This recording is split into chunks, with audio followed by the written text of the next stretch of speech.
I'm pretty darn sure I had a time slip with my grandma when I was 13 or 14. She and my grandpa raised me off and on after my mom had passed away. Don't go grabbing the Kleenex box. This ain't about that, and it ain't sad. My grandparents raised me up good, and my grandma Joanne was my best friend growing up. On a random weeknight, the house phone rings. It's late. I'm in my pajamas watching TV on the couch in the living room while my grandma and grandpa are playing pinochle in the kitchen. Grandpa answers the phone. The muffled voice on the other end erupts so loud, Grandpa pulls the phone away from his ear, tells Grandma he thinks it's her friend and our next-door neighbor, Allie. She was another fellow senior citizen, but Allie didn't age with grace. She liked to party and hook up with the other lonely senior citizens in the community. Allie was a real homewrecker up until her funeral. She calls the house obliterated drunk, asking Grandma to come pick her up, not because she was responsible, but because she lost her car keys in a thorn bush outside one of her lover's houses. So, Joanne, with a heart of gold, tells Allie she'll come get her. Allie gives Joanne the address, and I help look it up on MapQuest.com, and I write down the directions. The destination was less than 10 miles away, and I offered to ride shotgun and give the directions as she drove. Joanne agreed, and Grandpa retrieved a gun from their bedroom and handed it to her. Grandpa didn't like Allie or the company she kept. He'd recently hurt his back, or he would have taken my place in the car. I got on my sandals, and we headed out to rescue Allie. The old Volkswagen we drove clunked, and its muffler would sometimes scrape on the ground, but I'd be damned if it didn't always get us from A to B. In Arizona, the sun sets real slow. There were fewer cars on the road around us, but it was still blazing hot outside. The wagon's AC was spotty at best, and it would only work in brief spurts. Our only way to cool down was to roll down the windows and cruise the empty streets to catch a breeze. That night, my grip wasn't as strong as it should have been, and a breeze caught the paper with directions written on it, snatching it right from my hands, out the window. Grandma Joanne saw the papers fly out and stomp down on the brakes with lightning reflexes. When the tires screeched to a stop, it went, "Read, read." The second "read" sounded like it was a question, like, "Read?" The best way to describe it was like giant rubber shoes on a basketball court. It didn't sound like the first gravelly friction skid, and for some reason, we sat there and laughed for quite a while about the silly noise we'd just heard. Then she put the wagon into park, turned on the hazard lights, and we both got out to look for the piece of paper I'd lost. I didn't notice anything until my feet hit the ground outside the car. One of my sandals got caught on a dry crack that had formed in the earth beneath me. When I felt the slight resistance stepping out, I looked down. I saw I wasn't standing on a street. The ground looked like desert. Grandma Joanne already fully out of the car, and the words I hear out of her mouth first are, "Holy shit." Then she starts telling me to get out of the car and come look around. Busy with my sandal situation, my shock was only a couple of seconds shy of hers. When I looked up, the barren desert that I'd gotten my sandals stuck in, it wasn't just a patch that had stopped under my feet. The dry desert floor was now all around us. Heat waves radiated with distant water mirages. In front of me, Joanne walked out further, with her arms stretched out wide, then turned around and said, "Well, how the fuck did this happen?" There was nothing in the distance in any direction. Joanne didn't look like she was scared, but I thought we'd die. We stood in a silent, hot, flat land with broken, dusty ground all around. Not a cloud in the sky. No sun either. The sky was still blue, but we couldn't pinpoint where the light was coming from. Joanne thought that we'd die too. She wouldn't tell me that until later in life, though. We both got back into the Volkswagen, but she couldn't get the engine to start. We'd never even turned the car off. So, With the temperature now hotter inside the car, we both got out and basically repeated what we did the first time, looked around and asked each other, what the fuck is going on? Without a better idea, Joanne pulled out her gun and asked if I wanted to learn how to shoot. If we'd had a deck of cards, I'm sure we would have done that, but we didn't. She told me all the must-know facts that someone should learn before being handed a gun, then instructed me to hold the gun out with both hands, stiff arms for recoil. I breathed in and pulled the trigger. My eyes closed tight when the gun blasted. When I opened them again, the first thing I saw was a palm tree a few yards in front of me, with a bullet in it. Dogs were barking, and I realized I was standing in someone's front yard. Joanne grabbed the gun, and she and I stared at the palm tree, examining it to see if it was real. Then the porch lights of the house whose yard we were standing in turned on, and all hell broke loose. If you didn't know this fact, all the old people around here have guns, and this homeowner clearly felt threatened by two strangers shooting his palm tree. Joanne grabbed my shoulder and pushed me into my open passenger door as a bullet whizzed nowhere near us. Thankfully, most old people need glasses to see what they're doing, and it seemed that we'd woken him up so suddenly he'd forgotten his when he chose to return fire. We noticed the wagon's engine was running again, hazards clicking again, AC spurting in bursts. Joanne ran around to the driver's side and dove in.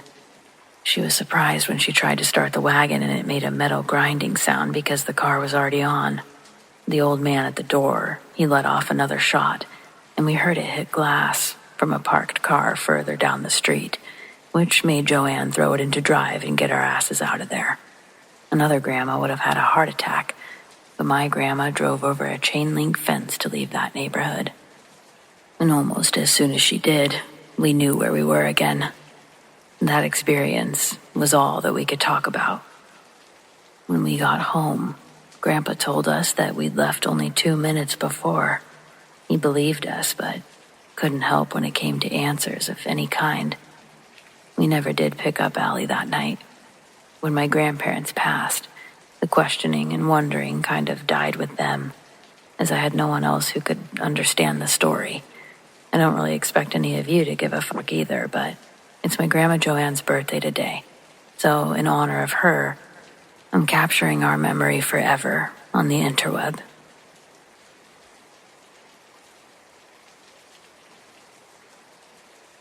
My son introduced me to this platform, and I've truly enjoyed reading all of your stories, so today I finally decided to sit down and share one of my own.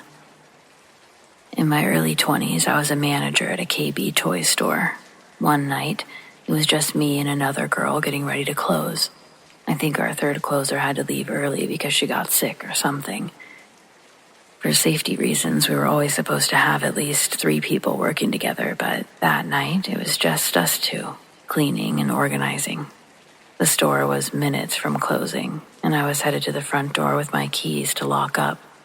As my hand reached for the handle, the door suddenly swung open. It happened so fast that I didn't realize what was going on until a father and son nearly knocked me over as they walked into the store. We both got quite a fright, in that fraction of a second between me looking up and the man's coat blocking my vision. It looked bright outside, like there was a car with its high beams on, pointed directly at the doors. The toy store had a shade film over its front glass, which made it hard to tell what it looked like outside, but I knew the sun wasn't still up. I'd taken the trash out earlier and distinctly remembered grabbing the box cutter, because the garbage bins were in the alleyway. That little strip of pavement should be my next post because some of the things that happened in the alleyway behind KB Toys were absolutely horrendous and horrifying. I got to know multiple police officers on a first-name basis, just from taking out the trash and seeing them so often. They were always back there with their lights on, investigating something. They'd always ask me if I'd seen anything, but for obvious reasons, we didn't use that alleyway for leisure breaks. We didn't use it for anything besides a trash dash. That's what we called it.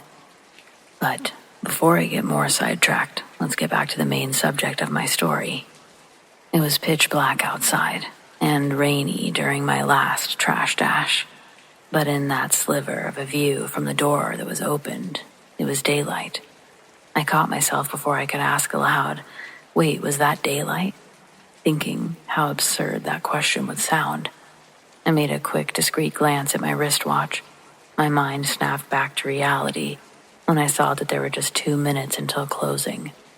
Despite their grand entrance, I still managed to put on my best smile and welcome the customers into the store. Their ages and appearances aren't that important to the story, but by the way that they were dressed, I assumed they were foreign, French maybe. The only reason I thought French was because they're known for their style. And both the man and the child, they were dressed sharply. Their shoes were shiny and looked like they were both looking down and playing some miniature Game Boys when they entered, which partially explains why we collided. I'll also add that the man didn't apologize or even acknowledge that he'd bumped into me. I instinctively said sorry, but he just looked at me like he was annoyed that I'd grazed his coat with my forehead. The holiday season was around the corner, and there were rumors that higher-ups were acting as secret shoppers, firing employees on the spot for not upholding store etiquette. I don't know how true that actually was, but I wasn't taking any chances. This guy smelled like a corporate rat, literal and metaphorical, as I could smell his cologne from our brief encounter. The little boy standing next to him had clearly never had to work a day in his life. It was obvious that they were far from home, wandering into a KB Toys in that neighborhood at that time of night. Whatever they got would have probably been taken at knife point before they made it back to their car. Joking, but not joking. However, they didn't end up buying anything.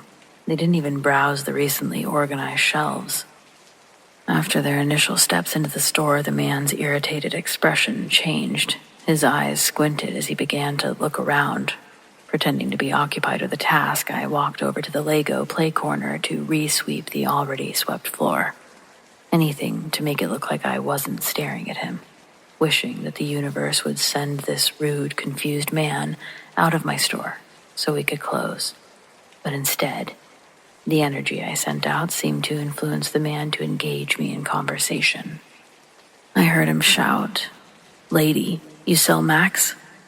Having no clue what he was talking about, I asked, "What?" He repeated himself, and I said, "I don't think I know what you're talking about," genuinely confused. I directed him to the toy trucks, the Mac ones, but that suggestion only made him angrier. He asked if I was stupid, started yelling at me about apples. The berating continued, and I couldn't answer his questions, of course, as if I were the one causing his problems by intentionally playing dumb. To top it off, he called me a racial slur before he and his son stormed out of the store. As soon as the doors closed behind them, adrenaline kicked in, and I sprinted to lock them shut. The encounter wasn't traumatizing, but I would think back to it from time to time, replaying the interaction in my mind, handling it more authentically in my thoughts. Despite that, it's never been fully forgotten. Even after I moved away for more than 2 decades, wouldn't you know it, after 30-odd years and the passing of my dear parents, I inherited the house that I grew up in. Over the years, the town had grown, notable businesses had set up shop, and the city began to expand exponentially. It was like entering a whole new area when I returned. Only the street names remained unchanged, although plenty more had been added to the signs. All the buildings were replaced with new ones, and all the old businesses inside were replaced with new businesses. The road I was on took me past where the KB Toys used to be. That parking lot was practically unrecognizable. Tons of construction had turned it into an outdoor mall, but the original structures were still there. Their bricks didn't match the newer, smoother buildings connected on either side. I instantly knew which building had been my KB Toys, but what it had been turned into made the hair on the back of my neck stand up. There, where the big red and yellow KB Toys logo once hung, was now a silver Apple logo encrusted in the bricks. Like the city, I grew alongside technology. I have an iPhone in my pocket right now, but never had I thought about my ranting racist customer story as a potential time slip, not until I saw that Apple logo. Now, don't get me wrong, that man is still an ignorant racist in any timeline, but here in 2024, if someone asked me about a Mac or Apple, I'd know exactly what they meant. This realization kind of blew my mind, and all I could do was pull into the parking lot and sit there, questioning reality. I guess that's why I mentioned the daylight they seemed to come in from. The whole encounter from start to finish left me feeling uneasy. Then for it all to come back full circle kind of sent me off the deep end. There's no way to ever know if my theory's correct or if I'm just an old coot overthinking things. The only way I'd figure it out is if I ran into that father and son sometime nowadays. If my time slip theory holds weight, they'd be living around here right now. I don't know what I'd do if I actually saw them again, though.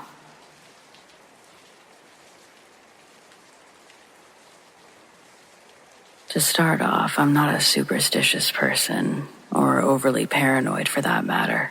I'm skeptical about ghosts and spirits and all that, but as I write this, regardless of what it was, I have chills. It was the fall of '98, and I'd been a truck driver for about 10 months. I was driving down a lonely stretch of 2-lane roads in central Louisiana. The sun was setting, and I hadn't passed a town in miles.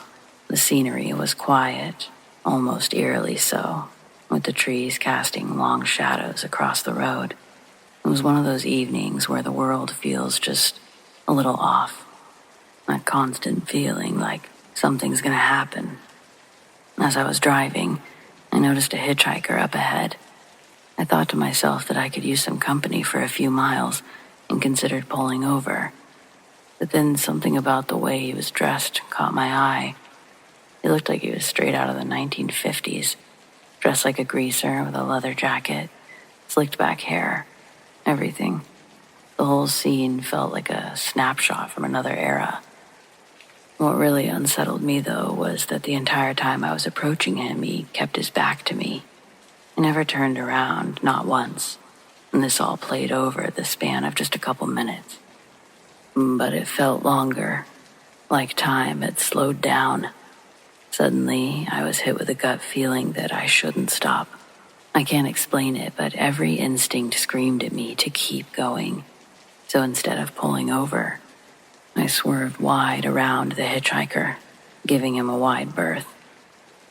As I passed him, I glanced into my side mirror to check if I was clear, and that's when I saw it, or at least I think I did. Where his face should have been, there was nothing but an eyeless skull staring back at me. The image was so vivid and so chilling, it's burned into my memory. I'm not saying I actually saw it or that I know what it is. It could have been a mask, my imagination, trick of the light, but it scared me then, and it scares me now. He had clearly been hitchhiking, so what was his intention if it was a mask? And if it wasn't a mask, what the hell was it?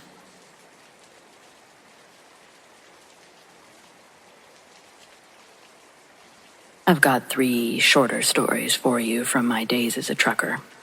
Now, they're all different, so I've labeled them as such. The first, creepiest. Driving I-40 to I-30 through Texas and Arkansas. I would see what looked like animals or faces popping out of the bushes, but longer than a glance proved that nothing was there. They had just paved the highway. There was hardly any traffic. I was dead tired. It was super dark. Highway hypnosis, I suppose. But I've never really believed that. I guess this next one I would consider paranormal. When I switched to local driving, my route ran near an Air Reserve base in Indiana. so you'd see planes and helicopters pretty often. One night, about 2 a.m., I was headed to pick up another load when I saw a bright green light in the corner of my windshield. It was too low to be an aircraft. It moved pretty slowly, then darted, and I lost sight of it behind some trees that I drove by. And my last one, it's just batshit crazy, and it's the one that happened the longest time ago.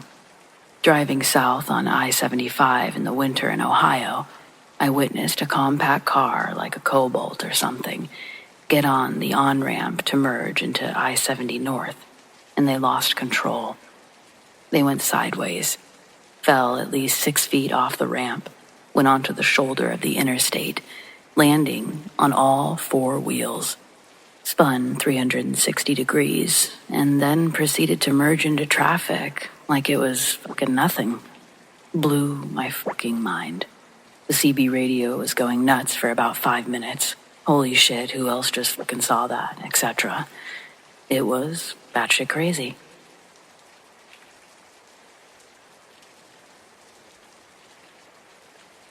A good friend of mine told me this story years ago. He's the stereotypical old big bad trucker. I've seen some weird stuff with him while driving in South Texas along the border. He never batted an eye, but while telling me this story, he had goosebumps and a concerned expression, which from this guy is about the equivalent of a trembling lip. I'll tell this story in the first person as he told it to me.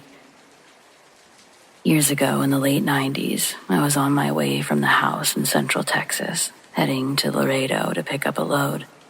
It was early morning, around 4 or 5.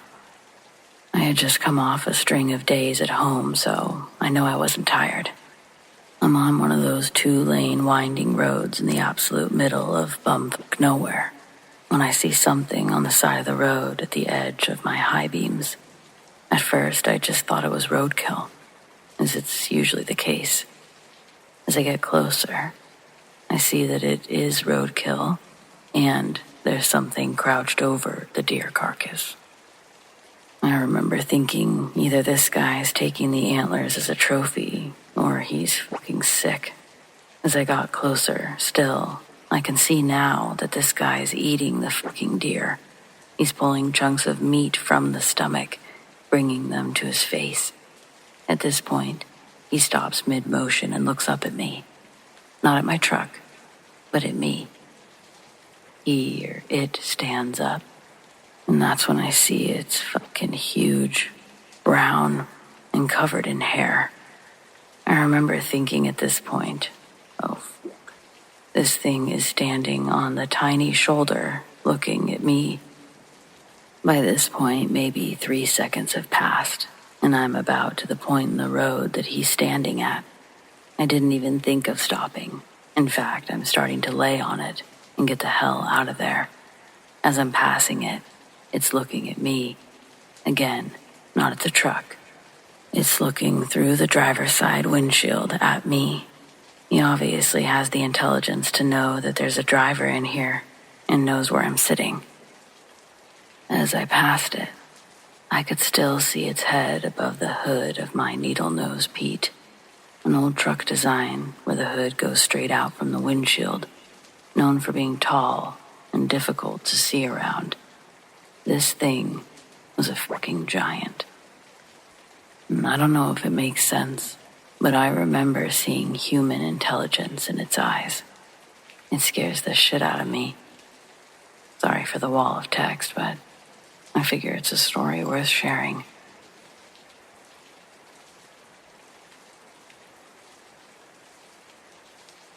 My name is Erica.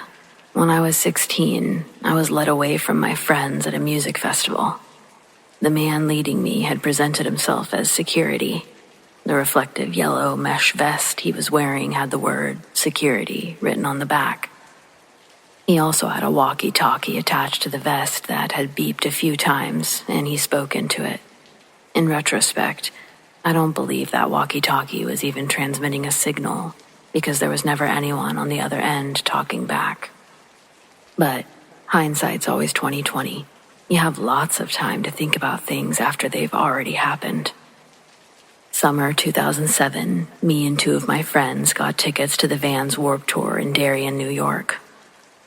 We got there just as the sun was coming up, but we still weren't even close to being at the front of the line. It was supposed to be an overcast day, but the sun managed to avoid all the clouds, making very little shade for anyone to seek cover in. We were sunburned by 10 and still had an hour to wait until the gates were open.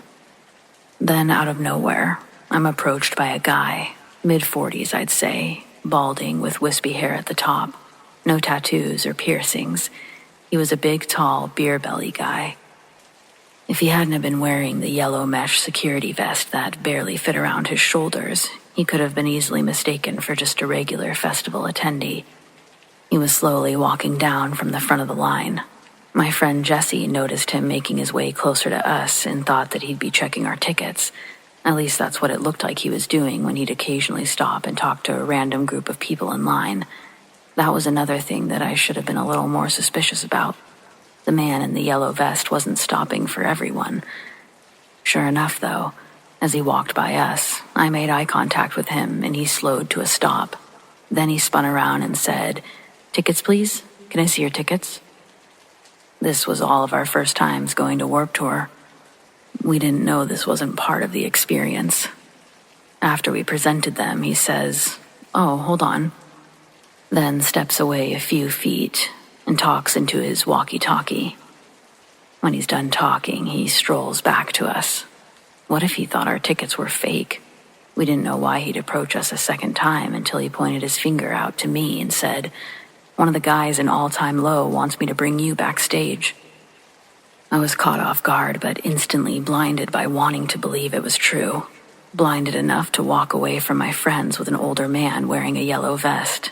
The first question I asked was, "Can my friends come with?" But the man said something like, "There'd be 1,000,000 people backstage if everyone brought their group of friends along. I can only take you." Turning to both of them, they wholeheartedly encouraged me to go, both of them still hugging onto each other with shocked excitement for me. We made a plan to stay in touch via text and to meet back up later when they were inside the gates. I followed the yellow vest towards the entrance to Darien Lake Fields. As we got closer to the tall chain-link fences that separated out from in, we veered to the right and began walking the perimeter of the fence. Of course we wouldn't be going through the main gates by the Ferris wheel. I was probably being led to an entrance that was closed off to the public. From behind the tarp-covered fences, I can hear instruments ring out as distant sound checks take place, but it never grows louder. Turning around, I saw how far away we were by the top of the roller coaster, distant in the landscape behind me. We walked far enough from the fairgrounds that I decided to finally ask where we were going. Now, in a large, dusty parking lot, the man turns and says, "We're going to their tour bus. It's only a bit further." I take out my phone to text Jesse an update as to where I am and what I'm doing, but before I can slide my lock screen open, he grabs my phone from me and tells me cell phones aren't allowed while doing a meet and greet. Well, I'd never been to a meet and greet before. I guess he knew. I froze when he took my phone, but I didn't say anything. It wasn't that I trusted him. Something in my gut told me this was wrong, but I already had come so far from the crowd, from my friends, far from help, that I didn't know what to do. I was 16, naive, and completely unprepared for the kind of danger I was in. We kept walking, my heart pounding faster now. The sounds of the festival faded behind us until it was just the two of us, alone in this dusty parking lot. I glanced around, hoping to see someone, anyone, but the lot was nearly empty. Only one car was parked off to the side, a beaten-up sedan that looked abandoned. I felt a chill run down my spine. This wasn't right. There was no bus. I slowed my pace, trying to come up with an excuse to turn back, but he noticed immediately. "Come on, it's just up here," he said, pointing towards the far end of the lot, but I didn't move. I couldn't. Every instinct was screaming for me to get out of there. I think I should go back," I stammered, turning around, ready to bolt. Before I could even take a step, his hand clamped down on my arm, hard. "No, you're coming with me," he growled. And in an instant, he was pulling me off the path towards a dumpster at the edge of the lot. Panic was all that flooded my mind. I started kicking, thrashing, anything to get free. But he was strong, much stronger than me. My feet barely touched the ground as he dragged me, his grip like a vice on my arm. I screamed, loud and piercing, hoping someone, anyone, would hear me. But the festival was so far away, and the lot was too empty. He shoved me behind the dumpster, pressing me against the cold metal. I could feel my heart racing, blood pounding in my ears. I screamed again, but his hand moved to my throat, cutting off my air. My vision blurred, spots dancing in front of my eyes. I clawed at his arm, digging my nails into his skin, but he didn't even flinch. Just as the darkness started to close in, he loosened his grip for a moment, and I gasped, sucking in air. I managed one more scream before he slammed me against the dumpster, the back of my head cracking against the metal. Pain shot through my skull, and I felt something warm trickle down the back of my neck. I thought I might be bleeding. Then, out of nowhere, a loud crack echoed through the lot. The man's grip on me slackened, and he slumped to the ground. I blinked, trying to focus. Saw a group of guys standing there, one of them holding a skateboard like a weapon. He must have hit my attacker over the head. "Are you okay?" one of them asked, his voice urgent but kind. I could barely nod, still in shock and in pain. The man who had grabbed me was lying unconscious near the dumpster, his chest rising and falling in shallow breaths. I guess he was alive. One of the guys stayed with him, pulling out his phone to call the cops. The others gathered around me, guiding me away from the scene. "We saw what happened," one of them explained as we walked. "We were just hanging out, smoking a blunt in the car, and we noticed the security guy dragging you. At first we didn't know what to do, 'cause smoking pot, but we saw him choke you. We knew we had to do something." And thank God they did. They led me back towards the festival, towards safety. Their voices were a mix of concern and adrenaline, their immature nature only tempered by the reality of what had just happened. They were still kids, really, just like me, but they saved me. They might have just saved my life, I told them. By the time we reached the security and medical tent, I was shaking, tears streaming down my face. The staff rushed to my side, taking over from the guys who had rescued me. As I was being checked over, one of the festival's actual security guards arrived, questioning me about what had happened. The police came shortly after, and they took my statement, assuring me that the man who had attacked me would be dealt with and that I was safe now. But the terror of those moments in the parking lot, they stayed with me long after their visit. Thankfully, I just had to give a statement, and my rescuers also gave a statement.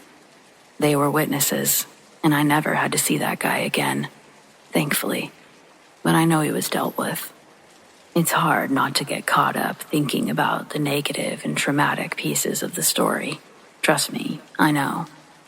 But that day, a group of strangers made a choice to act when they saw something wrong. Their quick thinking and courage saved me from a situation that could have ended very differently. So I share this story as a bit of a warning, a reminder that in public places like concerts where you can feel safe, surrounded by people and music, it's important to stay aware of your surroundings, trust your instincts, stick close to your friends, and never let your guard down, no matter how innocent or spectacular the situation might seem.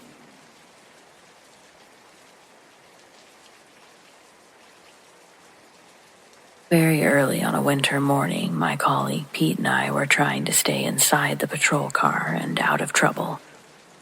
We were halfway through a week of night shifts that had turned up a dead body on a bus, someone who had choked on their own vomit and fallen asleep on a rear bench, along with a dead body at a bail inquiry, 2 inches of dead flies up against the inside of a window, and an unaliving. We had just dealt with a 2-month-old baby left alone with 2 bottles of milk while his mother got pimped out around the corner at a rough club in Dalston. He'd been screaming since 9 p.m. That's what the neighbors said when they called at midnight. We hoofed in the door. The mother and her madam had been turned up, kicking off and demanding the kid back around 2 a.m. Pete and I had expended quite a bit of energy getting her into the cells. We go back out at the end of the witching hour, 4 a.m. Our skipper promises us the easy stuff, and we get a routine call. Woman heard screaming in the street, with a general location of a tower block not far from us. We get this call several times a night. Most times an area search reveals nothing. Sometimes it's amorous foxes or loud TV. We get this a lot with gunshots. People in tower blocks watch movies with headphones so they can turn the volume right up on an action flick.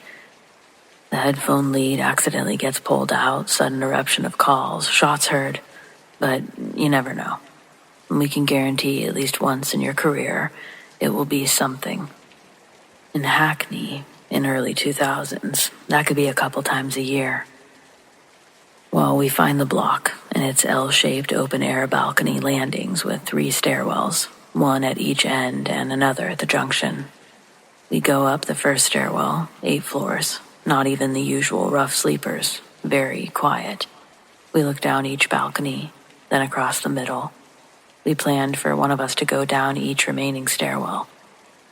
A foil to our plans, the balcony had been sealed off with expensive-looking double-glazed partitions, so we had to go back down to ground level.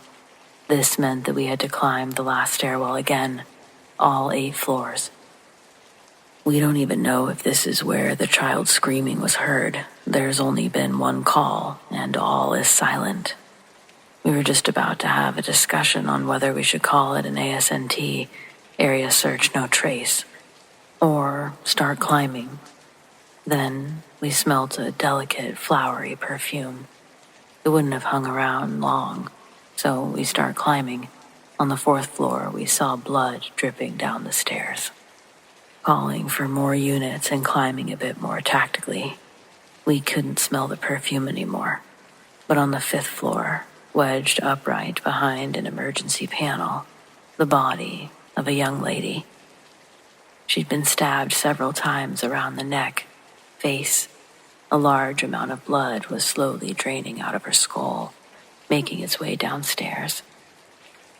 As our colleagues are cordoning off the building, we find the victim's purse and driver's license. She has an address on the next floor. We knock on, and eventually, a sleeping flatmate comes out, confirms the victim lives there.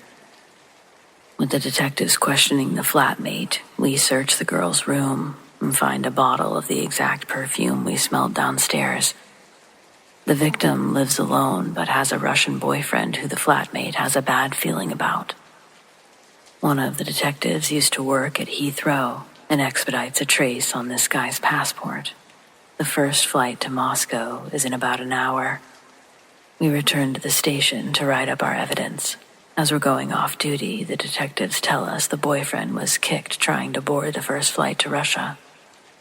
Bloodied wet wipes were found in a bin near his car, with a bloodied overcoat, where he had vigorously cleaned himself before abandoning the lot in the far reaches of a car park. Pete and I attended the coroner's office for the autopsy. The coroner said that she had died almost instantly, but at least 4 hours before we had found her. We asked about the perfume, and he said no trace was found on her. So, who smelt of perfume, and who screamed less than 15 minutes before we found her? Everyone in the block passed the alibi and attitude test. No one admitted seeing her or hearing any screaming. The call came from a mobile at the night bus stand across the street. All they heard was a scream. I kept trying to tell myself that it was possible that she was wearing the perfume. We just didn't smell it after that initial moment because we were focused on the blood. But the coroner looks for stuff like that, said that she wasn't wearing any. Even then, she must have applied it when she left for work the previous morning. The bottle was still on her bedside. Still, it shouldn't have been so strong to carry down 5 flights. I guess it's also possible a rough sleeper found her, screamed, and ran. But they know if they witness something like this, it's a guaranteed couple of hot meals back at the nick and pick of the lost and found. They can get some shoes, things like that, if they help us out. I don't know. Something about this case, though. I think about that perfume a lot. Is it paranormal? I don't know.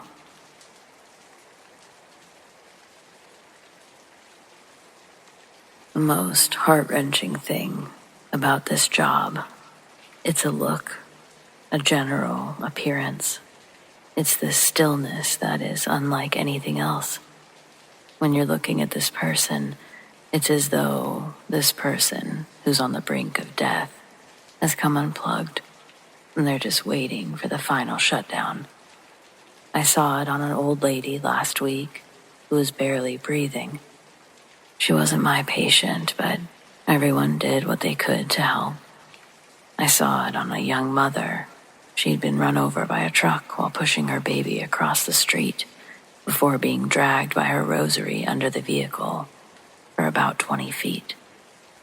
I can still see her eyes looking into mine, and that feeling of just knowing that she's in deep trouble. I've seen it on a lot of people, but the reaction it causes never changes. It's a realization that this person's life is hanging by a thread, and that how I treat them, how we treat them, in the next 5 to 10 minutes could make the difference between whether or not their baby grows up without a mom. It's knowing that somehow we both wound up in this situation, and it's up to me to try to make the best of it.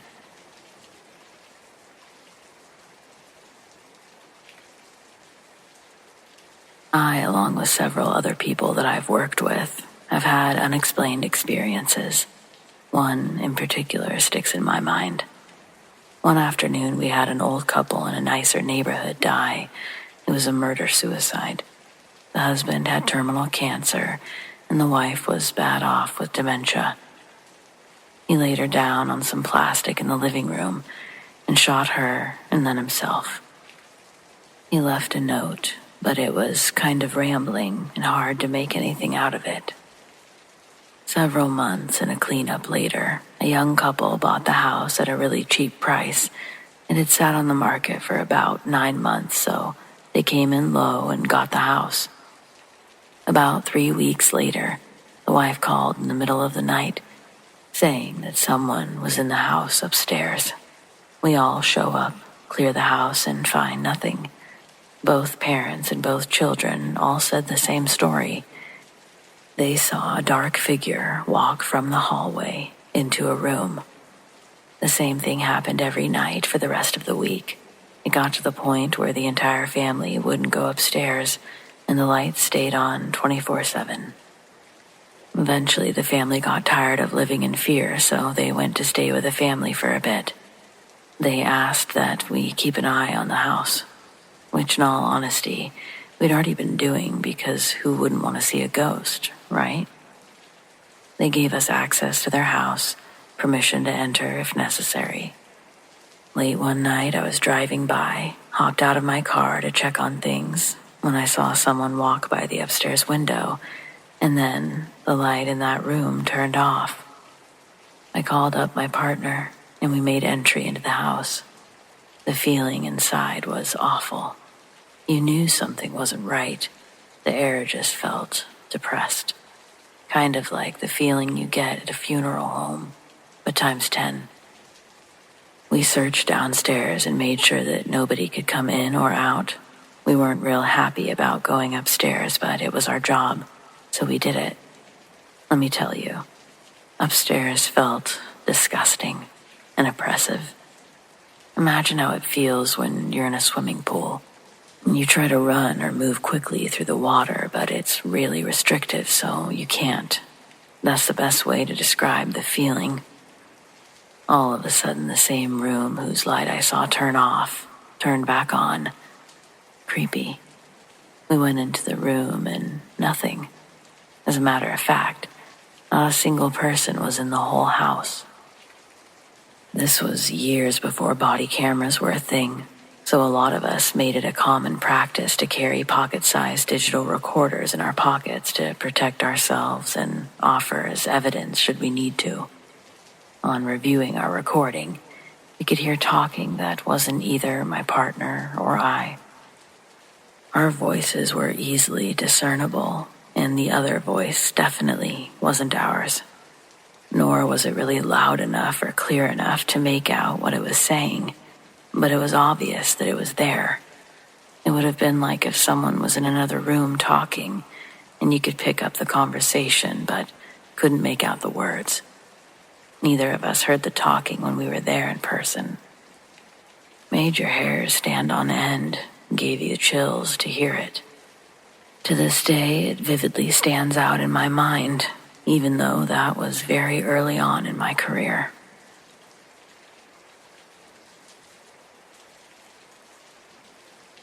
I've been driving a rig for a little over 3 years now, but I'm currently looking for some new work. Some people enjoy the lifestyle, but it's just not for me. I grew up in a city where the only thing you had to worry about were the other people, robberies, murderers, and the like. But when you're driving through open roads in the middle of nowhere, there are much worse concerns. Concerns I never considered when I took the job. Most of the time, the worst you'll encounter are poor drivers and traffic jams. But I recently drove through the night in order to finish a haul before my kid's birthday. To be fair, I did make it back for his party, just not without a price. It was well past 1 a.m. on a long stretch of highway when I had a back tire blow out on the passenger side. Huge strips of rubber were on the road, and I had just come around a curve. I couldn't leave it there for someone to hit, so I pulled over, grabbed a flashlight. I was more annoyed than anything. It's just exactly my type of luck. Once the rubber was off the road, I dug out all of the tire tools and got to work. Right when I got the old one off, I started hearing something big moving around in the woods behind me. At first, I ignored it, but as it got closer, I realized it was something on 2 legs. We don't have bears around here. That made me think it was a human, which meant fuck that tire. I threw my tools into the cab and then retrieved the safety triangles. As I ran back, I could hear the footsteps just inside the tree line, running with me. I screamed that I had a gun, even though I didn't. Not that it did any good. When I stopped to jump into the driver's seat, I saw what had been chasing me in a small opening between the trees. It was inhumanly big. Its head was at least 9 feet high, and its shoulders were the width of 2 linebackers. Shit, maybe 3, I don't know. It only stopped to look at me for a split second. Once I was inside the cab, it continued running forward. I got the rig moving as fast as she could go, but within a few hundred yards, it darted into the road. I only caught a glimpse of it as it charged towards the passenger door. It all happened so fast. It was on all 4s now. I know its body was the size of a brown bear, but its body was jet black, and its head was more like a wolf's.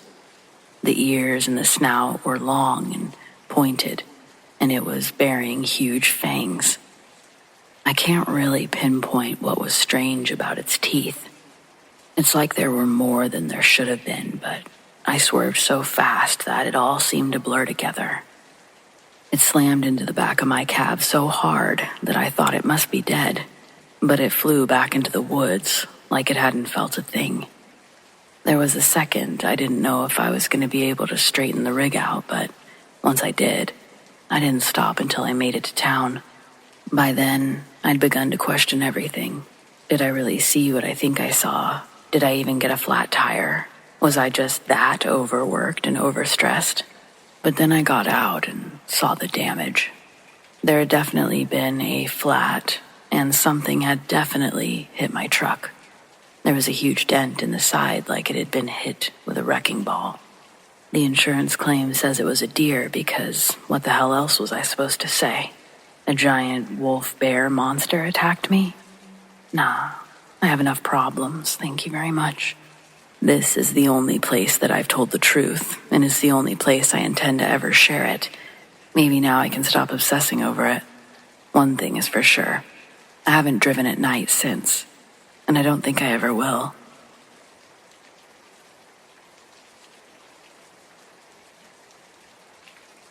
Back in the 70s and 80s, it wasn't uncommon for highway patrol officers or state troopers to have CB radios. In fact, almost every truck on the road had one. It was a different time, where communication over the airwaves was key to keeping the roads safe. By 1980, I was running night shifts for a trucking company out of California, driving from one terminal to another on a scheduled route, 5 nights a week. There were plenty of other drivers doing the same thing, and over time, you got to know each other pretty well. We'd chat on the radio, share road conditions, or just pass the time on those long stretches of highway. One particular night, I was cruising along when I noticed a California Highway Patrol, CHP car, out in the fast lane with its lights flashing. It struck me as odd since I hadn't seen any speeders blow past me recently. Curiosity got the better of me, so I picked up the mic and asked, "Hey officer, you got a radio?" To my surprise, he responded, "Yes, I do. In fact, I was just about to call you. I wonder if you and your buddies could do us a favor. There's a bad wreck up ahead, about 3 miles with lane blockage and injuries. We could really use a traffic break." "Absolutely," I replied without hesitation. "Where do you need traffic to stop?" He mentioned an overpass about 2 miles down the road. Mediflight's on the way to pick up one of the injured, but they need some space to land safely. "Got it," I said. Then I called out to 2 other drivers that I knew were close by. "Hey, Jake, Tim, you guys still behind me?" Both of them confirmed that they were. "Come on up here beside me, and let's start slowing traffic down." I was running in the right-hand lane, so Jake pulled his rig up beside mine in the middle lane, while Tim took the far left. The 3 of us started to gradually back down our speed, keeping it nice and smooth. The CH officer stayed about a 1/4 mile ahead of us, guiding the traffic from the middle lane of the 3-lane freeway. As I glanced in my mirrors, I saw the glow of 4-way flashers lighting up the highway behind us. Slowly but surely, we brought everything to a halt right under the overpass. The CHP car came to a stop, parked sideways across the highway in front of us, as the helicopter descended to the scene of the crash. We all climbed out of our trucks, the cool night air hitting our faces as we gathered around waiting. The helicopter took off after a few tense minutes, and soon enough, the wreck was cleared from the road. The CHP officer walked over, his expression a mix of gratitude and exhaustion. "We'll be ready to roll in just a few minutes. I really appreciate what you guys did back there." We nodded, and after he got back into his car, we turned to our trucks. A short while later, he called over the radio, "Okay, let's move. Stick to the middle lane until the sweepers finish up. Thanks again." As we passed the crash site, the officers waved from the shoulder, and we waved back, glad to have helped in some small way. Another night, we found ourselves boxing in a drunk driver. We slow-walked him to the freeway, staying on his tail and flanking him on both sides until a base station was able to call the CHP. The officer got out there quickly, took the guy off the road before he could hurt anyone.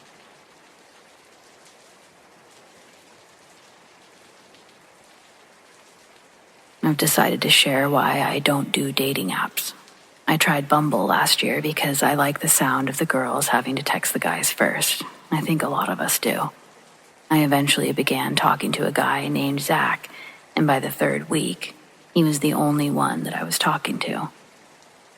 We sent each other TikToks, watched the same movies at the same time, and had lots in common. But anytime I brought up FaceTiming, he had an excuse not to. If I was going to give online dating a try, I was going to do it right. I wanted proof that the person I was talking to actually existed. My friend once got to know a 25-year-old yoga instructor only to meet a 40-year-old tax assessor on the first date.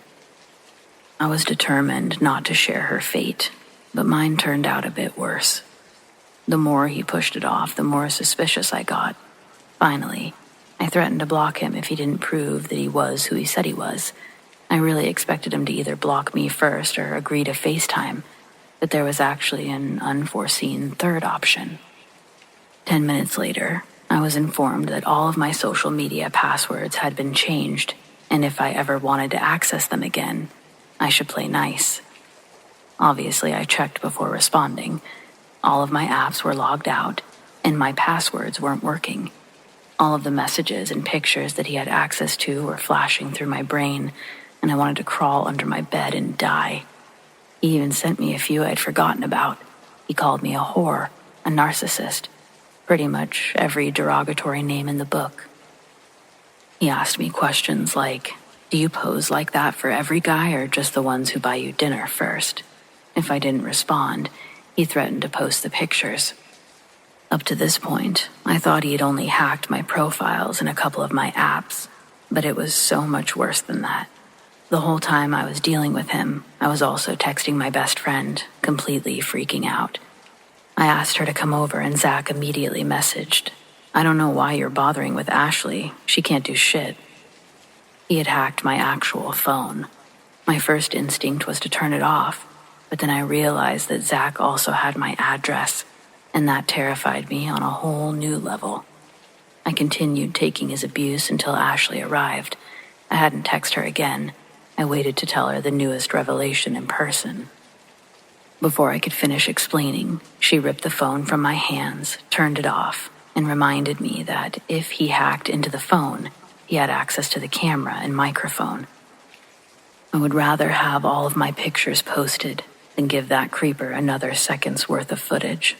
I tend to talk to myself about anything and everything, so he already had plenty. I'm sure he was getting off on my panic.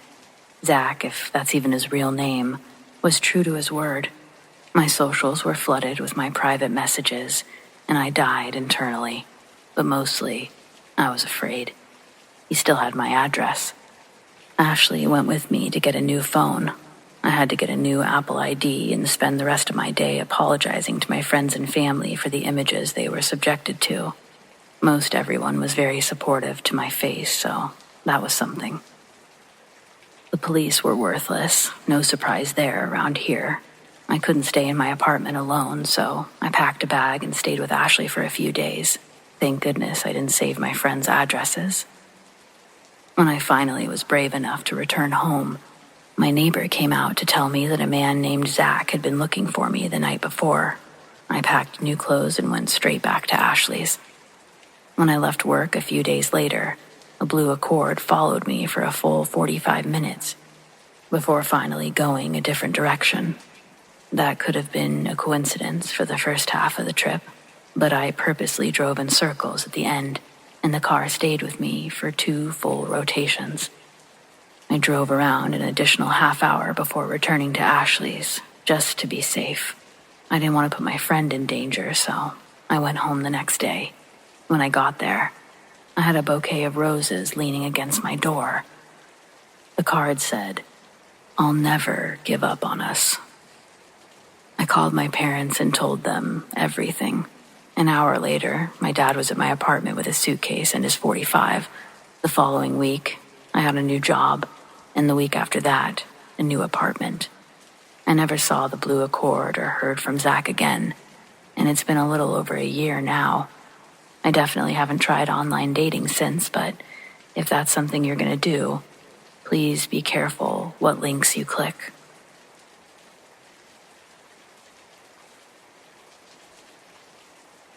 My dad's a long-haul truck driver. and as much as he'd hoped that I'd follow in his footsteps, I chose a different path and decided to major in finance. This year I had to burst the bubble he'd built around the dream of his little girl one day growing up to drive trucks alongside him. To be fair, I never really gave him a reason to believe I'd go that route. I never showed any interest. On top of that, I had a pretty traumatizing experience, the one and only time I agreed to go on a short trip with him. That was 6 years ago, during my freshman year of high school, and it still haunts me. It was the end of my 8th grade summer when my dad told me he was picking up a shipping container to deliver to Buffalo, New York. He wanted me to come along. At first, I declined, but then he sweetened the deal by offering a trip to New York City afterwards to buy new school clothes. After some quick back and forth in my mind, I agreed, which made him over the moon. My dad's a good guy, but was he the most devoted dad growing up? Not really. His career rarely allowed him to be at home, but we had fun when he was. My mom carried the weight of raising 3 kids on her own for weeks at a time, which brought its own stresses. But somehow, she and their marriage survived. I guess I get it. Society expects you to go out and be the breadwinner, but each time you leave, your child grows a little more without your presence. So, what's a father if he's unable to be a father figure? Or, I guess the same for a mother. Anyways, in my case, my dad's a pretty decent guy named John, and even though he may smell a little like diesel sometimes, I'm still glad that he's my dad. That's why I decided to spend a week of my summer with him. It was early in our trip, maybe the second night on the road. My dad was pulling the truck up a steep incline.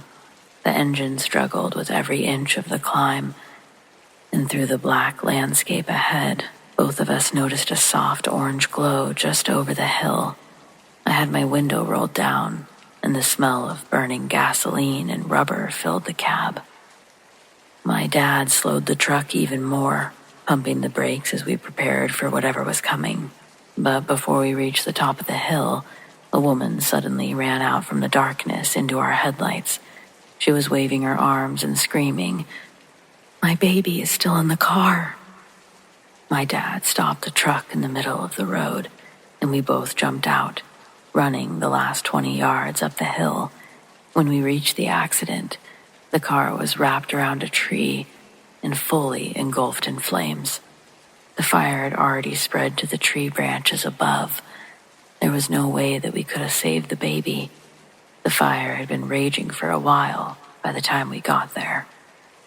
When my dad pulled out his phone to call 911, I looked around and realized the woman who had flagged us down was gone. Less than an hour later, fire trucks arrived, and my dad moved the truck.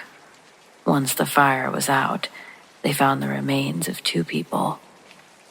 I'd never really been someone who thought too much about the paranormal, but after that, and to this day, I'm convinced the woman I saw was a ghost. And as sad as it is, I think I do believe when the baby perished in the fire, they were reunited. And that's why the woman disappeared. She had no reason to stay. She had her baby again. A friend of mine actually shared that theory with me a few years later. And it's what I like to believe happened. Still, it doesn't erase the trauma of the night. Even now, the smell of burning rubber instantly takes me back to the passenger seat of my dad's truck. And that, in part, is why I'm majoring in finance.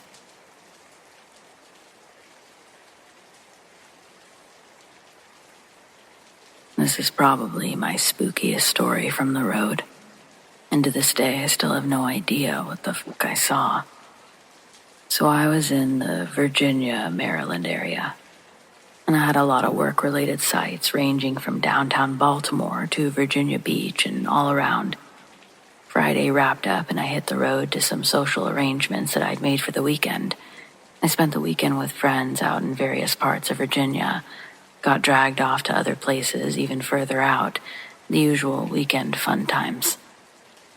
It's late Sunday when I have to leave, or I'm not going to be able to get home in time to start my thankfully late afternoon Monday. I'm fully rested. I didn't do any drinking. I'm not into drugs. I'm on the highway at about 3 a.m. in the middle of bumfuck nowhere, between Roanoke and D.C. Absolutely nobody is around. I'm cruising along in the left lane simply because nobody else is around. No headlights for the past hour. No taillights either. No road lamps. It's dark.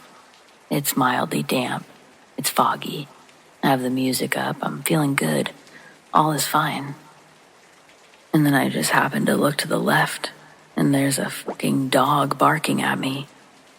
A German Shepherd in a car passenger seat, somewhat blue glow from the instruments inside the car, and it's got its face to the window, and it's barking its head off at me.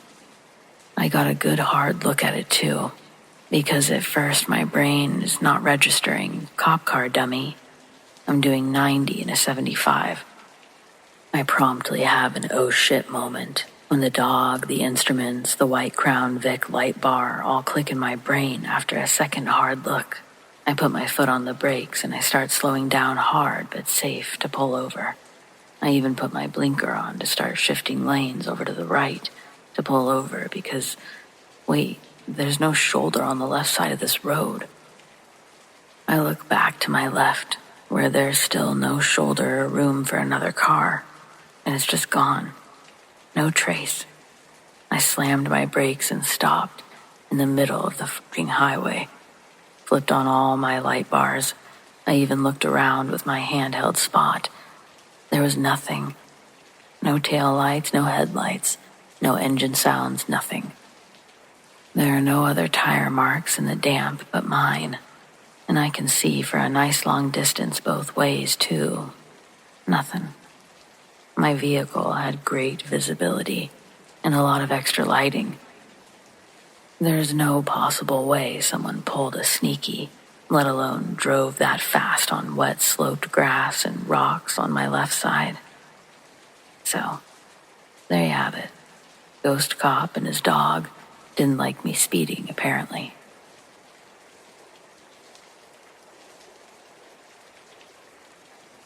When I was 13, I spent a month at my uncle's ranch. He was short on help, and I wanted to learn how to see the mountains. There wasn't as much downtime as I imagined when I first agreed to go, but I managed to find a few hours to myself in the evenings. Mostly, I just explored the property. I especially liked hiking the trails. Uncle Leo gave me a Sunday off to explore properly, but warned me not to go past any area marked with stacked stones. I made a joke about the Blair Witch, but he said that they were there to mark bear territory.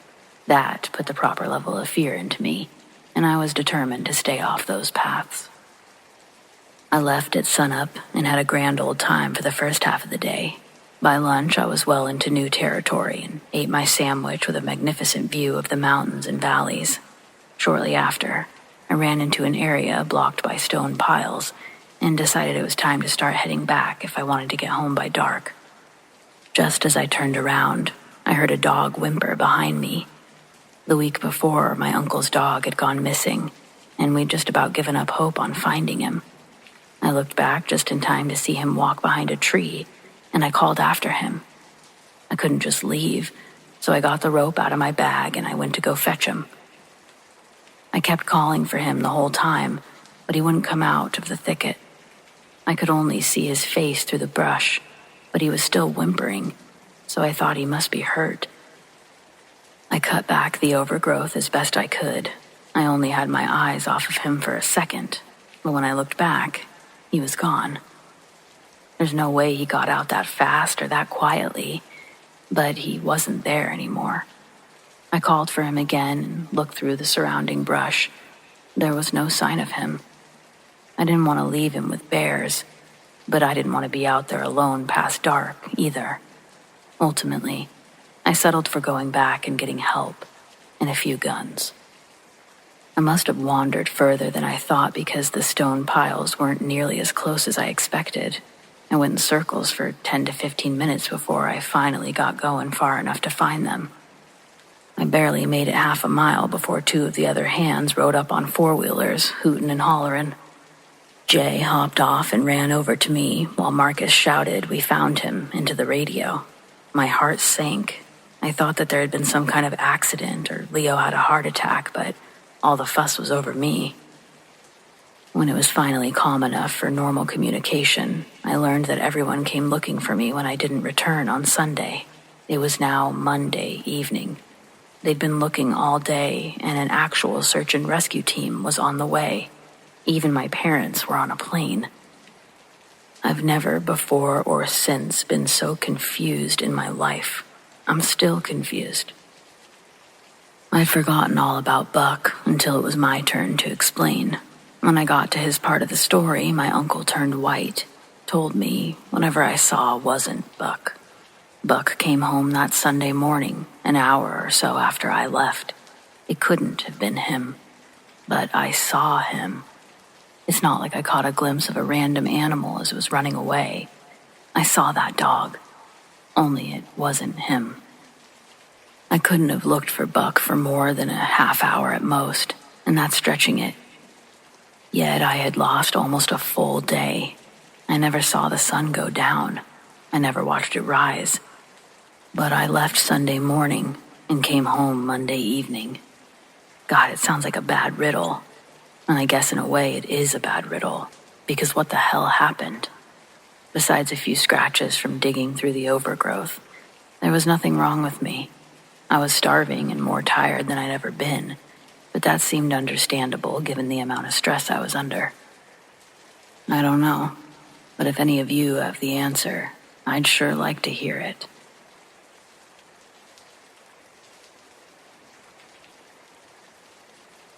I service fire equipment, so I drive a box truck and cover parts of Pennsylvania, New York, Ohio, Maryland, West Virginia.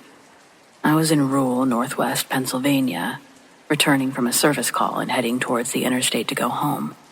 On my way to this customer, I saw a small pickup truck on the interstate whose right rear tire was steadily deflating. A mile or so before my exit, they pulled off to the side. I didn't stop to see if they needed help, and I felt a little bad about it. As I drove down this dark, twisty road, I passed a Dodge Durango pulled over into a barn driveway. There was a person lying on the ground behind it, struggling with something. It looked like a guy was trying to change a tire or get a spare out from under the Durango. Remembering the pickup from earlier, I decided to turn around and see if he needed some help. I pulled into the first driveway I saw, about a fourth a mile down the road, turned around and headed back. Halfway back, the Durango passed me, going the direction I had originally been headed. I got back to where I had seen the Durango, planning to turn around again, but as I swung into the driveway, my headlights caught a figure lying motionless in the snow. I stopped and jumped out just as the figure sat up. It was a woman, maybe in her 40s, in a thin, torn black skirt and top. Her hair was messy. Her eyes were starting to swell. She had red marks on her throat, and her lip was bleeding. I helped her up, got her into my truck, cranked up the heat. I'd taken my jacket off, so I gave it to her, and she covered her arms and torso. She didn't want to say anything. Her throat was sore, and she was badly frightened. I called 911 and they dispatched a police car. I gave her a bottle of water and she whispered, "Thank you," then sat with her head bowed and her eyes closed. It took about 15 minutes for the police car to get there, and she stayed silent. As the car pulled in, she said mostly to herself, "He's gonna arrest me." The trooper walked up and motioned me to exit, asked her if she needed an ambulance. She declined. Then asked me what had happened. I explained what I'd seen. He wrote everything down, then talked to her for a few minutes. He helped her out of the truck and into his car. She quietly thanked me for coming back, because she thought that that guy meant to kill her. As far as I know, she wasn't arrested. She was pretty beaten up, and the trooper spoke and handled her as if she were a victim of the assault. It was almost certainly a transaction, drugs, It had gone very badly, which is why I think she believed she would be arrested. I never found out what happened. I watched the news outlets for that area for a while, but never found anything.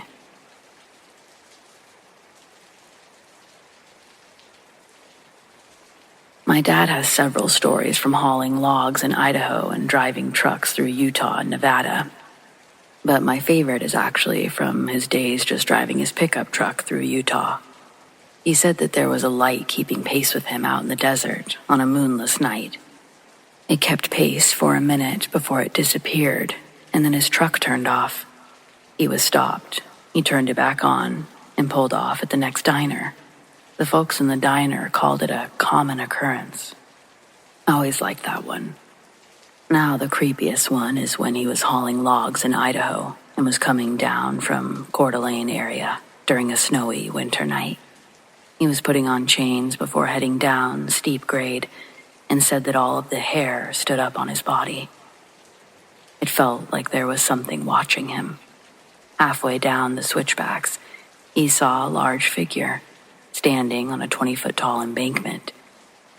As he got closer, it jumped down and then leaped over to the other side of the embankment. At the time, he thought that it was a Sasquatch. Now, he says it was probably a demon trying to make him crash.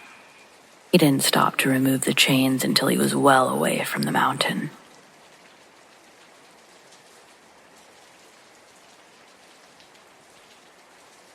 I'm a 24-year-old female, and I recently decided to try Hinge for the first time and quickly matched with a guy named Max. We talked for 2 weeks, had a ton in common, really hit it off, all that junk. He was handsome, athletic, funny. Some people would have seen those as red flags, but live and learn. Our first date was a picnic on the beach, and he actually looked like his picture, so I called it a win. He took me to the fair for our second date, and I thought there might actually be a future for us, so I decided to take the initiative for date 3.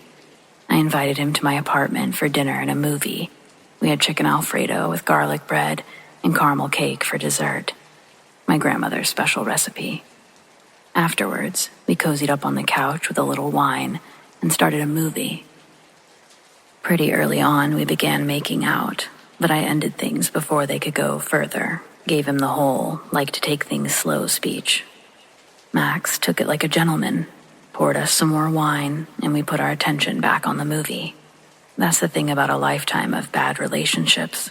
You tend to fall for the first guy who treats you like a human being. Big mistake. I felt the drugs as soon as they kicked in, and let's just say my tolerance for narcotics isn't 0. I tried making it to the front door, screaming for help all the while, but Max grabbed me, clamped his hand over my mouth. With the last of my strength, I threw my weight into him and managed to push us into the wall, where we fell to the floor, tangled. Once on the ground, he easily got on top of me and wrapped his hands around my throat. My air was instantly shut off mid-gasp. It felt like my lungs were on fire, and my vision faded. I don't know if I can say that my whole life flashed before my eyes. It was more of a montage, all of my best and worst moments, along with a handful of the mundane playing on a simultaneous loop. The books I would never read, the shows I would never finish, the places I would never see. The instant before I lost full consciousness, I remember thinking, all of this because I didn't want to be single anymore. I'm telling you, if you ever want to get a new perspective on life, have a near-death experience. That shit changes you. But unlike what you see on TV, I didn't have any dreams or visions. Once I was out, I was out. Game over, black screen, sweet nothingness. When I began to regain consciousness, it felt like waking up in the morning. For a split second, I thought everything was normal. Then the pain started to set in. My whole body was sore, but my head and throat were throbbing, and it hurt like hell to swallow. That's when it all came flooding back to me, and I sat up screaming. I was in the hospital. My mom was there, and nurses began flooding into the room, everyone trying to reassure me. When I finally calmed down, I was informed that all of my neighbors heard the fight and came to the rescue. At first, they called 911, but when the screaming stopped, because I was being choked to death, the operator advised them to wait for the police. It was the elderly man who lived across from me that got a crowbar and forced his way in early. I've known Mr. Walters for years, and I'll be baking that man a cake every weekend for the rest of his life now. By then, half of the building was gathered and Max was subdued until he could be arrested. As it turns out, the lady who lives under me is a nurse, and she helped me the best she could until the ambulance arrived. A few days later, I learned a lot about Max, one being that Max wasn't his real name, but also that he was wanted in a neighboring state for an unsolved murder. It sounds like his trial is going to be a long one, but I'm determined to testify against him if at all possible, especially since at least one other victim can't.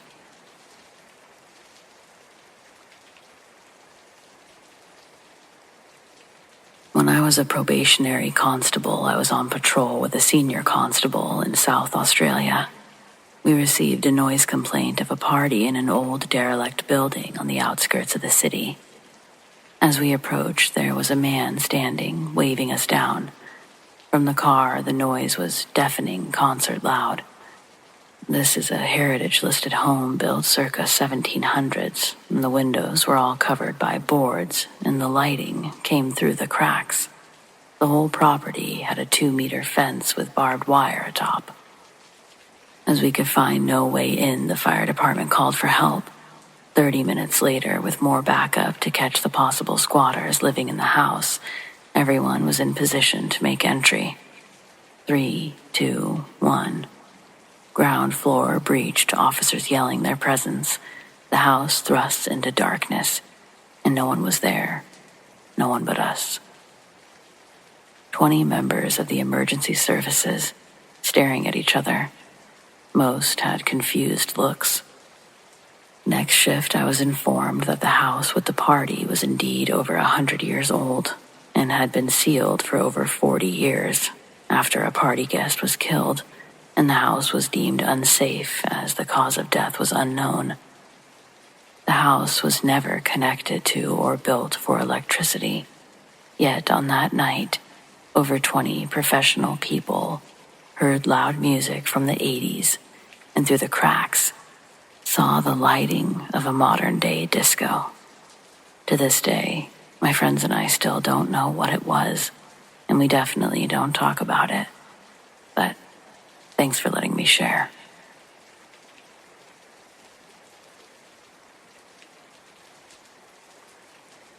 I responded to a call with another unit in a fairly new neighborhood. The call was sketchy and vague and classified as a disturbing the peace call. Upon arrival, the other officer and I knocked on the door, which was answered by a slightly sheepish guy in his 30s. He was well-dressed with a conservative haircut. He said he was having a problem with hearing voices in his house. Our initial feeling was that this was a normal person who was not experiencing any kind of mental breakdown. So our next step was to investigate where the voices might be coming from.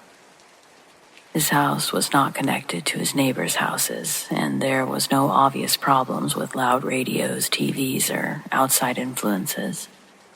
The guy was very thoughtful and open to any suggestions we made for explaining the voices, but we were stumped. We asked him if he heard the voices now, and he said no. He added that the voices were not always there, and had stopped just after he called on this occasion. He said that they started soon after he moved in, and at first assumed they were from loud neighbors. After he continued to hear them at odd hours, in times when the neighbors were not home, he became worried. As he's explaining, suddenly we hear someone talking. It sounds like they're saying, "What's going on?" I look at my partner. He heard it too. We look at the guy who's staring at us, waiting for our reaction. And then he asks, "Did you hear it?" We tell him we're pretty sure we did. So We do another sweep of the house. Still, we find nothing. He admitted that he didn't think the police could help, but he had no one else to call. After we felt that we'd investigated every source that we possibly could, we had to tell him that we couldn't help. We actually felt bad because we didn't have any solution to offer him. As the other officer and I were walking back to our cars, we just looked at each other as if to say, that was spooky. A few months later, I drove through the neighborhood and noted a sold sign on his front lawn. I guess he found a solution on his own.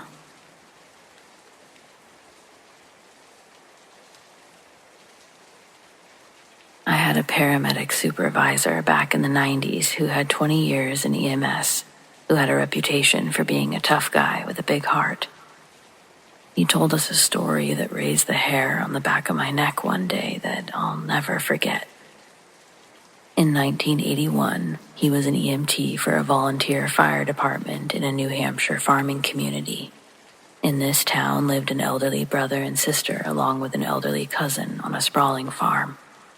They were very well liked by the townsfolk, and they would offer a plot of their farmland to anyone for asking, with one simple rule, that no matter what they grew, they had to donate a third of their yield to the area's local food banks. This was just one of the reasons they were so beloved. As they got older, Mary, the sister, became frail with osteoporosis and was admitted to a nursing home. John, her brother, was left to look after the farm. One day, the cousin who lived nearby was unable to reach John by phone and became concerned. He went to the farm, entered the house.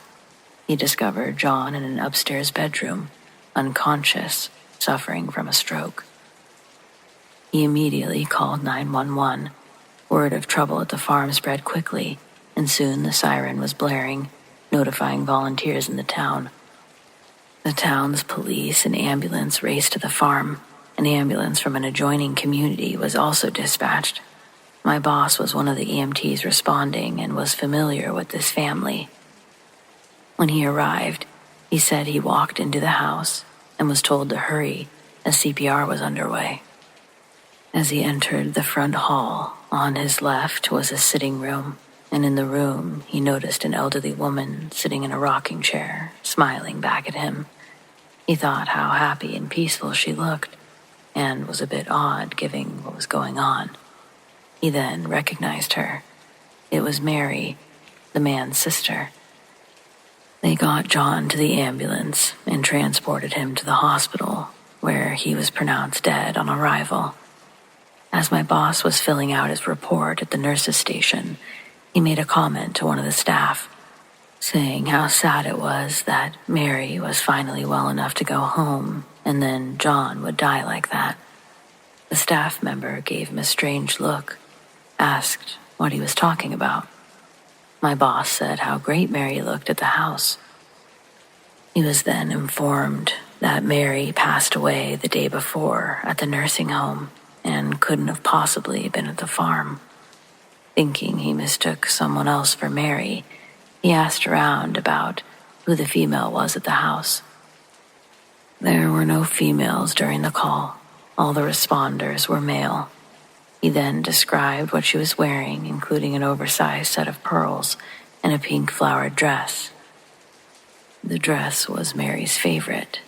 He had no doubt that the pleasant elderly woman who gave him a warm smile was indeed Mary. 2 days later, my boss and his then-girlfriend decided to attend the wake for John and Mary, a double wake and funeral, as Mary was the girlfriend's grade school teacher. As my boss walked into the funeral, he gazed over at the coffin holding Mary, and he nearly fainted. Mary was wearing her favorite pink dress with an oversized pearl necklace, exactly as she wore 2 days earlier at the farm. I was a home health nurse for many years. When we had to see a new patient, we had a ridiculous amount of information to gather. Thankfully, the company gave us new laptops, so it wasn't so bad. This particular patient needed wound care on his foot and IV therapy. When I finally found his house, I pulled into his driveway, sat there for a few minutes. I had that feeling like someone was watching me. I sat there for a couple minutes thinking that I didn't want to go into his house, but I gathered my stuff and went to the door. My patient answered the door and let me in. It was a ranch home with an open concept kitchen, living room, and dining room. My patient was barefoot except his wound dressing. He went into the kitchen to wash his hands as I set up my computer and things at the dining table.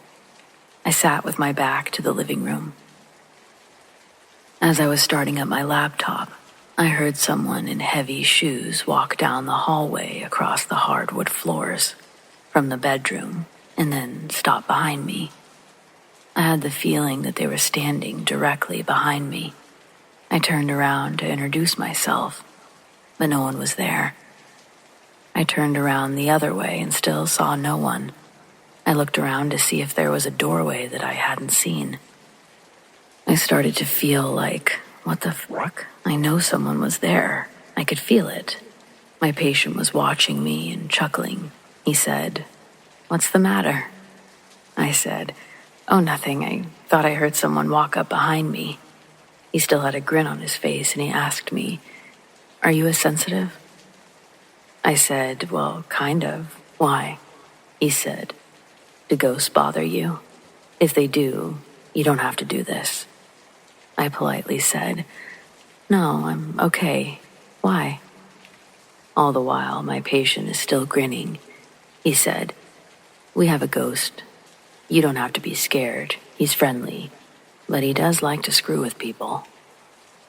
He also was into computers, so he might be wanting to see what you're doing. He's kind of protective, but I think he'll be okay with you. He's a friend of mine. I rented this place off of him and his wife. He was into construction and was always over here fixing things and hanging out with me. We had a problem with the roof. He was up there 2 years ago fixing it. He'd been up and down ladders all of his life. We don't know what happened, but he lost his balance, getting off the roof onto the ladder, and fell head first onto the driveway. We called 911 and did what we could. They life-flighted him, but they said he was gone when they landed. They kept him on life support until family came into town. I don't think he knows he's dead because he never left. He's still here. We hear him walking around on the roof, in the basement, or in the house. Things move. Tools go missing. He had his heavy work boots on. You can hear him walking real easy. He always said that he wanted to die with his boots on, and he did. While he was talking, I had the strongest feeling of someone in my face, like looking over my shoulder at my computer. I told him this, and he said he was probably just wanting to check out the laptop, see what I was doing. I shrugged my shoulders and said, "Okay, well, let's do this." I was kind of intrigued, so I figured that I would just treat him like any other family member. I could feel him next to me, so strongly. I turned to where I could feel him and introduced myself, explained my laptop, and what I was going to do. As soon as I turned my attention to my patient, it felt like someone kicked my chair on the leg, so hard that it shifted a few inches. My patient laughed and said, "I told you he screws with people." This continued through the whole visit. I never felt threatened during this, but it's not something I wanted to do again. That was the last time I saw that patient.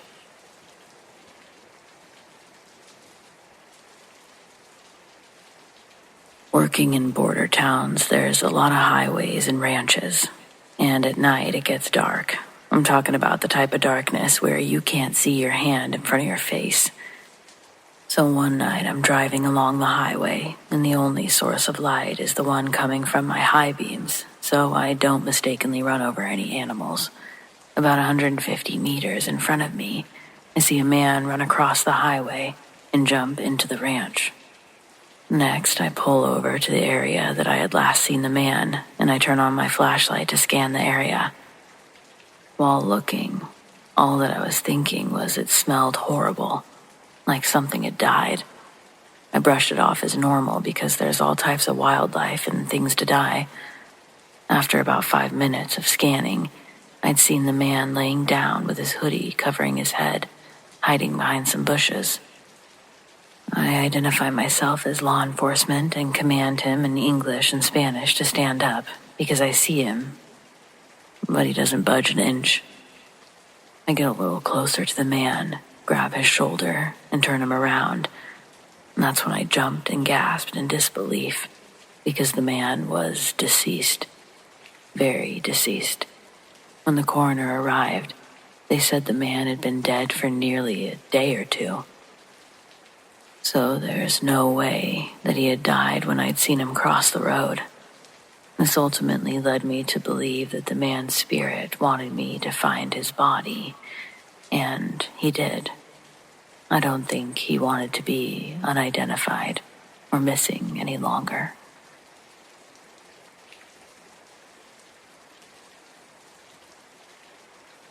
So my name is Tucker, and people call me Tucker the Trucker, and I can't say that I hate it. I've been driving for almost 12 years. I'm 32, single, don't have any kids, so I tend to stay on the roads. Most of my driving is done at night, less traffic that way. But you always want to fill up in the evenings because 24-hour gas stations can get dicey at 3 a.m. If you'll excuse the pun, I prefer to keep trucking along. There's a particular stretch of highway I drive all the time. It's properly in the middle of nowhere and runs straight through a heavily wooded area. The shoulders are barely big enough for a car, let alone my truck, so I lived in constant fear of flat tires. Now, it's weird to think that such a little thing ever worried me. Last Wednesday was a normal, boring night until I got a call in the middle of that long stretch. There was an old SUV with its hood up, stopped diagonally across both lanes. One guy was standing next to it, waving me down, but I saw a second person ducking on the other side of the SUV. One of the first things you learn with life on the road is to beware of a stranded motorist as much as a hitchhiker. This one checked every red flag, middle of the night, in the middle of the blocked road, in the middle of nowhere, with suspicious characters. And I don't mean the one that I saw trying to hide. My headlights hit the one waving me down, and he had the friendliest shit-eating grin I ever saw. And I'm from the South, so that's saying something. Trust me, someone in that situation wouldn't be happy. Stranded people are angry and or desperate, period. I've heard horror stories of truckers stopping to help someone and getting robbed or worse, so nothing was getting me out of that truck. I tried to dial 911 right then, let the cops handle whatever the situation turned out to be, but we were, surprise, surprise, also conveniently stopped in one of the highway's dead zones. When I got a little closer, I could see two more shadows, one on either side of the road, trying to get behind me. I'm always armed. You have to be in my line of work. But I still wasn't sticking around for a shootout if I could avoid it. I'd been slowing down, but now there were at least 4 road pirates against just me, and it takes big trucks a second to get going. If they had weapons, I didn't stand much of a chance, so I made a split-second decision to keep going. I pulled as far into the shoulder as I could fit, but I still clipped the back of the SUV pretty good. Just a tip. If you ever find yourself in this situation, always aim for the back end. You never want to go head-on with an engine. Right before I made contact with the rear end, I saw the guy who'd been crouching behind it dive out of the way. He was wearing all black, with a hood pulled over his head. I didn't see where the grinning idiot went, but he was probably the one who shot at me. I don't know how many shots were actually fired because they started when the metal was still scraping, but it was at least 3. One came through the driver's side window and struck the windshield. I felt the wind on my cheek as it flew by. I almost swerved off the road, but managed to get back straight. 2 more shots hit the trailer as I sped off. I drove fast as I dared in case they tried to come after me. There was a second that I thought I saw lights behind me, but they were gone as fast as they appeared. I called the police about 2 miles later when I got service back. Later on, I was informed that they'd found the SUV abandoned in a ditch a little further up the road. It looks like they tried to drive it, but bailed when they realized how bad it was. The license plates were gone, and the VIN number was partially scratched off, but they were in a hurry and did a poor job. Cops traced it back to an elderly woman who lived next door to one of the suspects. She'd let him use her car in exchange for mowing the lawn and taking out the garbage. Last I heard, they made 3 arrests and are still looking for the last one.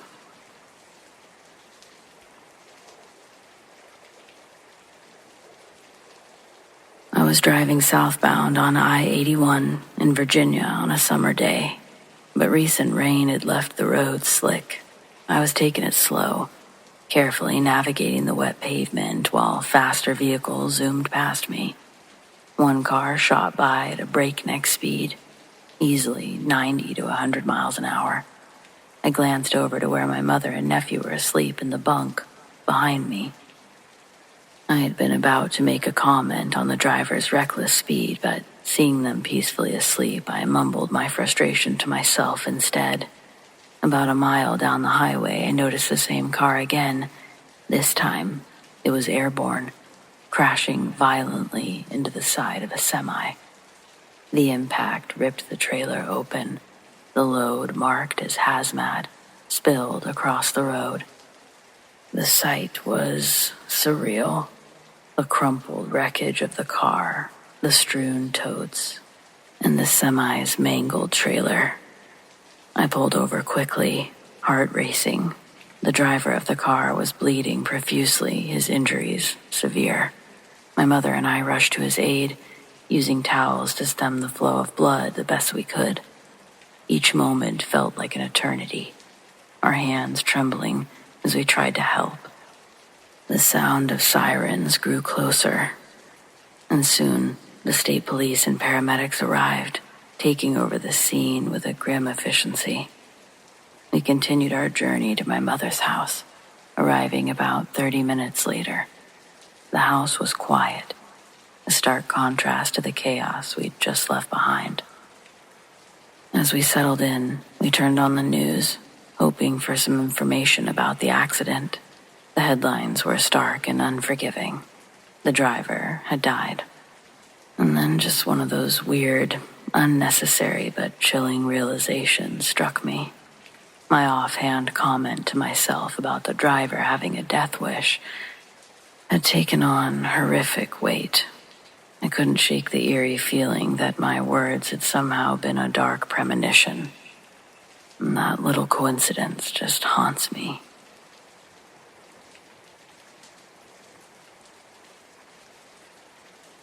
I'm not exactly sure if this is paranormal, but I did have one moment that I can only explain as non-religious awe at witnessing what the soul of a person looks like.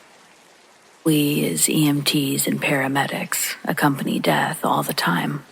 We're present as we treat people who die in the midst of treatment, and we switch to resuscitation protocols and carry on, or we arrive on scene to find people who are clinically dead and occasionally resuscitate them to being clinically alive, sometimes even to the point of consciousness and responsiveness. But I had one patient whose death impacted me in a way that changed my life. He was assaulted in the restroom of a porn theater. He was viciously sexually assaulted, stabbed multiple times in the chest and abdomen, and several of his fingers were cut off to steal his rings. We weren't far from the hospital, so we scooped him up and took off. I was treating him en route, starting 2 large bore IVs, sealing up the pneumothorax, dressing the other wounds, etc., keeping up the professional babble, something like, "It's going to be okay. We're headed to the best trauma center in the area. You hold on now. Okay? You just keep breathing. Slow and deep. We've got this. You just hold on for me. You're doing great. Blah, blah." Suddenly, he grabbed my arm and said, "Please stop. I'm scared. I don't want to die alone." Just hold my hand, please." I will never forget that. I was stunned. I stopped, sat on the bench, and held his hand. His eyes locked with mine, and as he took several agonal breaths, I watched his eyes change. 1 second, he was human, and then, inexplicably, he was not. I know that for anyone who's seen the eyes of a dead person, you can recognize them for what they were. But I've never been consciously present with a patient in that fraction of a moment when their eyes, the windows to the soul, emptied, and that person ceased to exist. It was scary and awesome, in the true sense of the word, and a sense of horror to accompany him as he left. I simply will never find the words to express that feeling. It kind of shook me because I'd gotten into this line of work after my mom died. I was never raised with religion or any kind of faith in something bigger than us. When a person died, their body decomposed, and only memories of them kept them alive. But now I wondered, was my mom somewhere out there in the ether? Did her soul still exist somewhere? When I dreamed of her, was her presence real? So that experience changed my life, made me question so much about death and life, where one begins and the other ends. Is it paranormal? I don't know.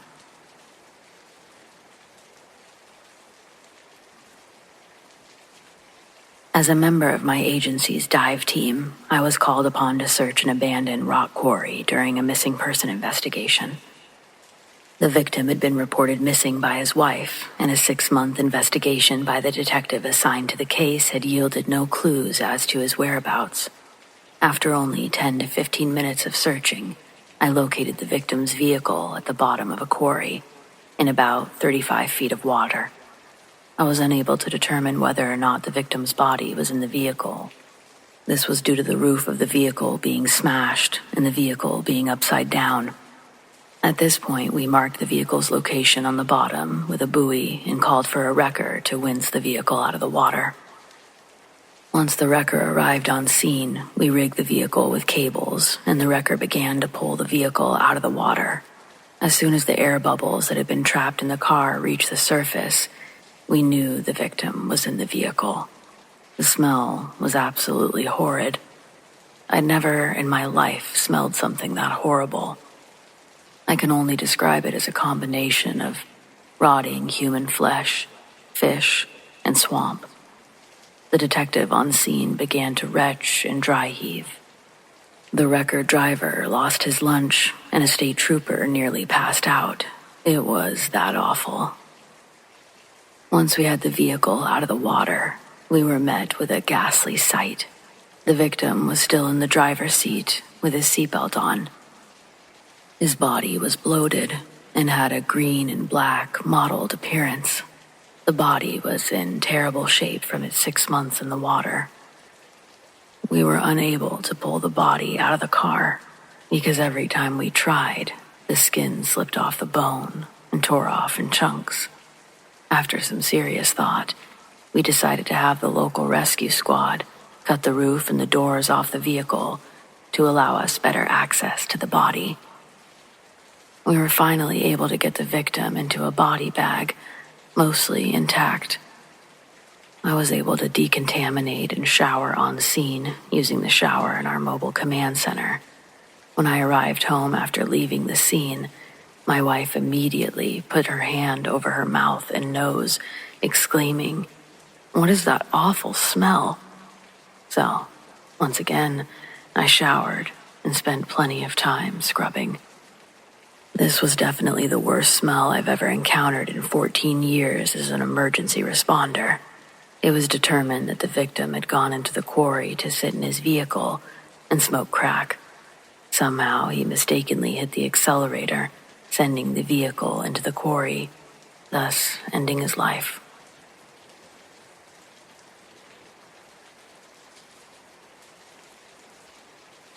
I quit my summer babysitting job this morning. Saturday was my first day with the little girl, and today is Sunday. I feel terrible quitting so suddenly. The family I've been working for recommended me, so I'm pretty positive I just blew my chances babysitting for either of them ever again.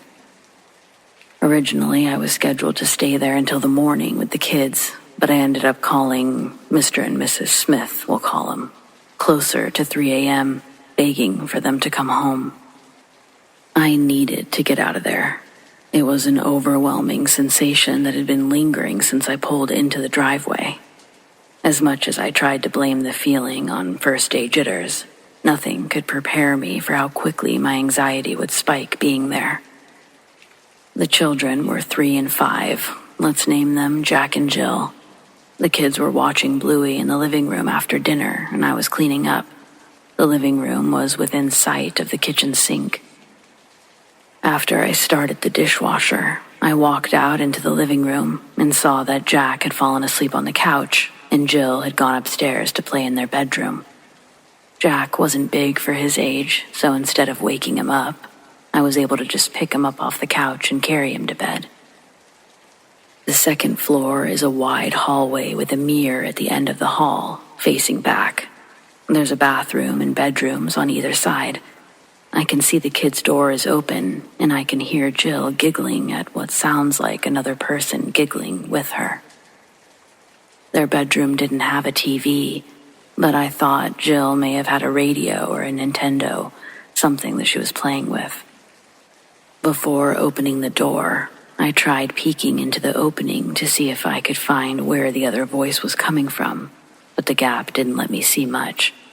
But what I did see was enough to scare the hell out of me. Jill had long, straight hair, and it looked like static electricity was keeping it up floating. That's the best way I could describe it. With Jack now resting over my shoulder, I supported him with one arm and fully opened the door with my other. Jill was playing on the ground with her dolls. When she looked up at me, all of her hair fell back down to normal. The siblings have an expensive wooden bunk bed at the far end of the room. Making sure not to twist my ankle on the toys, I carried Jack to lay him on the top bunk. When I pulled his resting body from my shoulders and laid him down, I was surprised to see that he was now awake again.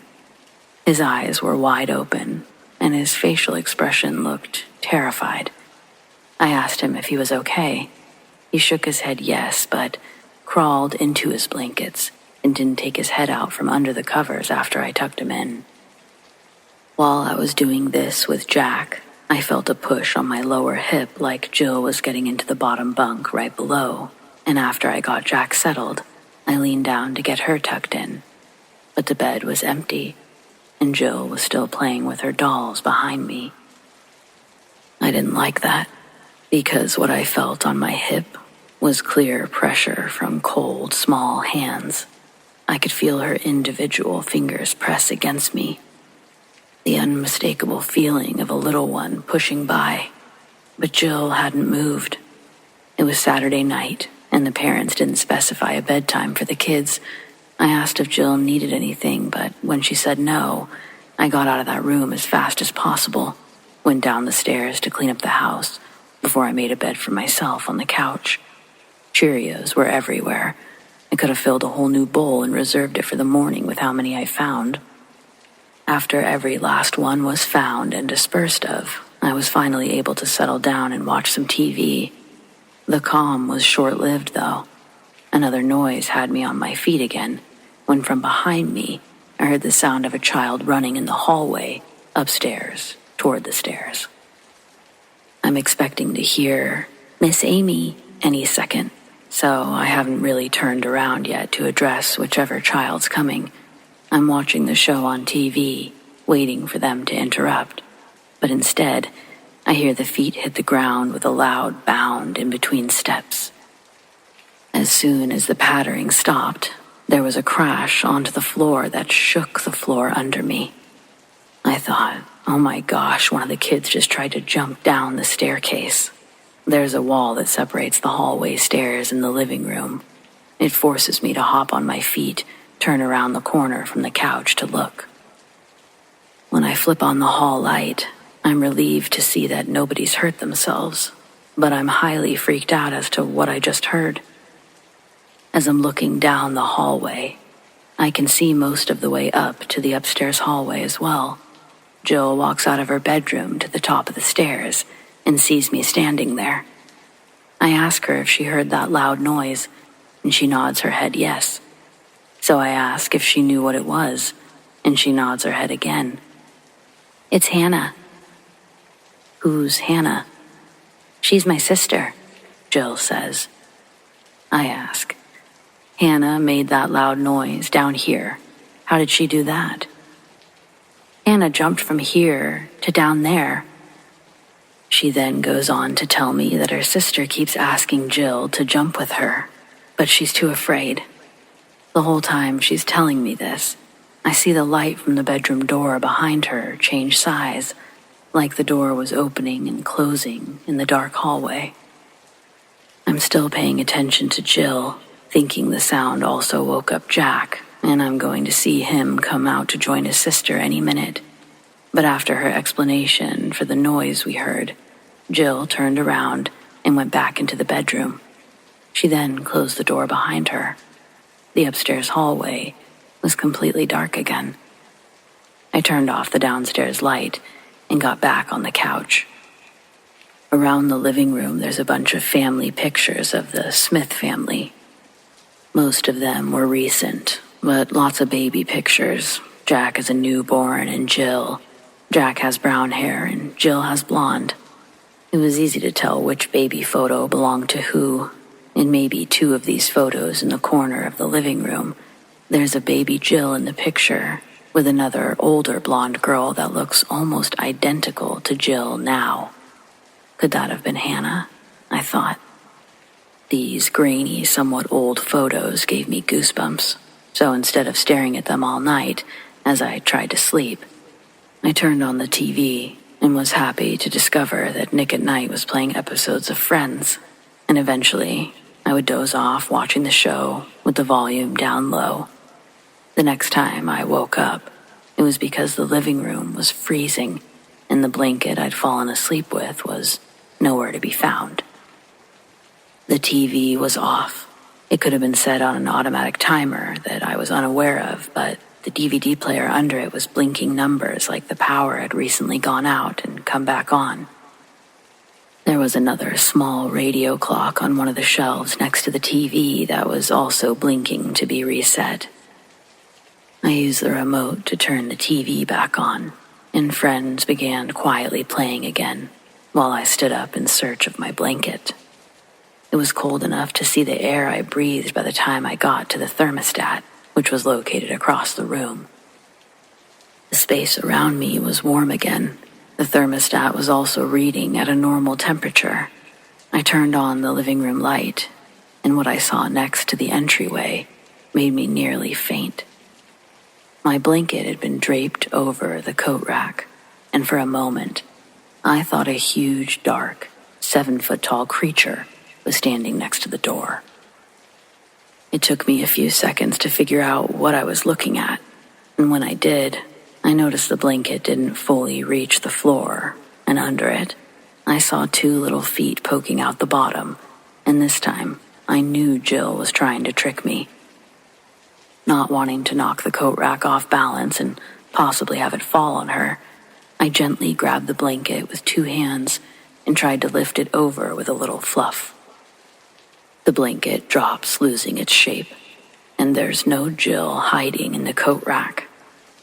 Take this how you will, but when the blanket dropped, the coat rack was a lot smaller than what I had pulled the blanket from. When I first noticed my blanket draped over it, I thought I would have noticed something that tall by the front door. When I looked down and didn't see Jill, it felt like my tummy was filled with rocks. There's just no way she would have been able to run away, hide completely like that. She's 5. I just stood there with my blanket, listening to the sounds of Jill still playing upstairs in her room. I didn't care how late it was. I was relieved to hear someone else was awake in the house, and after the coat rack thing that I'd just seen, I didn't want to be downstairs alone. I flipped on all the lights that I could before my ascent. When I went into the kitchen, the microwave timer said that it was 2:52, and so did the oven timer. It was only the living room that lost power in the house. When I'm at the top of the stairs, the hallway in front of me is dark, aside from the light under the children's door. I can still hear Jill's voice giggling, and clearly a shadow moving back and forth. I could see it under the doorway, blocking out the light when it passed. Turning on the hall light, I started heading towards the door. I gave 2 little taps with my knuckle before opening the door. The room was dark, and both of the children sound asleep. It was freezing in there, like when I woke up. The same weird bubble of cold I'd stepped out of by the couch downstairs. It felt like I'd stepped through a wall of stagnant, cold air. Outside the room, it was warm. I quietly stepped back out and closed the door, glancing into the big mirror that faced the hallway. There was something different about the reflection. The upstairs bathroom is directly across from the kids' room. I can partially see both in the reflection. I can see a little past the handle of the bathroom door, but the bathroom door on my side is fully open. I look again into the mirror. I can't begin to understand how the door could be closed in the reflection. I frantically scan around the mirror for any other inaccuracies, but it's only the door that looks wrong. Then I tried standing in different positions in the hallway while staring at the reflection of the closed door. Nowhere I stood could give me the correct view of what the door actually looked like. I'm at a loss for any explanation, and then it makes the slightest movement, and in the reflection to my right, the bathroom door opens a few inches. Still, nothing was happening on my side of the mirror, but I ran my reflection away from that door and back down the stairs. And that's when I called the parents, multiple times. Surely I scared them or worried them, but you know what? I was terrified. Still am, technically. Had I not quit, after this, I'm sure they would have fired me anyway. They were completely unimpressed by me and rather bitter about cutting their trip short. Though, personally, I think that they should be a little bit more concerned with the potential demons or ghosts living in their home. You know, specifically the one that keeps trying to convince their daughter to jump from the 2nd story. But hey, I'm just the babysitter. They're the parents. What do I know? Not my problem anymore, I guess.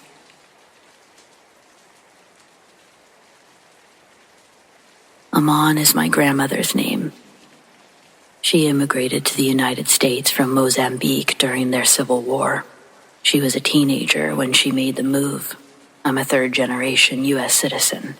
My culture is my pride, but my culture is mixed with the American lifestyle, as my children will inherit and embrace the American culture more than I do. It's inevitable, and for better or for worse, I think. When Grandma Amon babysat, she used to entertain me by telling me stories of when she was a girl living back in Pemba. Most of her stories were to emphasize how good we have it in America from what she had growing up. But there was a story she told me only once, swearing on everything holy that it was real. Pemba is a coastal city on the peninsula, and all of the residents living near the water know a secret they keep to themselves. They don't share it in fear of the repercussions that it could have on the community. Grandma Amon knows firsthand how real these legends were. In her town, reports of missing locals were only made known from people talking to one another. Fishermen, even some that didn't go too far from shore, their boats would be found floating adrift, empty. Decomposing fish would still be in their nets on the floor from the day's catch. Other fishermen would find these boats, guide them back into port. Usually by the fishing gear, families could recognize who was gone. Everyone knew what had happened to the unlucky crew. The children thought that what the adults told them were tales to keep them home safe. It was talked about in a way of the Agawi, They resemble America's Bigfoot. Amon's mother forbade her from playing by the water at night, and she would tell Amon stories of her encounters with these monsters. But as Amon's future daughter would to her, she ignored her mother's warnings. She knew about the dangerous animals that lived around her. Venomous snakes and crocodiles were a constant threat that she grew up learning to predict and avoid. When Amon is a teenager, she falls in love with a boy who is about to go off to the war. In an act of romance, he blindfolds Amon and guides her down a rocky path to the edge of a dock where a rowboat with flowers, chocolate, and an oil lantern are sitting, with a bottle of wine the boy had stolen for their occasion. He'd picked a quiet part of the water, away from the reptiles that nested along the long shoreline and the rocks. The boy stables the boat and helps Amon step in. Then, knee to knee, the boy turns the oars, pushing them forward and backward until they're far enough from land not to be spotted, but still close enough to see the dock. The water was calm in the inlet, and the stars shone bright in the sky. They were enjoying their time together, but before the bottle of wine could be popped, they felt the side of the boat get bumped. Both of them hushed down and huddled together in the boat. The bump that they felt vibrate through the old wooden boat wasn't heavy like a crocodile's curious push on the bow. The bump was better said as 2 knocks, then 2 more. The boy attempts to show courage for Amon. He grabs the lantern and slowly, both of them lean their heads over the edge of the boat, with their light source extended over the water. The boy leaned out further with the lantern. It didn't illuminate much of the darkness around them, and even less of the water, but it was enough for them to check for disturbances in the waves. There were no fins, no large ripples parting the water. Wherever the boy moved the light, the water below him was calm. Amon is also following the lit areas with her eyes, but something tells her to look straight down. Just under the surface of the water, closest to the boat, pressed against the side of the boat looking up at her, are 2 pairs of eyes that reflected the lantern's light, like small white crystal balls in the water. They quickly retreated as the lantern grew closer. But in that brief moment that their eyes met, Amon gasped and pulled the boy back into the boat, just as one of the creatures ascended towards them. There was a big splash that sent water spraying into the boat. Not only did it drench the 2 teenagers, but it extinguished the lantern, as well as spilling it over, leaking oil all over the boat. The moon was their only source of light now.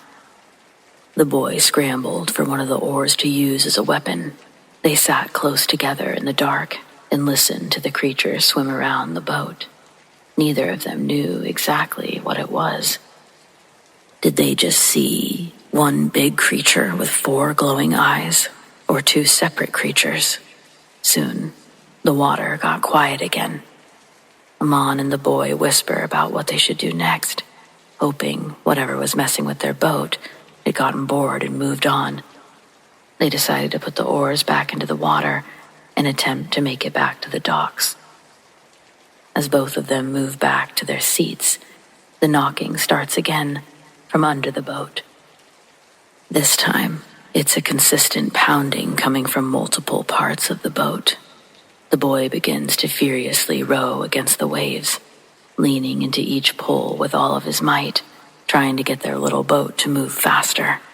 With a violent jerk, one of the oars is torn from the boy's hand. He's almost pulled overboard with it, but manages to let go just before losing his balance. With only one oar left to work with, he begins switching from left to right, trying to keep the boat straight, but moving much slower than before.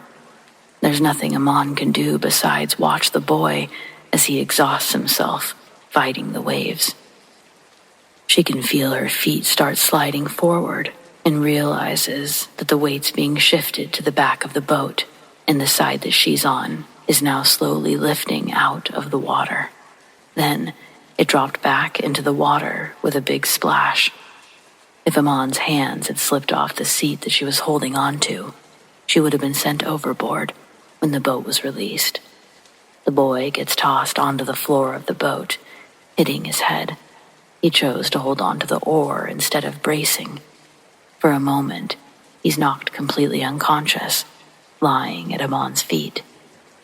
She leans down to check on him, but the eruption of more water makes her look back up into the back of the boat.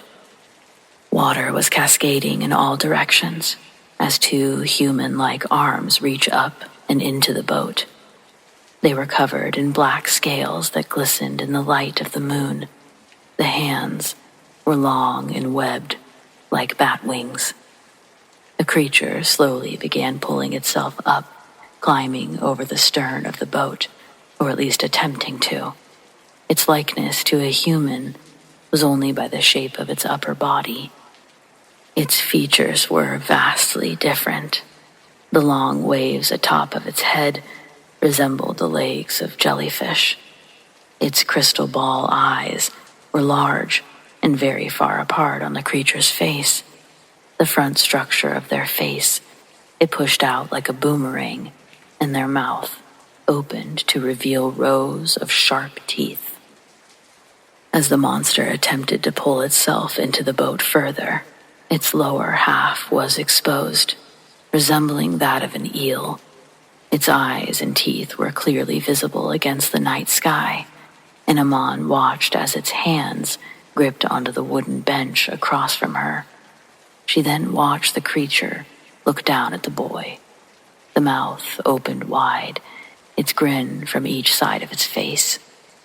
And then the jaw moved further and further down, widening to grotesque proportions. Out of a panic, Amon screams at the creature, but its attention stays looking down at the boy. The creature attempts to grip the boat further, only its horrific webbed hands seem to be struggling. Amon watches the creature's hands slip from the boat with each grasp. With the boy still passed out, Amon takes the opportunity to grab the second oar. Then, from one end of the boat, she swats at the lantern on the floor, attempting to spread the oil even further, hoping to make it too slippery. The creature uses one of its hands to grab the oar, and that's when Amon realizes that she has to let go of it. But suddenly, she's in control. The oar is released, sending Amon backward onto the boy, where she managed to keep hold of the oar. The water is suddenly loud and filled with a familiar thrashing. Looking out into the water, Amon can see that the creature is now struggling.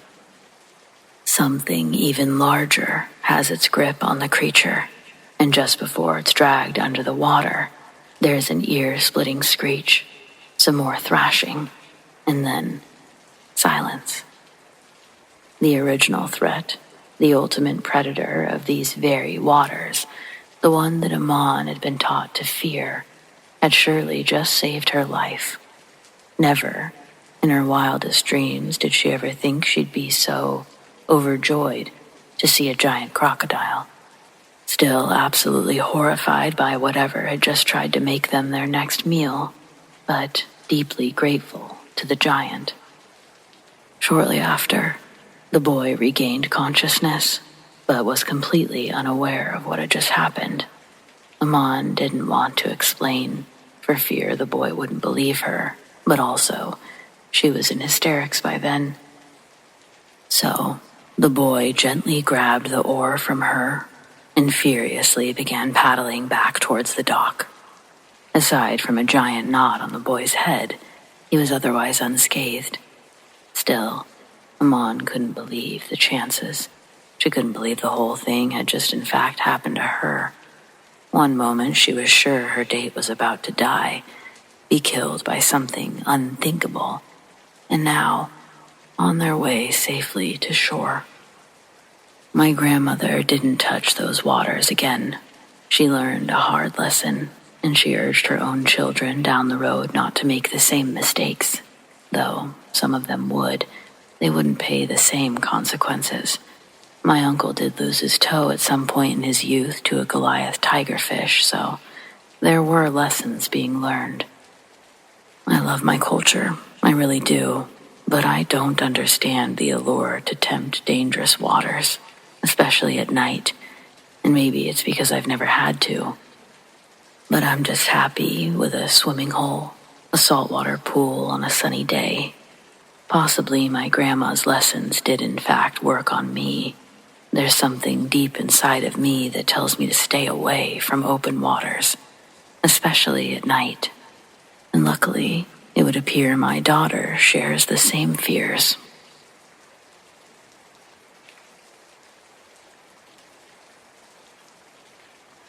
I had a restraining order placed against my first husband after we divorced.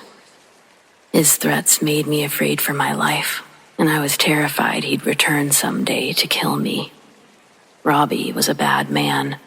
His Christian attitude was a mask to hide his toxic behavior. Only at home would he feel comfortable extending his full wrath if I were to displease him. Months went by and I thought my nightmare was over and I could start moving on. My friends that didn't have him blocked on social media told me that he moved out of state. A year would go by with no contact. I began to let my guard down, thinking he'd moved on from me. Unfortunately, I was wrong. Even after I'd sold the house and moved, he still managed to find me. The house I purchased from the sale was a smaller house on larger property. Living by myself, I had no use for extra rooms that I'd rarely use, but I did enjoy having no neighbors. I was able to purchase all of it for less than what my house sold for. I was able to furnish everything exactly how I liked, and I even had a little put in my savings. The first week living there full-time, I tried to ignore the jitters new surroundings can present. The settling of an unfamiliar house, it took some getting used to. But the more I unpacked, the more it felt like home. It took longer than expected to get the last box fully sorted. I spent the first few months using them as tables. Moving always gives perspective to what items you thought necessary to survive day to day. It became more of an aesthetic task since I wasn't expecting visitors. It was the 4th of July and I was working at a bank. A male coworker asked me out to watch fireworks, and I decided to try my hand at being friends with another human. I wasn't looking for anything romantic, and I let it be known. He was respectful, and I enjoyed getting out to see the fireworks. The city council hosts a big show in the middle of town every year to celebrate the 4th of July and New Year's. I was really enjoying my new life. When he drives me home and we pull down my driveway, I notice a light in my attic is on. From what I remembered, the lights were off. I've only been up there a handful of times to put boxes away, but I surely would have noticed the octagon window glowing above the front door sooner. I didn't let my coworker know how uneasy I was feeling when he dropped me off. I didn't want to invite him inside and ask for his help in any way. When I got out, he didn't get out to walk me to the door. We said our goodbyes in the car and he backed out right after I shut his door. My porch light was off. Another light I could have sworn I knew the positioning of. When I left that afternoon, I mindfully turned it on, knowing I'd be coming home late. I fumble to get my keys in the door. When I get it open, I flip the switch to the porch light, and it blinks on again. So it didn't burn out. Turning around to face the living room, I can also see down my hallway that leads to the bedroom and bathroom.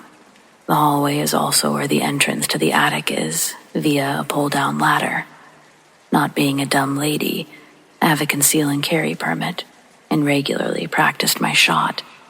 It was a good hobby for a single woman to pick up living on her own. After checking my immediate surroundings, I made a sprint to the bedroom to get the pistol. Then I went from room to room, checking to see if anything was out of place, but everything was as I'd left it earlier that day. Turning my attention toward the attic, I yanked down the trap door, but the ladder didn't fall down. It felt like it was stuck. It took 3 good pulls before the door released, sliding the ladder down with such speed that it chipped the wood floor beneath it. Before I make the slow climb up the ladder, I point my gun at the lit opening and wait to see if anyone pops their head out. I had my finger on the trigger. I was prepared to shoot anything that moved, including an unlucky raccoon. I didn't care. Anything that moved was going straight to God. I climb the wooden ladder and poke my head inside the attic. There's no one up there, but what I do see still puts me on high alert. All the boxes I'd stored up there had been knocked down. All that was inside now laid in piles on the ground of the attic. A raccoon could have definitely gotten in there and done this. I reasoned this with myself, looking at the mess as more frustrating than scary. I fully pull myself up into the attic to see if anything's been damaged before turning off the light. Giving the piles a close inspection, I tried to ignore the fact that it looked like the boxes were tipped completely upside down, not just pushed over. Old pictures of Robbie and I scattered on the ground. Halloween costumes and holiday decorations looked like they'd been thrown around the attic. The space is a big open area. It would have been easy to see if anyone was hiding up there, because there's nothing to hide behind. When I climb back down the ladder, I can reach the cord for the light, and I tug it off before stepping down the rungs. The ladder reclines back up, and just as the trapdoor seals off the attic, I hear loud, stomping footsteps above me. I'm now officially completely scared, even with a gun in my hand. I called the police and waited outside until they could do a more thorough job checking the house. They didn't find anyone. I told them about my restraining order, but all they could do was have me call back if anything else happened. That night, I slept with the phone in one hand and my gun in the other. But the rest of the night was quiet. The morning, however, I woke up to the smell of cigarette smoke. It was the strongest when I walked into the kitchen. I don't smoke. Haven't smelled a smell like that since I stopped living with Robbie. Once more, I retrieve my gun and walk from room to room, checking every inch of the house. All the doors and windows were still locked tight, and again, nothing was out of place. I called in sick to work that day, paranoid that Robbie had found me and he was going to kill me. I spent most of the morning looking out my window at the far, narrow exit of my property. I called my friend and asked her if Robbie's been on social media lately. I explained what's going on, and while we're on the phone together, she uses an account that he hasn't blocked her on. She starts by going, on the phone, and I start asking what? Terrified that she found a recent post like, off to kill my ex or something like that. But what she tells me leaves me equally as speechless. Holy shit, she says. Robbie died last week. There's a whole bunch of comments on his page saying, "We'll miss you, can't believe this happened, rest in peace," but none of them explain how he died. More research led to an obituary. It was true. Robbie was really gone.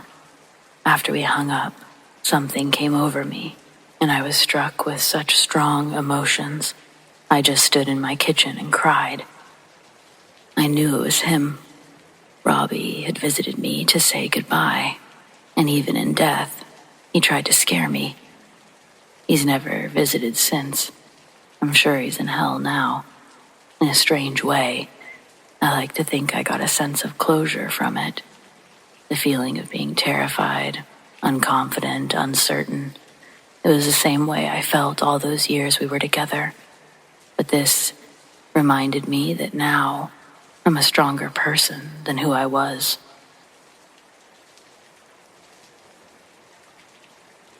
I grew up in the 90s, and my dad was a single parent who worked on an oil rig. Whenever he was gone on a hitch, I would be left with my Aunt Phyllis, who was the manager of our local mall. Her office had a small TV and VCR, which I sat in front of for 40 hours a week. When I got a little older, most of my time was spent in the game room. It was always like a second home, a safe place. I was happy there. As a teenager, my friends and I would leave our bags in my aunt's office while we saw a movie next door. One day, we returned right as Phyllis was leaving, and I had to use the bathroom. She was in a hurry and told us to lock the doors when we left. My friend Kaylee joked that we should stay hidden in her office until closing and spend the night in the mall. Our other friend, Lexi, thought it was a great idea, and I was never great with peer pressure. You know that movie, Home is Where the Heart Is, the one where Natalie Portman gets knocked up and lives in a Walmart? Yeah, that's why they wanted to stay there. Anywho, we called our parents and said that we were staying with someone else, locked up, and stayed quiet.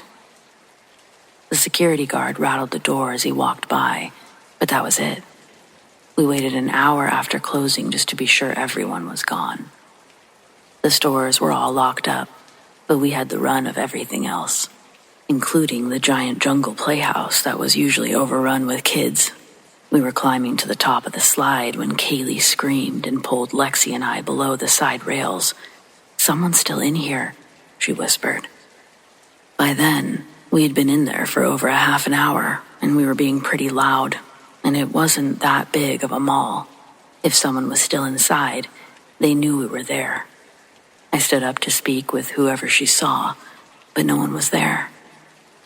It didn't make sense that one of the janitors would run from 3 16-year-old girls. We got worried that they might have preferred waiting for the police and decided to leave. But all of the doors were locked, a problem we didn't foresee because we were stupid teenagers. There was an exit through the back of my aunt's office, but a solid 12-foot gate blocked our way out of the alley. The longer we stood around trying to think of a way out, the more we began to realize that no police were coming. If no cops were called, then why hadn't we been confronted? And then that begged the question, had Kaylee even seen a real person? Or had she freaked out over a mannequin in a window? Finally, we decided to go back inside to check. It was past midnight, and there was no reason for anyone to still be hanging around. By this point, Lexi and I were positive Kaylee imagined it, but Kaylee insisted she saw someone turn the corner. A lap around the mall only confirmed our theory, but it did nothing to sway Kaylee's conviction. We returned to the playhouse where we settled in to wait for morning and eventually dozed off. It was about 2:30 when the playhouse started to creak and groan under the weight of someone new. I woke up seconds before the others to see the horrifying toothless grin of a tweaked-out homeless man through one of the bubble windows. I screamed. He screamed.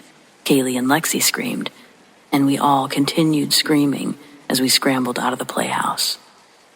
As we ran away, the man chased us, yelling about how he told us rotten boys to stay out of his house.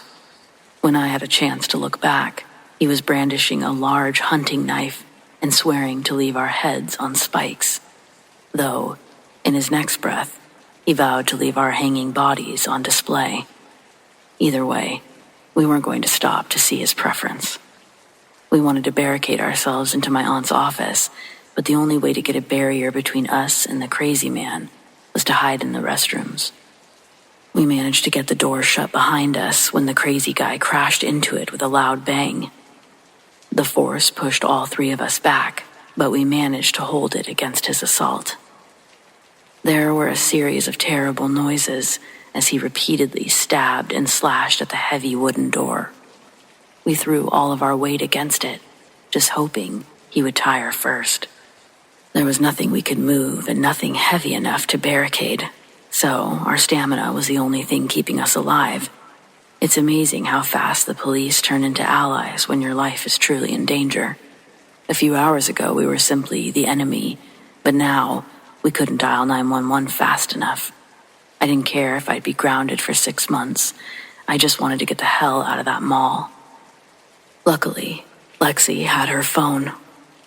The operator was calm and comforting. He accepted our situation with no questions about how or why we were locked in the mall, Any doubts about the validity of our claims were put to rest by my friend's blood-curdling screams, and also by the psycho's promises to show us our intestines before we die. This guy was nothing if not a Rolodex of murder methods.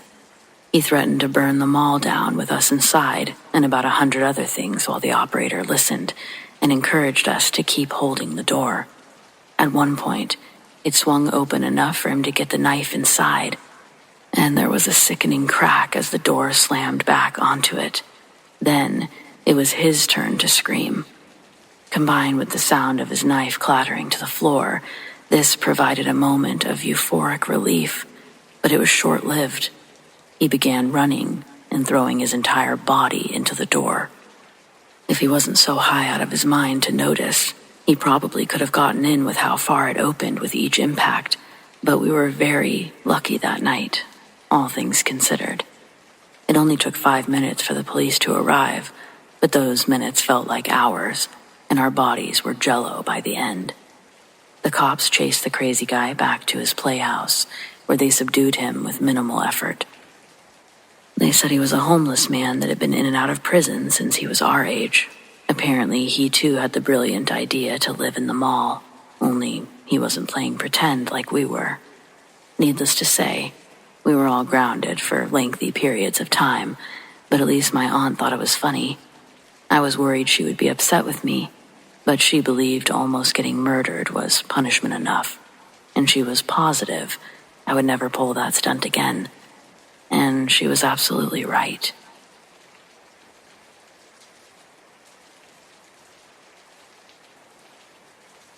On my 14th birthday, I got an electric mountain bike as a gift from my uncle. Its intended purpose was to be my means of transportation for school, so I didn't have to take the stinky bus anymore. That was its intended purpose. What I really used it for was taking it up the hills with the older boys that rode actual motorbikes. My electric bike wasn't nearly as powerful as theirs and couldn't get enough speed to do tricks, so I basically used it as a chair while watching the other kids drive around the woods. One day, I got a healthy helping of peer pressure that leads me to the peak of a hill, trying to line my tires with a thin walking trail in between 2 tree trunks wider than my wingspan. At the top of the hill, there's a small, flat patch that I'm supposed to do a circle in to already have momentum when I hit the hill. Well, that plan didn't happen, though. I hit the throttle too fast on my turn, and I launched myself off the back of the mountain like a fucking cartoon character. The backside of the hill isn't like the front trail I was aiming for. The back is just a long drop into trees, and down those trees to the forest floor, several feet down from the trail. By the way, I'm not a guy, I'm not a bro, and the only reason I was up there was because I had a crush on one of the motorbike boys. I thought if I dressed cute and hung out there long enough, he would think that I'm way cooler than these dumb bikes. So, zoom, here I go off a fucking cliff. Before a tree branch bonked my lights out, I remember my last thoughts were, I'm gonna die now. What a lame way to go. At least they didn't see me fall. Teenagers. When I regained consciousness, I was high up in a tree and pretty fucking banged up. I knew I'd broken more than a few ribs. My arms and legs were cut up all to hell, but they still worked. The helmet I'd worn without a chin strap was gone, and the bugs, they were crawling in my hair. It's also now starting to get dark in the forest. I don't know how long I was out, but I do know the sun was nowhere near the horizon when I started.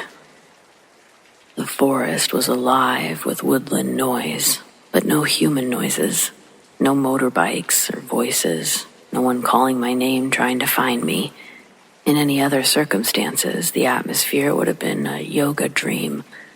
Distant birds chirping, insects flying around, some tangled in my hair so I could hear their wings flap in HD. I wish I could have enjoyed it more.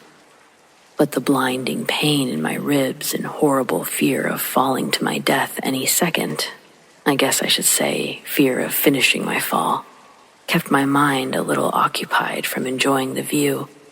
From my perspective, the view I saw was nauseating. Panic and disgust were induced from knowing that I would have to somehow scale my ass down this tree. I've never climbed a tree up to this point. I didn't climb this one. I had no clue how to get down or what I was going to do.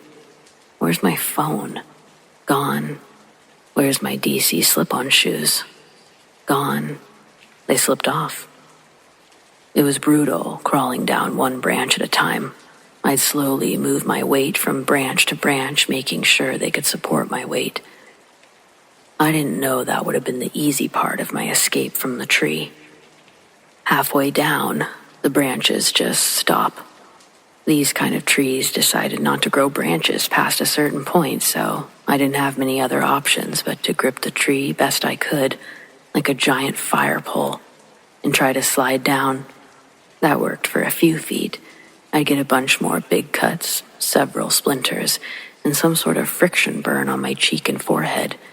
Then, my crescent hold lost its tightness, and I fell at a diagonal angle backwards the rest of the way down.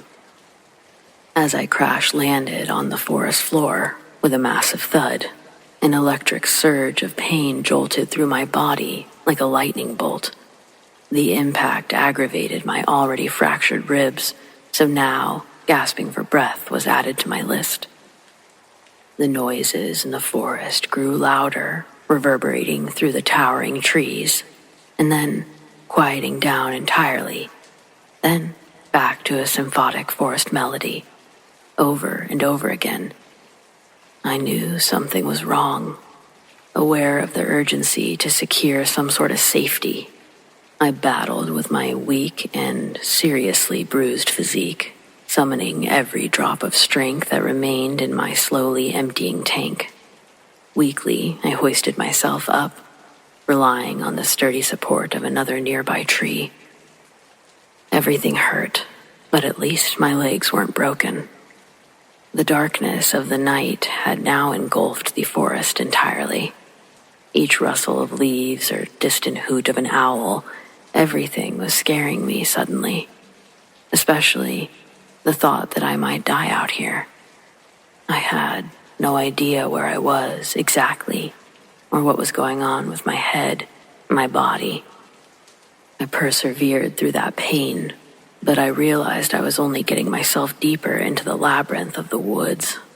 The forest seemed to enclose around me, while the wind was relentless. Just as I started to lose some hope, a voice inside me told me I couldn't stop. It wasn't a real voice, just a strong feeling. But then, just a short time later, I could hear a voice in the distance. Finally, someone was saying my name. As I stumbled through the undergrowth, it almost felt like I was drunk. My steps were uneven, my breathing labored. But if I could just make it to the voice, I knew I'd be okay.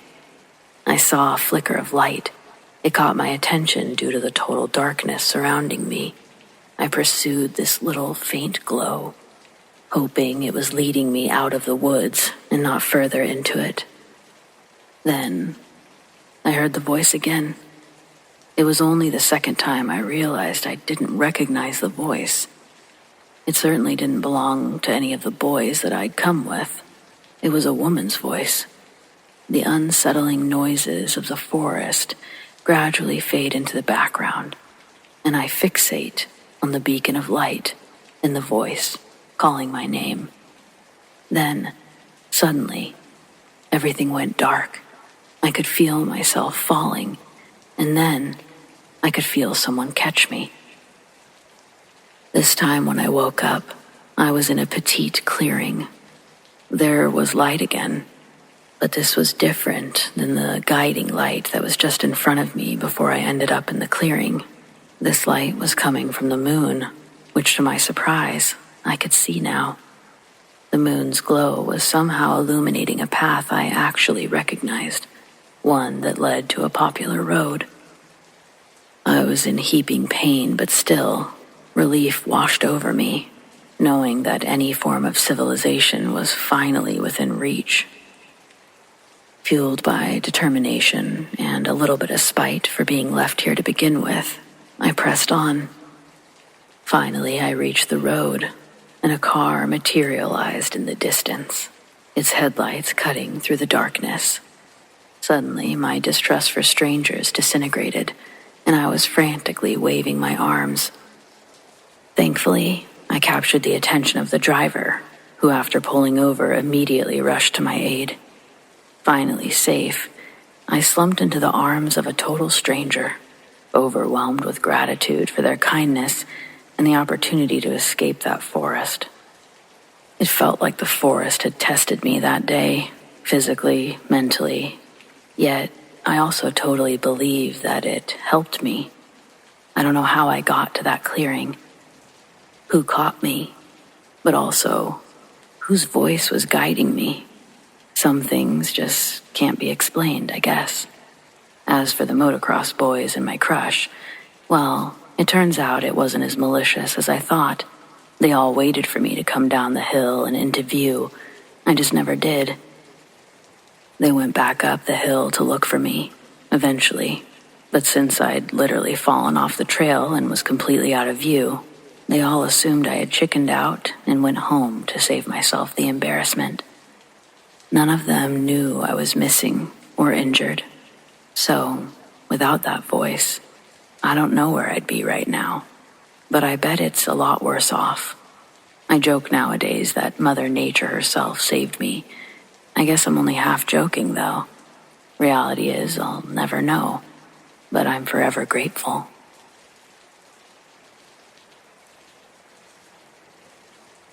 I live about an hour outside of Boston, and there used to be an old factory building near my house.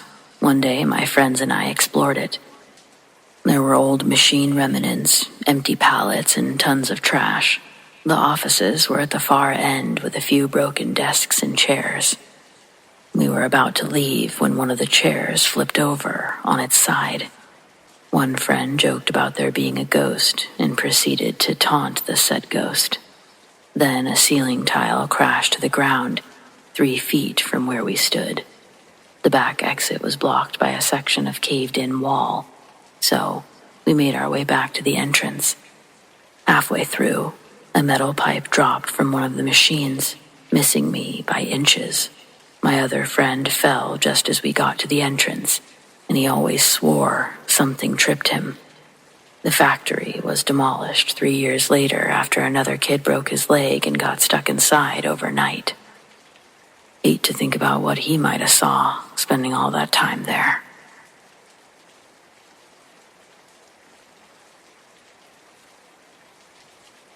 A story from my shameless youth. I grew up in Portland, Oregon. Every pawn shop knows me from those days. All of us go way back. If I walked into any of those places and the same people were still working there, they'd look upon me with a familiar, light-hearted gaze. They'd see through the wrinkles I've acquired over time. They'd remember my bright blue eyes as I batted my lashes, trying to act cute while haggling over a couple dollars difference when the man behind the counter lowballed the 4 VCRs my boyfriend recently shoplifted. I think I got $30 that time. Shoplifting at the mall wasn't all my boyfriend did. His main gig was parking lot smash and grabs and the occasional home invasion.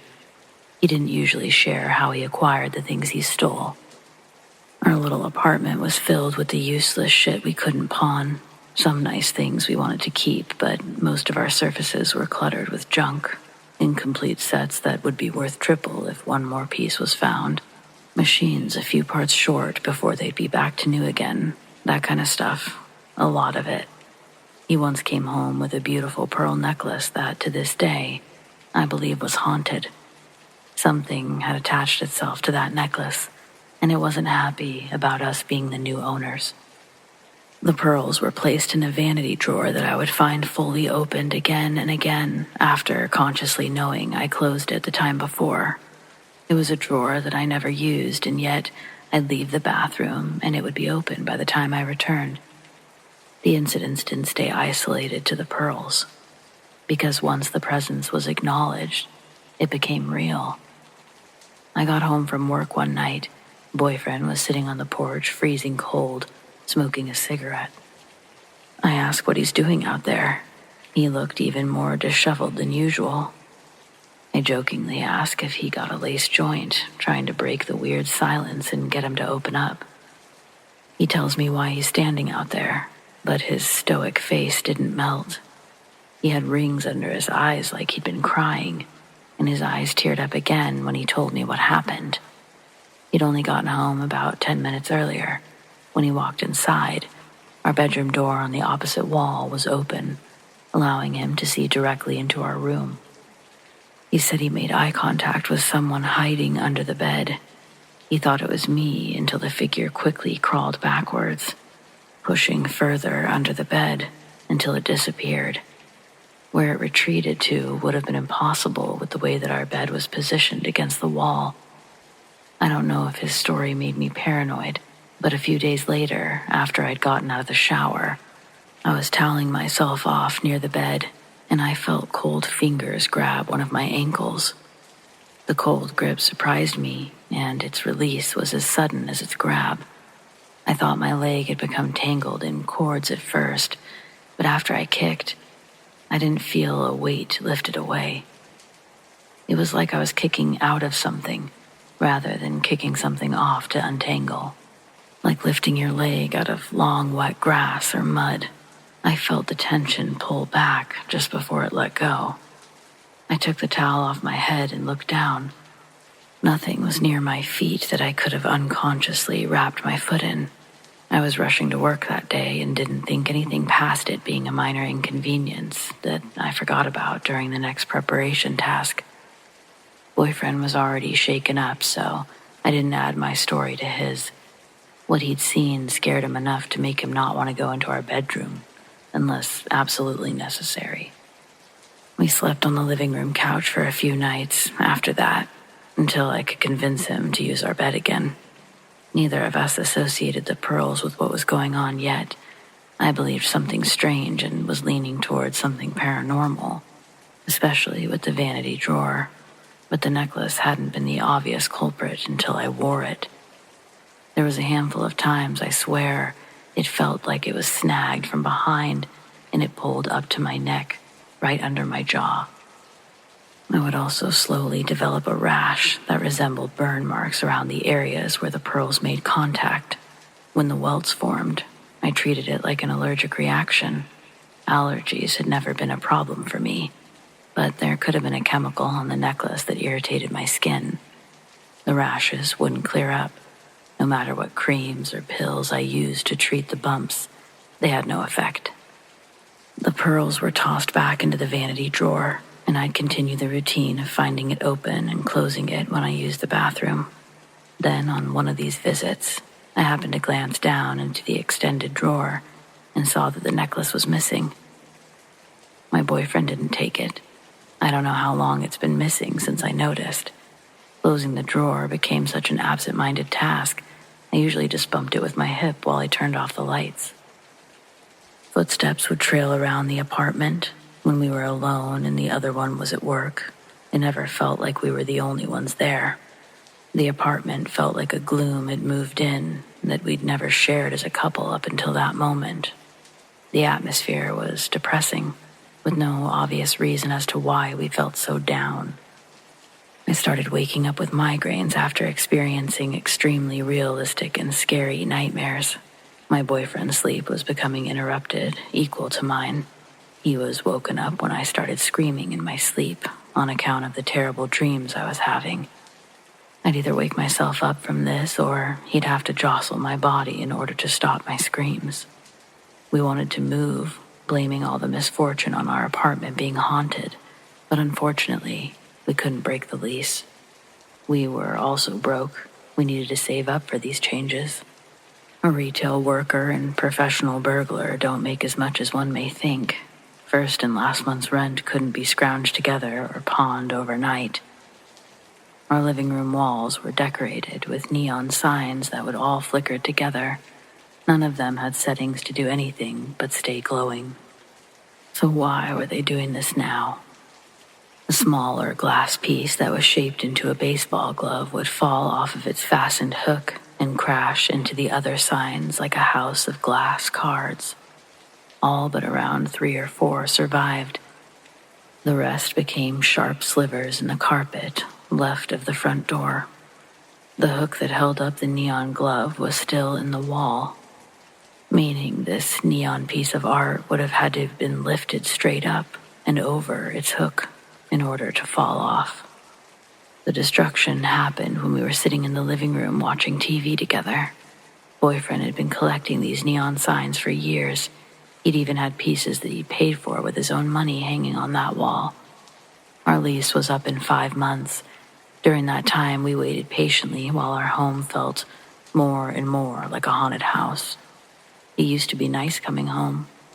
Now we'd dread when the other one had to leave, and we'd never looked forward to going back after our shifts ended. A coworker of mine had a litter of puppies that she was trying to adopt off. Boyfriend and I thought about getting a puppy. We decided that it would brighten up the somber feeling we were having. The next afternoon, I brought home a little lab mix that we named Biscuits. He's a very energetic pup and insists on smelling around each and every corner of his new surroundings. Our attention and affection is spent all on Biscuits, and we can't help but feel cheerier the moment he enters the apartment. That night that we brought Biscuits home, he's wandering around in the bedroom. I'm out in the living room. Boyfriend goes to work. The TV's on low and I'm playing on my phone. I hear Biscuits whimpering, and his whimpering is becoming more strained, and I get up to see what he's gotten into. I make a couple loops around the apartment and realize this puppy is nowhere to be found. I started frantically crawling around trying to listen for his squeaks and barks to get an idea of where he was. I narrow it down to the bedroom and look under the bed to see Biscuit's neck tangled in something under there.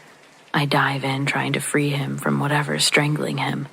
When I reach my arms far enough to free him, I feel a strand of round pearls wrapped around his neck. I pull Biscuits out and through the necklace on the bed. I'd been pacing for hours, so right when my boyfriend got home that night, I told him my theory on the pearls. I told him we needed to get rid of them. He agreed. They had to go, and so off to the pawn shop he went. But before he left, I told him, don't pawn them, don't sell them. Just take them back to wherever you got them or throw them away. Something felt wrong about selling them or giving them to some other person to deal with their own horrors. I have no idea what he ended up doing with them, but I was happy to have it far away from me. I never considered things being legitimately cursed until this. Oddly enough, everything stopped. Everything was back to normal. So much so that when the time came, we even signed another lease.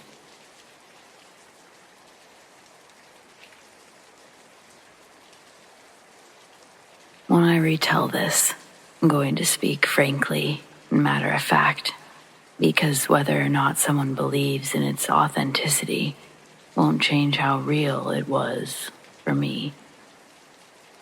Family, friends, therapists, doctors, nobody I've ever confided in has truly heard this story and believed me. My sincerity only made the people I told more uncomfortable. I couldn't blame them. It's hard for me to say if I would have believed myself. I recognized how outlandish I was sounding. I stopped telling people. I stopped asking questions. I accepted this new life as real. The answer to my questions was that there was no question. When I was 11 years old, my brother Aiden and I were kicking the football around in our family's driveway. After a missed shot, the ball took a bounce off the corner of the garage and into the road. I wouldn't say we lived on a busy street by any means, but cars did fly up and down our road frequently. I see one of these cars cruising up 90 meters ahead. Initially, my concerns are on the ball getting popped. It wasn't the first time we'd watched one of our footballs get run over after rolling into the street. We did our best to chase it down before it bounced off the curb. The boundaries of our pursuits were outlined by our property and fiercely enforced by our parents. Both of us had received reprimands about leaving the driveway earlier that week chasing after a ball, and we would have been grounded if we did it again. When Aiden leapt off the sidewalk and followed after the ball, I couldn't believe he'd risk both of our summer freedom by disobeying the rules. I knew I'd be equally associated standing on the sidewalk, watching him dash out there like a fool. As he ran past me, my reflexes sprang my arms out for him, but my fingertips just missed his collar. Frantically, I started yelling his name. Aiden's completely unaware of the vehicle speeding his way. It was a red Ford Escort. The driver was looking down, but at the very last moment, before completely smashing into Aiden.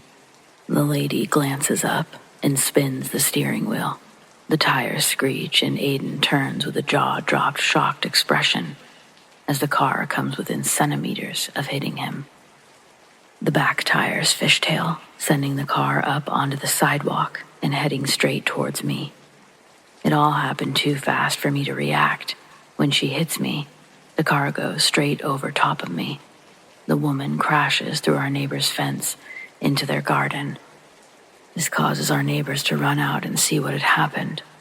Parts of my body were crushed by the weight, and I can't feel my legs. Fading in and out of consciousness, one of the neighbors began CPR on me while the other called an ambulance. The man becomes a muddled oval of dark colors as he's performing compressions over me. Then, the dark colors grew into a solid black when I felt my eyes close. When I wake up, I'm no longer in the amount of pain I was previously in. I can feel pressure from the wrap around my head. I try to move my arms and I notice that my left arm is in a cast. And aside from other minor cuts and abrasions, I was doing way better than how I thought I'd be doing after going under a car. I kicked my legs around under the white sheets. I could feel them again, and they had no injuries on them. I'm so happy at that point that I'm about to hyperventilate. I hear movement next to my bed and see a doctor standing beside me. When I opened my eyes, she happily told me, "Welcome back. Your surgery was a success. I'll let your parents know you're awake." Then she walked out of the room. There's another hospital bed across from mine, a field of vision previously blocked by the doctor. I didn't expect to see Aiden there, and I'm thoroughly confused when he's also bloodied and banged up. His face is swollen and red. His limbs are absent of any casts or splints. He's casually playing a Kirby game on his handheld. He pauses the game when he sees my puzzled stare. Aiden mimics my facial expression in a dramatic, contorted way before asking why I'm looking at him like that. Him being there bewildered me. I asked how he got hurt. Aiden rolls his eyes. He thinks I'm milking the head injury. "Stop playing. You're not that drugged up." I feel tears fall down my cheek. Aiden also sees the genuine emotion when I ask again for him to tell me what happened. With a rushed tone, he sounded annoyed having to remind me why we were laying in hospital beds. He says, "You just woke up from surgery. You now have a long piece of metal and a bucket of nails inside your forearm helping the bones fuse together. Your little narcotic nap just wore off."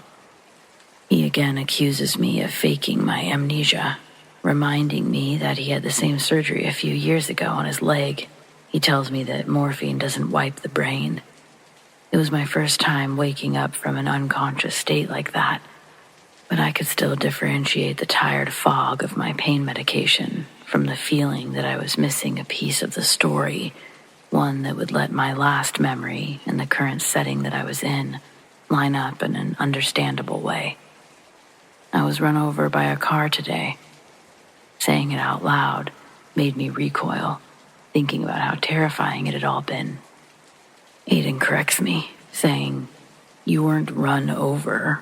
We were hit by that car and sent flying into the neighbor's yard." In his version of the story, Aiden didn't leave the sidewalk to retrieve the ball. Both of us stood on the sidewalk, and watched the driver of the red car turn their head up and swerve. Aiden managed to push both of us backwards, and instead of the car hitting us head on, we were both hit by the left headlight and spun like rag dolls. I was out for a couple of minutes, but by the time medics arrived on scene, I was already apparently up and walking around. I was put under once more so that they could do my surgery. I couldn't believe it, even though the evidence was right in front of me. Aiden was wearing different clothing from what he had originally gone out with. Leaving the house that day, he was wearing his red Manchester United t-shirt. Now he was wearing a white YMCA shirt, one that I'd never seen before. I asked him where he got that shirt. He gives me a weird look and says, "My Y shirt? Got it from the laundry this morning." He told me he'd been wearing it all day. I look down, and my clothes are different too. They're still torn and bloodied from the accident, but what I'd put on that day was different. There were other little things that I began noticing that started leading me down the rabbit hole. Everything was the same, but there were slight changes I kept seeing. But after my brother's reaction, I didn't keep pointing out the oddities I found. When my mom walked into the hospital room, she didn't have a nose ring. When we got home, my posters were on opposite walls. Some of my clothes were different colors. Small details were different, and every time I'd point them out, I'd look crazy. For someone to believe me, they'd have to abandon their sense of reality. They didn't experience what I had. This is the only reality they knew, that they know. Nothing changed for them. Meanwhile, I kept finding alterations in life from before the accident. Over the years, it became less difficult to accept the new reality. From time to time, I'll still find a bit of information that seems wrong to me. For better or for worse, I've stopped questioning it. I believe it's healthier to just move forward, rather than losing my mind over a theory only I comprehend. When I went back to school, most of the kids were the same. Some had changed. Some of the teachers had changed, but the curriculum remained the same. None of the big historical events changed. I only had to relearn a few names. For example, the woman who refused to give up her seat on the bus to protest equal rights. Before the accident, we learned about a woman named Claudette Colvin. In this timeline, the torch was taken up by a woman named Rosa Parks.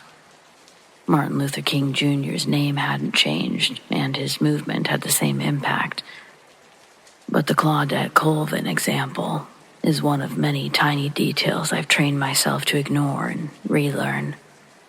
It seemed only the small choices had the most amount of change.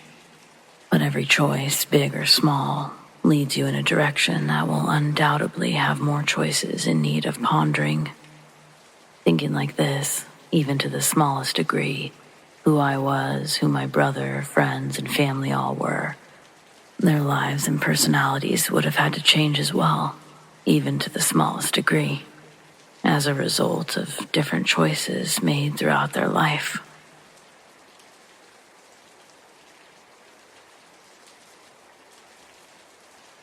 I used to hitchhike all the time back in my hippie days. One time in Nebraska, I got picked up by this clean-cut white guy in a Mustang. Gary was cool, and we were getting along. 15 minutes into the ride, a cop got behind us, and Gary got nervous. Beads of sweat began running down his temples. I made a joke like, "Hey man, you got warrants or something?" He said it was, "or something." And that made me nervous. Sure, the cop hit his lights, but instead of slowing down, Gary floors it. The high-speed chase lasted 8 minutes until one of the officers got us with a pit maneuver. We spun into a ditch, and Gary tried to run. So I got to watch a canine take him down. It turns out there was a dead woman in the trunk. He tortured her for 3 days and was trying to dispose of the body. He only picked me up because he hoped to look less suspicious with another person in the car.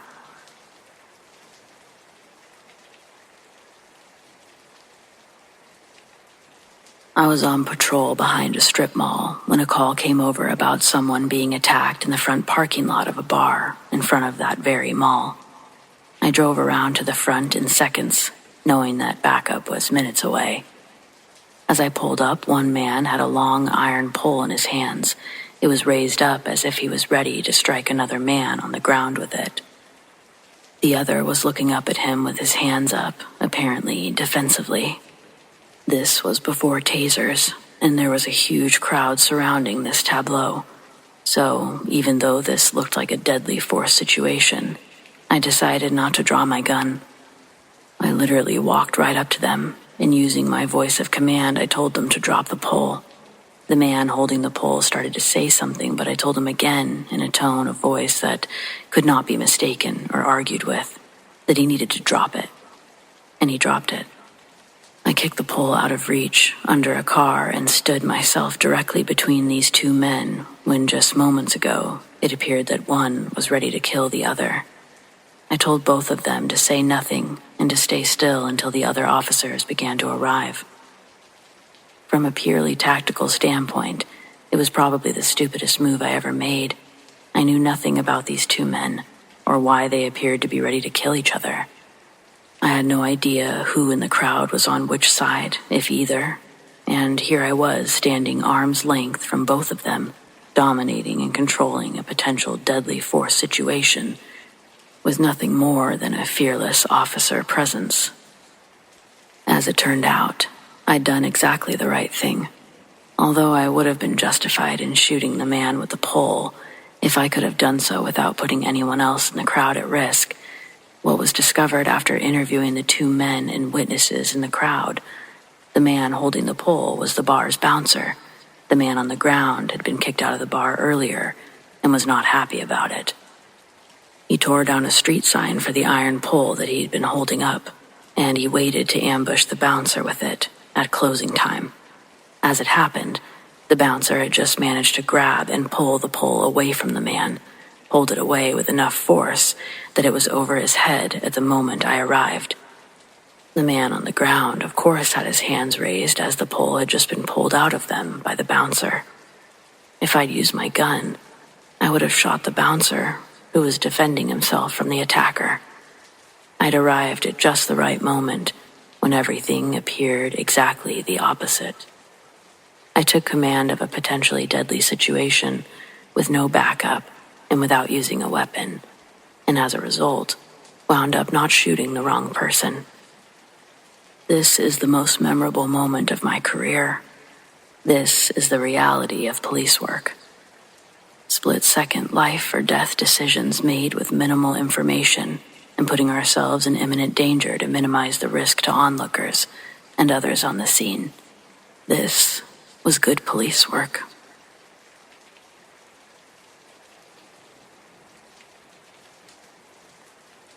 I worked for the Rockwood Mansion in Wilmington, Delaware. It's a museum, and around here everyone knows it's believed to be haunted by the spirit of Joseph Shipley, the original owner of the mansion. I can attest to hearing unexplained footsteps, doors opening and closing on their own, all during my time working there. Some staff claim to witness the apparition of Joseph Shipley himself, dressed in his signature attire, walking through the halls of the mansion. Though I never saw it myself, I don't have a hard time believing it. Once, as a coworker recounted their experience seeing Joseph, there was a sudden and obvious drop in temperature. I knew there was no logical explanation for a change in climate. We stopped talking about Joseph, and the room's normal temperature was restored. You'll have to decide for yourself if it's haunted or not. I do recommend a visit.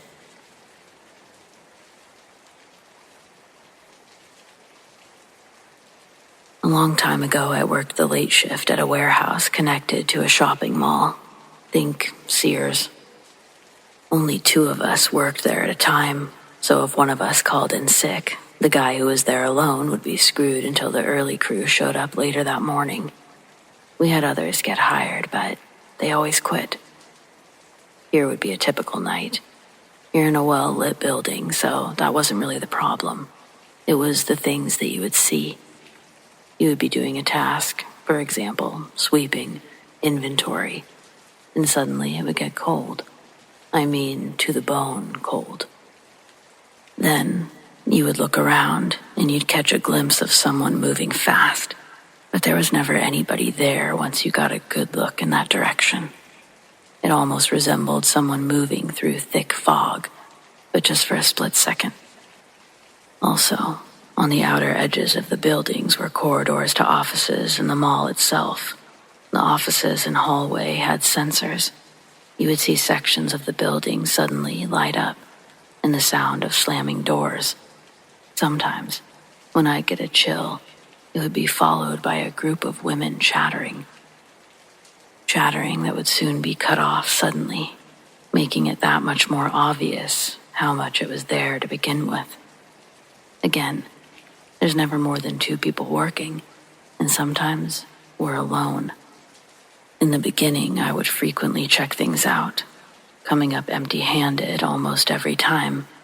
I say almost because it's a warehouse, and a pigeon or 2 had been the cause of certain sounds, just not the super haunted ones. We had a radio to blast just to drown out the random noise. That thing would just shut off for no reason, and it would stay off for hours. So many people would get hired and quit the job suddenly. They would rarely say why, but we knew. Some guy said that he was freaked out because he saw feet walking where they shouldn't be, and that was it. One time, though, this woman started working there. I asked her what she thought of the spirits, and she tells me, funny that you ask, because the building had a strange presence in her opinion. She said every evening before walking in, she would meditate and create a bubble around herself for protection. Me and my coworker look at each other and kind of scoff. Though we'd experienced some stuff, I guess we were still just assholes with shit to learn. She was nice, though, so I asked her to walk towards the part of the building that always felt the most off to her, gave her the creepiest vibes. Her turn to scoff. She basically said that she would do one better. Then she started meditating, just sitting in the middle of the ground in total silence. We stood there sort of unsure what to do. She stayed sitting for a while, but quickly hopped up and told us to follow her. We stood near the back door, closest to the parking lot, an area where I frequently saw shadows or glimpses of something moving quickly. She says that the parking lot is a staging area. Still, I never quite figured out if that was an official term or what it meant, but it stuck with me. She said that there were a lot of spirits there. They were looking for the light to move on to the next, but some didn't want to go. She adds that while meditating before work, she'd sometimes point to where the light was, and some spirits followed. She said if we were really bothered by the activity, we could ask the spirits to leave, saying it would just take some extra time and effort. So we basically just let her do that while we stood around. That girl ended up quitting because she got a better job, but for a few months we never heard or saw anything at night. For a while there, I just didn't even worry about it, went about my business. Then, a few months later, I was closing up, locking the doors just opposite of the one facing the parking lot, when I caught a glimpse of someone moving to the left. Then, I saw one of the very back sensor lights turn on. Sure enough, the sounds and sights returned, and it went back to the same routine. It was crazy stuff. Left the job probably 1.5 years into it. This was over 10 years ago. But it still manages to be one of the more interesting, if not kind of scary, experiences I've had while on the job.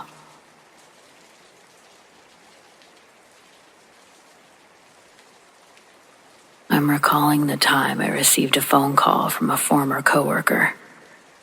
He started telling me his sister was missing for over a week. He was desperate and remembered that I was a PI. He told me that he wanted to hire me, so I agreed.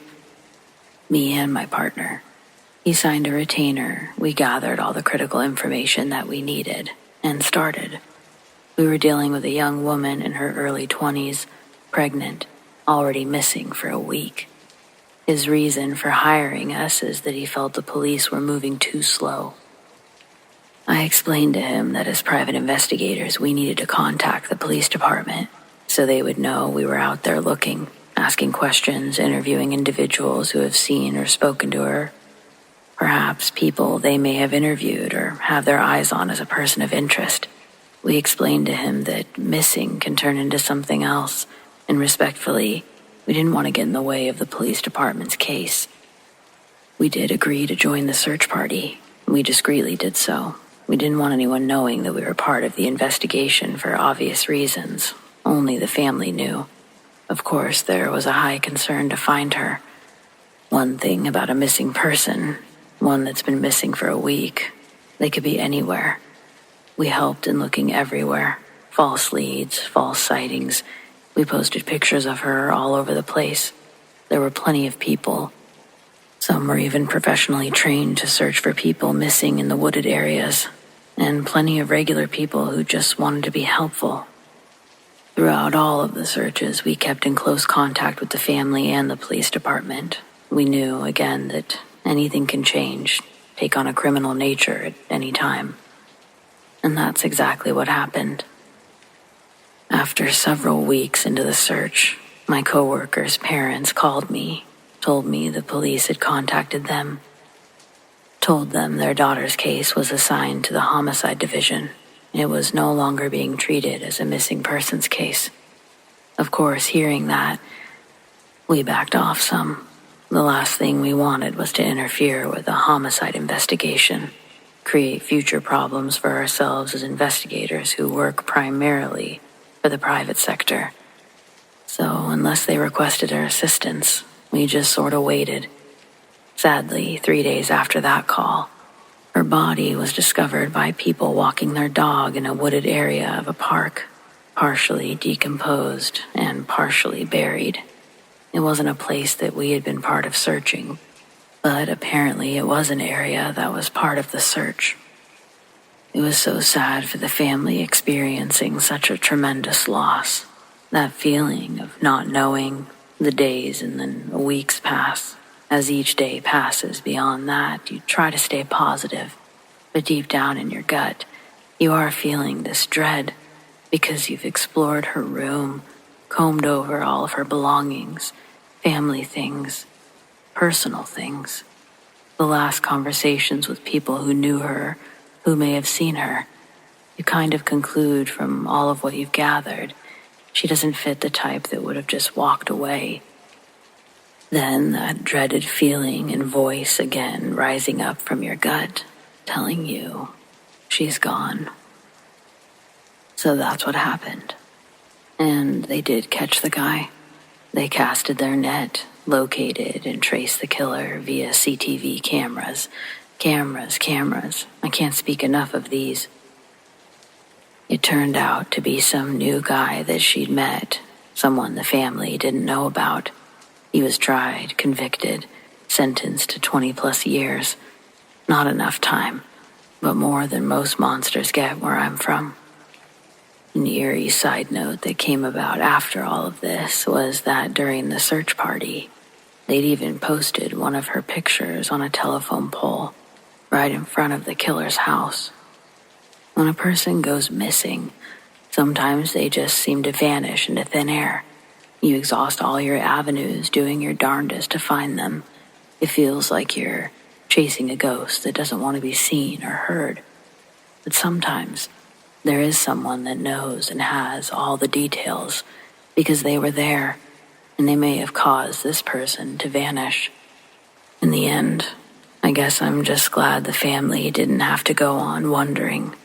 They got the closure that they deserved. But really, they all deserved so much better.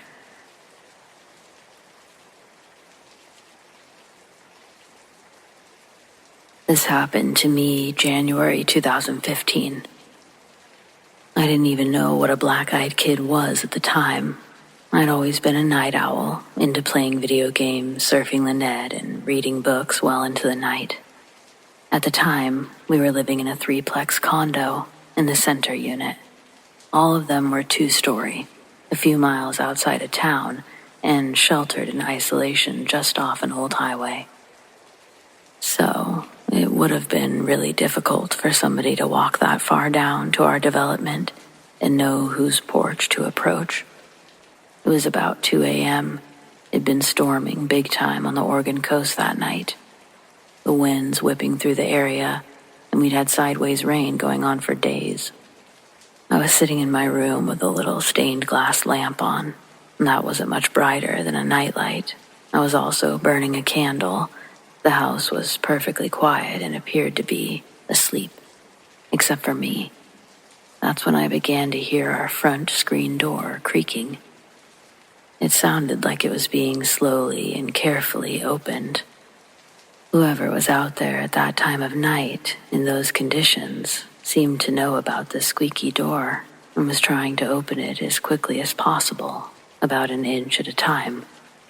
I kept listening for the sound, making sure it wasn't the wind, but I kept hearing a little hinge creak and then another creak until it was obvious that it was very deliberate. Whoever was doing this knew exactly what they were doing, and for whatever reason, chose not to ring the illuminated doorbell right next to the front door. All of this was going through my mind in rapid, terrifying detail, freaking me out to the real threat that I was about to be confronted by a very bold intruder. I breezed around the corner of my room, which was on the bottom floor, closest to the front porch, and I made my way towards the door. I didn't know what to expect, but I knew somebody was definitely out there. My husband at the time was sleeping upstairs, probably passed out cold. He was a doctor who was always on call, kept long hours, so I hesitated to wake him or get the police involved until I knew for sure what to report. I stood silently in front of the door, armed with my phone and a baseball bat, waiting to see what, if anything, would happen next. Roughly 2 minutes later, I saw the front doorknob being turned slowly, like someone was trying to manipulate the door open. It was locked, but since whoever was out there had taken the time to quietly get that far, I felt fairly confident that they were about to take it much further. The old front door we had at the time didn't have a peephole. It just had this little bit of glass over the top of it that only a 7-foot-tall person could see through. My only alternative was to look through a side 3-foot-long by 6-inch narrow window, just adjacent to the door. I kept the lights off and slowly tried to move the little curtain, just enough to peek out onto the porch. As soon as I did, I was shocked to see a figure cloaked in a hoodie staring straight back at me. I was overcome with a feeling of dread and panic. At that point, I flipped on all the lights inside the house and yelled through the front door, "Who are you? What do you want?" There was no answer. I repeated myself and asked, "Are you injured, or is there someone I can call for you?" By then, it was at least 2:30 in the morning. There was still no response, so I ran around quickly and made sure the windows and back doors were locked. I also went to the top of the stairs to look out the hallway window to the parking area. I wanted to see if there were any cars or other figures hiding out in the darkness. I couldn't see anything unusual anywhere. I ran back down to the front door and yelled, "I'm calling the police now." Finally, I heard what sounded like a woman in a monotone voice say, "I need you to open the door and let me in." I was dumbfounded and choking on fear, but I asked her why, what was wrong, and if she needed me to make a call for her. I asked if she was hurt, but I got no reply. So I informed her that my husband was home and sleeping upstairs. I told her I would wake him up and started yelling for him. She interrupts my shouts with a cryptic, robotic reply. "I'm not hurt. I need to come inside. I have something to give you." I was flipping out of my mind by now, but I pulled the curtains all the way back on the side window. turned on the front porch light, and asked her to show me through the glass. She turned around and I could see that she was holding this perfectly groomed, long-haired Pomeranian. It was wearing some gold medallion collar, a fancy one that had the dog's name engraved on the front. Even through the glass, I could see that the address wasn't mine. She must have known that. At that point, she said to me, "I'm here to give you back your dog. Let me in. I'll give him back to you." I snapped back. "That's not my dog, lady. Look at his collar. My dog's right here." And both of them were sitting right beside me, standing guard, but keeping strangely silent. She said again in her creepy way, "I just want to give you your dog back." It felt like I was in the Twilight Zone on steroids. I said, "Look at the dog's tag. Where did you find this dog? Look at the address. It's not my dog, but I'll make a phone call to its rightful owner if you tell me the number on the tag." I was becoming more concerned about the dog, being a devoted dog lover, and the fact that this disturbing person wasn't actually its owner.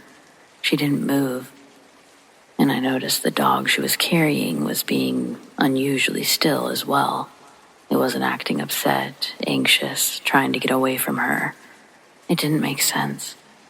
It was the most peculiar situation I'd ever seen, but the feeling was ominous and dark. I started looking carefully at this woman so that I could give the details to police, in case she took off with the dog. I could see that she was a thin, younger woman, possibly a late teenage girl. She had straight, dark hair, covered by a red hoodie she was wearing, and a pair of dark jeans. It was impossible to see her eyes. I reached into a nearby coat closet for a flashlight. Just then she said, "If you would just open the door and take a look at the dog to make sure it's not yours, I'll leave." I grabbed a knife from the kitchen, held my phone tightly, and walked towards the door. My dogs never moved. I figured I'd take a close look and slam the door if I had to. I figured if she was unarmed, I might have a chance of grabbing the dog and getting it to its rightful owner. So I said to her, "I've got my phone. I'm ready to call the police if you try anything. Can you just step back from the door and I'll take a look at the dog?" I pulled the front door open slowly and took a long, careful look. The dog appeared to be exceptional and perfect, like it had just come from winning a prize at the AKC dog show. It was obviously someone's prized pet, not just a stray that she'd found, or one that I'd seen around before. I told her it wasn't mine, again. As I did, she took one step towards the door, and I noticed she was holding something in her left hand behind her back, while her other hand was supporting the weight of the dog. She kept looking down at her feet and remained silent. I asked her to put the dog down.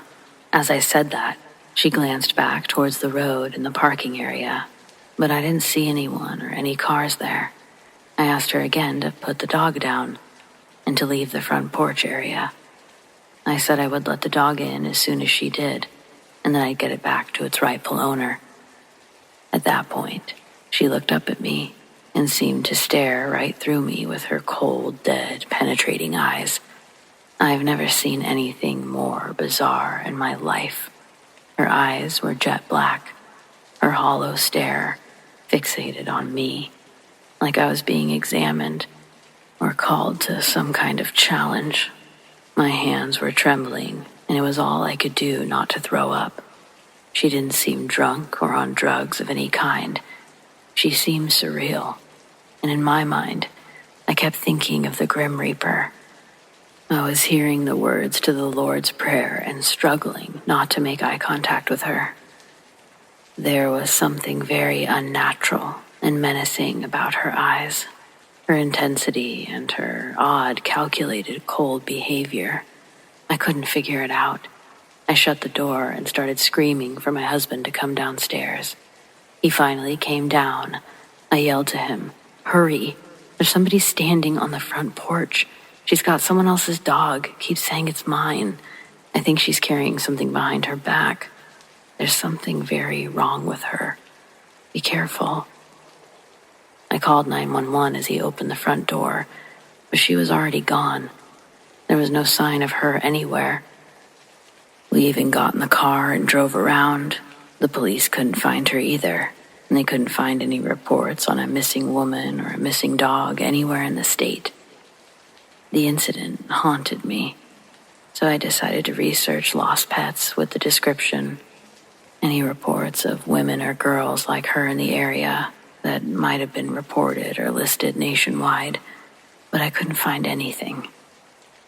Curiously, the only thing that kept coming up was a new sighting of the so-called black-eyed kids in the Portland, Oregon, or northern coastal area where I was living at the time.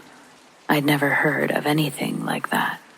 But when I saw the pictures that other people had posted, read some of the stories, similar reports, my heart froze.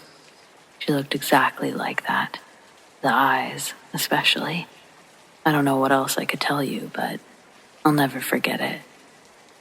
I'm not sure what her purpose was, though, but I feel like she targeted me because of the fact that I was isolated, known for having my dogs with me everywhere. I would do anything to protect a dog or a helpless animal. Somehow I think she knew that, but it'll always be a creepy mystery.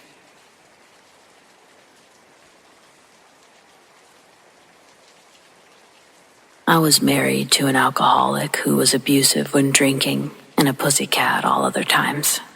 He'd been sober for about 1.5 years at this time. I had a 1-year-old daughter and recently had given birth to my son, an extreme preemie at 26 weeks, 1 pound, 13 ounces. He was obviously in the hospital, the NICU at a major Boston hospital. We lived 35 to 45 minutes from there, so daily visits weren't possible.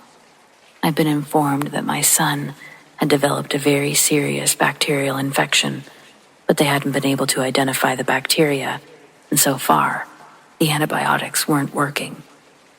I was told that his chances of making it were not good. I felt so helpless. I couldn't get in there to see him for another day, so I just hoped that he would hang on until then.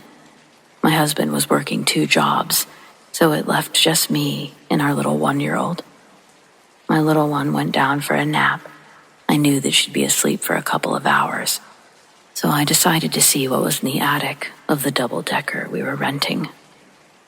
There was an old stairwell ladder hooked on the ceiling just outside of the apartment, so I brought it down and went up there. There wasn't much, a couple of old lamps, some broken furniture, and a huge chimney. When I went around the chimney, there was a tiny room with the name Richard spelled out in rope across the top of the entry.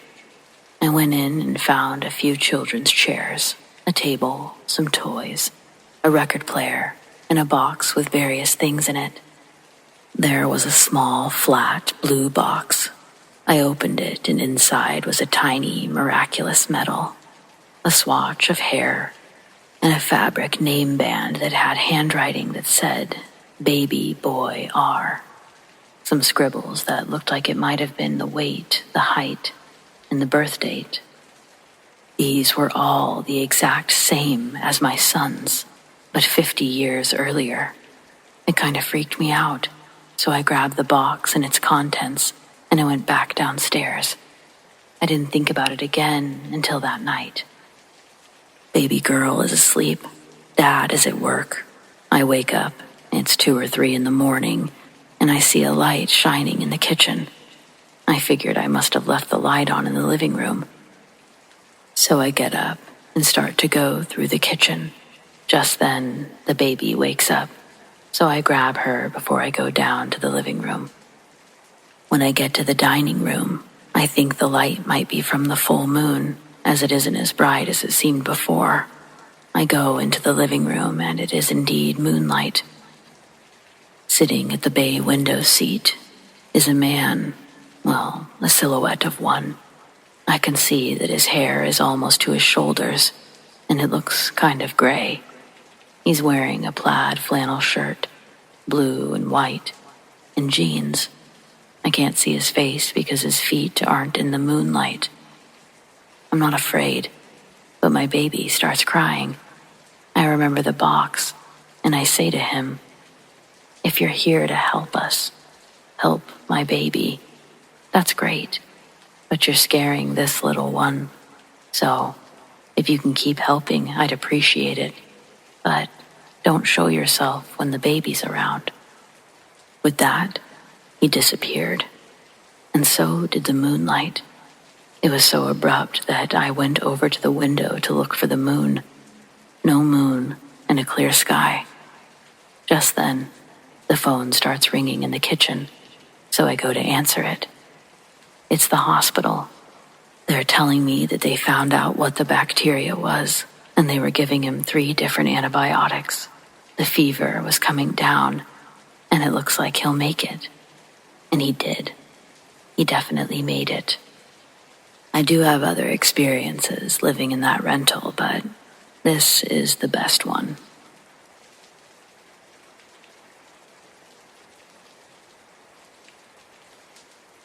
In New Hampshire, we have the Flume Gorge, a 2-mile hike with huge cliffs and waterfalls. I'm a photographer, and in 2002, I got a new camera that I was dying to test on the falls. I had a late start, one of the tires blew on the way, and I got a speeding ticket. It was so late that I should have just tried again the next day, but I wanted those fancy sunset pictures. Much of the trail has stairs and walkways, but I went where I shouldn't have and put my foot into a hole because I couldn't see the ground. I plummeted down one of the thankfully smaller waterfalls, all for a unique angle, an angle I'm still paying for today, and I didn't even get the damn shot. I bounced off several rocks and landed in the freezing water below. My right arm and leg were unquestionably broken. My leg was twisted in a way that made me vomit. I somehow managed to get my body onto dry land, and that's when I noticed the broken ribs and the numbness in my hip. But I couldn't move at all afterwards. My flashlight must have gotten lost in the fall, so I laid there, bleeding from unknown places, in and out of consciousness. It was a pitch-black, starless night. The insects ate me alive, but I couldn't swat them away. At one point, something big came close enough to smell me, and I screamed. It backed away with a short grunt, but I never heard it leave. After drifting off again, something woke me by nudging my broken arm with a giant paw. The tips of its sharp claws raked my skin, and I screamed so loud I thought that I would wake the world. Again, there was that same grunt in a short retreat, but it stopped somewhere close by. I occasionally heard it creep closer, only to back away again when I yelled. I deeply feared what it would do while I slept. There was too much pain to keep myself awake. No matter how hard I tried, I would pass out and dream of being eaten by a giant prehistoric bear. Then I'd wake up screaming. I must have repeated that cycle at least 10 times before the rangers found me in the morning. I wept when I saw them. I worried that they were another dream, but once the rescue team started moving me, I knew that it was the awake kind of pain. They airlifted me to a hospital where I stayed for 4 weeks, got tons of metal placed into my body, all for a picture.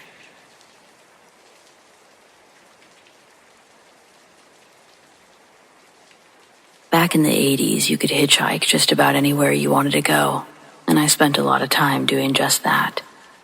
Over a 6-year period, I made dozens of friends and collected tons of stories, but I finally met my match in Texas. One late afternoon, I got a ride with a middle-aged woman in a soccer mom van. She was going into the city and said that she wouldn't mind some company for the long drive. Women are always easy to get along with because the disagreeable ones never stop for hitchhikers. Plus, I've never had a woman pull her pants down and start demanding things, so there's that. We were traveling down some 2-lane highway through nowhere, having a normal conversation, until I asked if she had kids. You'd think that would be a safe topic. She said if her daughter wasn't so tired after practice, I would have noticed her in the back seat. I knew the back was empty. You always check the back. But I looked anyway. Then I stared at the woman, confused, and she glanced in the rearview mirror. Instantly, her face went pale from shock, and she began repeatedly screaming, "Oh my God, where is she? Oh my God, where is she?" She almost flipped the van while turning around, and then sped up to 80 miles before suddenly slamming on her brakes. I'd be dead without a seatbelt. Once stopped, she turned to me and said, "You did this. Where is she?" The woman lunged at me, left scratches on my face and arms. I leapt out of the van, and then she sped off, leaving me stranded. I walked for hours without seeing a single car, but someone finally picked me up just as it was getting fully dark. Once we got to a phone, I reported everything to the police, not because I wanted to press charges, just because I was hoping to learn more. Was the kid okay? Was the mom off of her meds?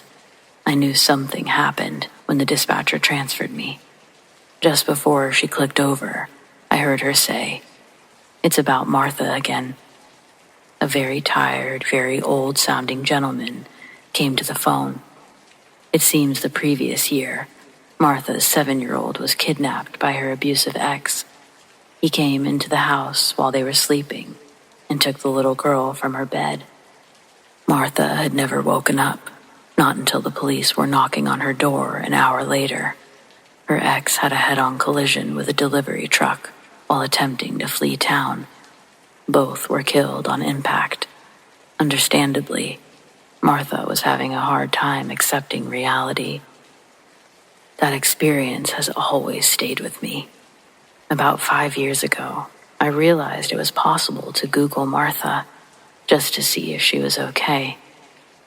It took much longer than expected, but I eventually learned that she died 2 days after our incident. She had picked up another hitchhiker on the same highway, but this time she didn't kick the girl out, and they were both killed when Martha drove into a ravine at almost 70 miles per hour. I was kinda glad I hadn't learned it sooner, but regretful to learn it at all.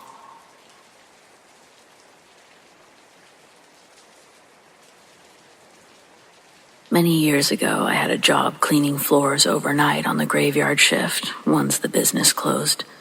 The owner of the cleaning service had contracts with the stores like Kmart, True Value Hardware, and a few other retail and department stores. Normally, it was just 2 or 3 guys to a store, depending on the size of the store. True Value, for example, was small, so there'd only be 2 guys assigned. There was a running joke about how scary it is to be locked inside the store, all alone at night, and you don't want to ever experience it. People really seemed to feel this way about the Kmart. I would hear stories of people hearing voices or jokes about it, but I never thought much more about it. Every time I reported to where I was assigned, there was always another guy or 2 there. There were never any issues for me. Well, one night when I reported to where I was assigned, the Kmart, I was told the other 2 guys had called out, so I'd be on my own. I wasn't a bit scared at all. I didn't really think about it. That was until about 10 p.m., when all the Kmart employees had left and the last car rolled out of the parking lot. And so I was locked in the store, alone. I soon realized what everyone meant about how scary it is to be locked in a store this big, alone, overnight. I immediately started hearing noises. I for sure tried to brush it off, but I swear that sometimes it sounded like actual voices. Things like, "Hey," or "Yo." I realized every little noise was causing me alarm. What was that? Who's there? Hello? The entire night you think or you feel like someone's there. I called out hello several times even though I was sure I was alone.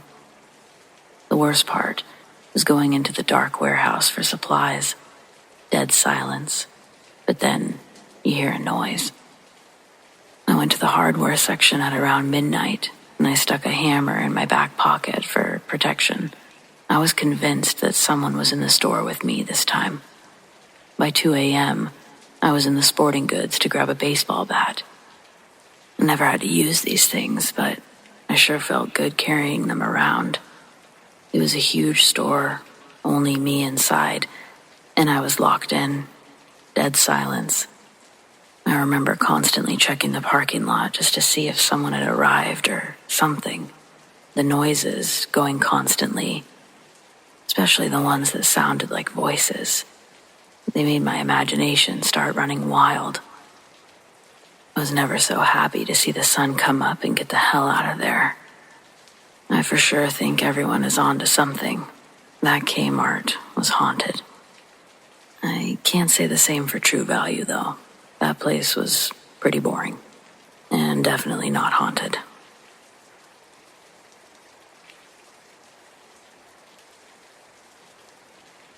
A few years ago, I was at a mall by myself, shopping for some sheets for my new queen-size bed.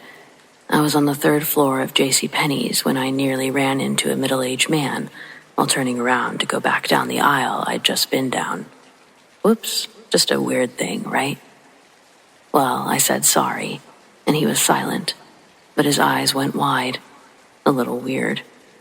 So I kept looking at, examining, and feeling different sheets. Then I saw that the same guy was down the aisle also looking at sheets, but not really looking at them. It seemed odd. I intentionally moved to a different section that had nothing to do with bedding, and wouldn't you know it, so did this beak-faced middle-aged dude. Now alarm bells were going off. I moved towards the section by the escalator and started looking at what couches they had. Now this was the 3rd floor of a department store, but the mall only had 2 floors, which meant to get out of the store, I'd have to go down this one and only escalator. And when I looked across, the creepy guy was standing right next to the escalator. Now he was pretending to look at some plates, but once again, he wasn't actually looking at them. He wasn't picking them up or looking at prices, etc. Now I was sure of it. This guy was following me. I'm a tall blonde, and I was by myself, wearing a yellow shirt. I was probably easy to follow around the store, except that I'm really observant, thankfully. I sat on the couch and pretended to read my phone, all the while actually watching this guy. After 5 minutes of him doing the same fake shopping, I was sure that I was right, and he was actually just standing by the only exit, hoping to follow me down, around the mall, to the parking garage. Who knows what? A girl in my hometown had been kidnapped and killed in a very similar manner a few years ago. Also from a nice mall in a good part of town. With that in mind, I quickly got up and bolted to the opposite side of the level, where I had seen there was an employee booth for them to cut fabric for people. I walked straight to the front of the line and said, "I'm sorry to interrupt, and I know this is weird, but a guy's been following me around the store and pretending to shop, and now he's camped out by the only exit."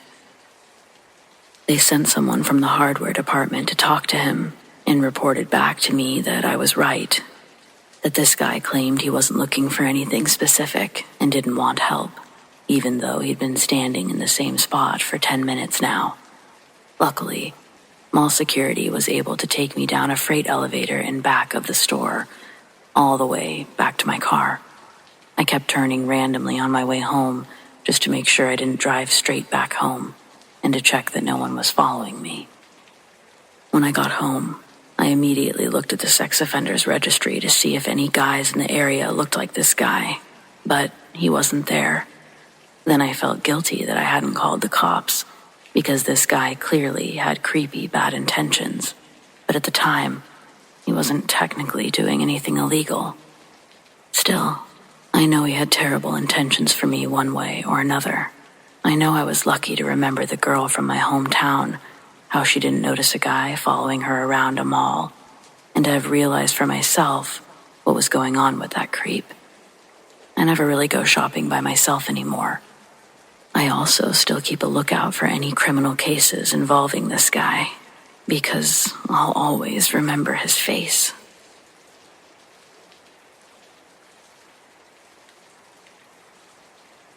When I was a younger, single mother, I really couldn't afford anything new. I would shop at local thrift stores and flea markets in San Antonio. Goodwill was my favorite place, and so were the flea markets. Two, in fact. One was Old Austin Highway Flea Market, and the other one was on Fredericksburg Road. I dream of those places now. But about the mirror, I bought a beautiful, and I mean beautiful, mirror at one of the flea markets. Hand-carved wood, with cherubs, ribbons, cornucopias, and a basket up at the top. All the bells and whistles. I mean, it was gorgeous. And $10. Back then, chicken legs and thighs were selling for 19 cents a pound, and I had a family to feed, so that $10 meant an awful lot, but I couldn't leave the mirror. The man I purchased the mirror from said that it came out of an old home around the Beacon Hill area. I don't know why I remember that detail after all these years, but some memories never fade. Well, I took it home, cleaned the mirror with vinegar and water, and then oiled the wood. I hung it over the fireplace mantel in the living room. I was happy. Everything was all right for about a week, I guess. Then I would start to see dark spots in the mirror. No big deal. It's probably my eyes. Only then they began to swirl, start looking like smoke. They would dissipate when you looked directly at the mirror. I was starting to get worried there, more so because I thought it was my eyes. I thought they were making something manifest in the mirror. Maybe it was allergies. You tend to make these excuses because that stuff happens to other people or in the movies, not you. Hauntings aren't real, right? Well, one very early morning, my son was having a conversation in the living room. I caught him out of bed and I asked what he was doing up so late, as tomorrow was a school day. John, my son, said that he was talking to Abe. That woke me up. What? John says, I was talking to Abraham Lincoln. You know, the man with the big tall hat. But when he saw you coming, he went back into the mirror again.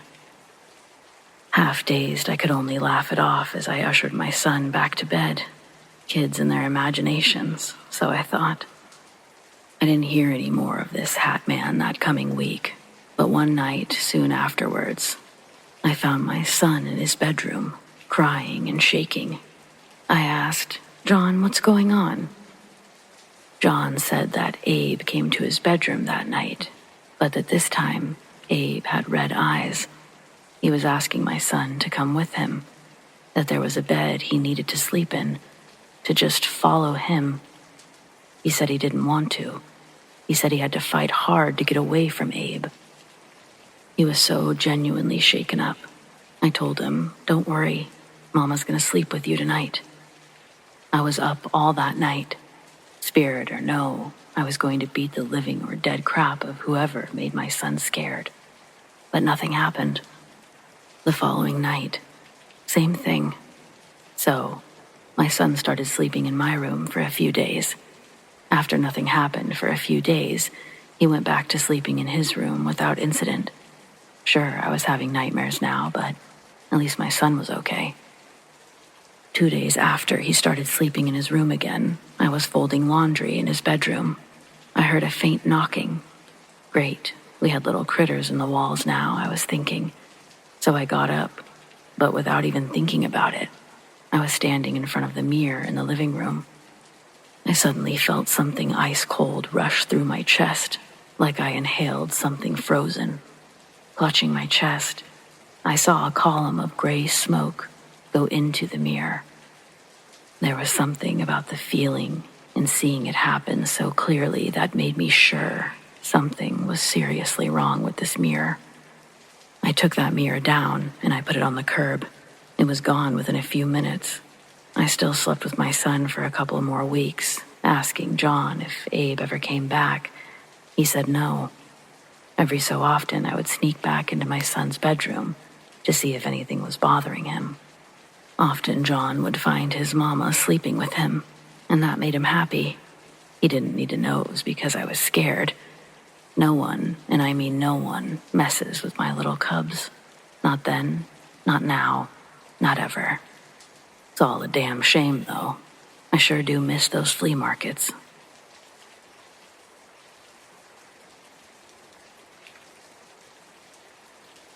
When I lived in Alta, we used to explore an old mine all the time. I practically lived in one of the old miners' quarters for a couple of years as we explored that creaky, drafty place, and affectionately called it the mine. Creative, I know. If you've ever ridden the lift from the Germania side, you've probably gone right over it, though you'd never know it was there unless someone told you. The place had a history, and stories said that miners who worked those tunnels back in the day never truly left. They lingered, trapped in the darkness, their souls bound to the rock and ore that they spent their lives extracting. I didn't think much of it at first. I don't know if many do. Ghost stories were a dime a dozen in places like Alta, but there was something about those mines that made me feel like the tales weren't just stories. One time while we were poking around one of the deeper shafts, something happened that made me rethink everything I thought I knew about fear. We'd been exploring for hours, our headlamps casting these long, wavering shadows on the walls as we got deeper and deeper into the darkness. The air was thick, but also heavy, with the scent of damp stone and something else, something faint, like the lingering trace of old, forgotten things. We were just about to head back, our curiosity satisfied for the day, when the ground beneath our feet began to tremble. It started as a low rumble, barely noticeable, but quickly grew into something more violent. The walls shuddered, and a deep, echoing groan resonated through the tunnel, as if it were in pain. It was a small earthquake, just enough to send a shiver of fear down our spines, but what followed was worse. As we scrambled to exit, up the shaft, the ceiling above us began to crack and crumble. Before we could react, a section of the tunnel collapsed. It sent a cloud of dust and debris crashing all around us. For a moment, everything went dark. Clearly, our exit had just been covered. I could hear the others coughing and cursing through the sound of muffled, thick layers of dirt. We were trapped, buried underneath a mountain of rock, with only a few feet of space between us and certain death. Panic set in quickly for me, then the others. The weight of the earth pressing down on us was really suffocating.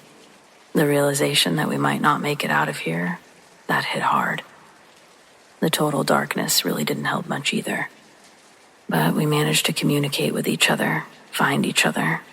Miraculously, none of us were injured, so we began to dig our way out, each of us taking a section of what we thought was the entrance to the cave.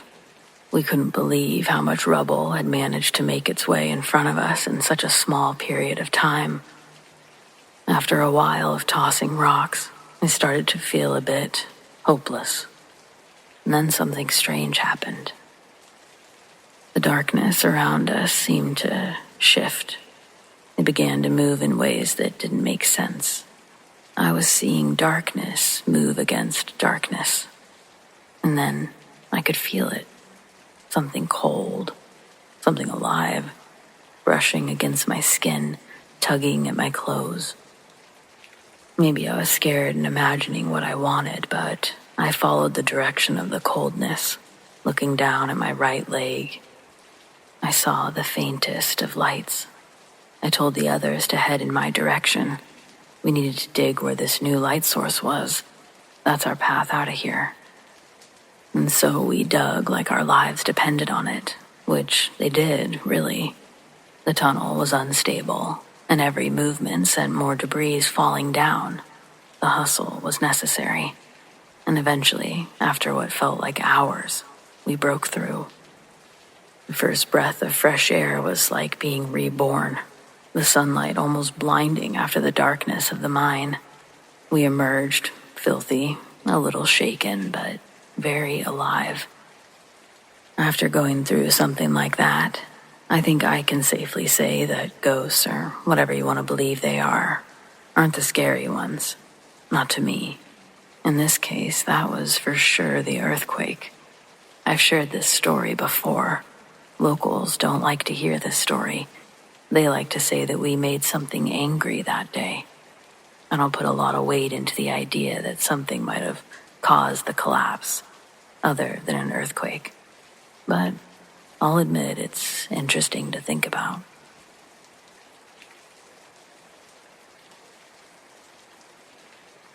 Please do not try this, ever. Knowing what I know now, this is probably one of the most idiotic things I've done. I not only put myself in danger, but also my family and friends. Also, this happened about 15 years ago, so I'll relay all that my memory serves me. I'm no longer in contact with the friends this story involves, so forgive me if I forget details. Anyway, when I was younger, a teenager, I was obsessed with the paranormal.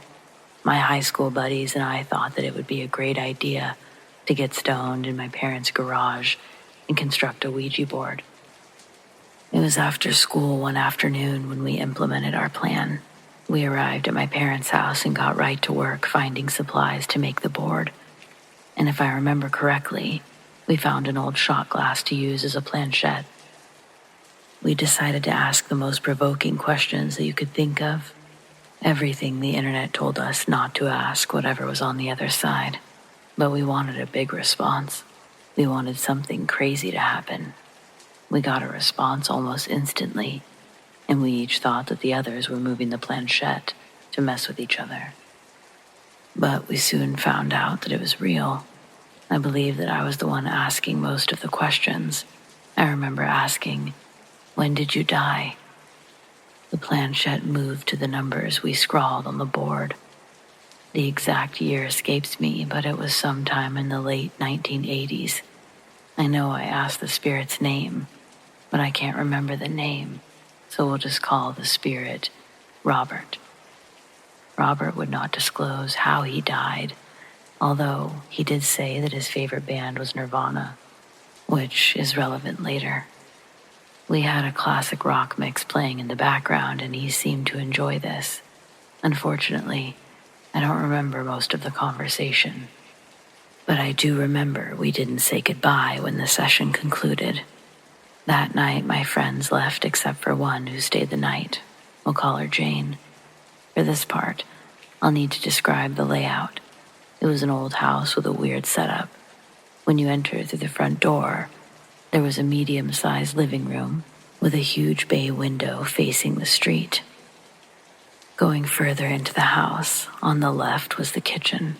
Beyond that was a glass door, behind which was a sort of family room. And then the backyard, which led to the garage. Jane and I were chilling in the kitchen later that night, and we were seated at the kitchen table. Jane was sitting with her back towards the glass door that leads to the family room, and I was facing her and the door. We were chatting quietly as my family was sleeping. She was talking, and as I was looking at her, something behind her caught my eye. The glass door was cracked open, but it was slowly opening, wider and wider. As soon as I pointed at the door and she turned to look, it slammed shut very forcefully. It was so damn loud I was sure my parents would wake up and that we'd be in trouble. But no one woke up or yelled at us to be quiet. We got so freaked out, we quickly retreated to my room, past the front living room. We talked in my room for quite some time, and nothing else weird happened until we went to sleep. I woke up in the middle of the night to a strange, low scratching noise. At first, I couldn't figure out where it was coming from. I don't think that Jane woke up. So I got up, and I tried to decipher where the sound was coming from. Finally, I realized it was coming from my closet. The door was closed, and I knew there was nothing in there that should be making that noise. The only pet we had in the house was an old border collie, and he slept in my parents' room at the end of the hall. I jumped back into bed and threw the covers over my head, and I tried to ignore the sounds coming from the closet. I don't know how long it took for me to go back to sleep, or even if I did, but the next thing I knew, it was morning, and Jane had to go back home later that day. We decided to go to the garage to smoke, and the air felt so heavy as soon as we stepped inside, like we shouldn't be in there, even though we chilled in the garage countless times before. We went back in the house, sat on the couch in the living room instead. We were either talking or watching TV, but I think at that point I went into some sort of trance. Jane told me later that I suddenly stopped responding to her, and that I wasn't moving even though my eyes were open. The only thing I remember before coming to was the feeling of the back of the couch sinking in. I felt as though I was being slowly sucked into the couch, and my back felt so hot. It was like there was a fire getting closer and closer to my back. Then, right before I snapped out of it, I felt hands on me, like they were trying to grab me and pull me even further into the couch. I know it might sound dumb, but I thought I was being pulled into hell. I'm aware that there's no demonic portals in my parents' couch that leads to hell, but I swear to you, this is what it felt like. When I finally snapped out of it, Jane was looking at me with a look of concern on her face, and I felt like I was having a panic attack. I can't remember much after that, but her parents arrived to pick her up short after, and she left. That night, I was absolutely terrified to sleep in my room. So, being the dumbass I am, I decided I'd crash on the hell couch with the TV on all night. I didn't think I'd sleep, but at some point I must have fallen asleep. I don't know what time it was when I suddenly woke up with a jolt. The TV I know for a fact I left on was now turned off. In its reflection, I could see the bay window slightly illuminated by the streetlight outside. Then I noticed it, a figure standing behind me, so tall it touched the ceiling, its head and neck craned down to stare at me. It was so black that it was darker than anything else in the room, and it was motionless. I just feigned to still be sleeping. I don't remember slipping back into a slumber, but just like the previous night, before I knew it, it was morning. I decided to take a shower. Upon undressing, I noticed my side was sore and hurting pretty bad. When I took off my shirt, I looked, and there were deep scratches in the shape of the Nirvana logo. That wonky smiley face. At that point, I knew Robert wasn't just a spirit. This was a demon. I don't know why I never told my parents what was going on, but one day my dad, who didn't believe in the paranormal, told me that he was taking a shower, when all of a sudden the faucet turned on its own, and the water got so hot so suddenly it scalded him. Now I was pissed. I had allowed a demon to mess with my family. I promised myself I'd never mess with a Ouija board or even be around one ever again. I begged a Catholic friend of mine to come over and bless the house and the garage. She agreed and brought a bunch of supplies for the blessing. Afterwards, we disposed of the board and we prayed. Nothing happened in that house ever again, and we ended up moving a couple years later. As an adult, I'm a Christian, and I've still had experiences with the paranormal after this story, but now I know I'm protected and how to rid demonic energy from my life. I apologize if this ending is a little anticlimactic, but thanks for listening. And please, be very cautious when dealing with things we don't fully understand. It could have disastrous consequences.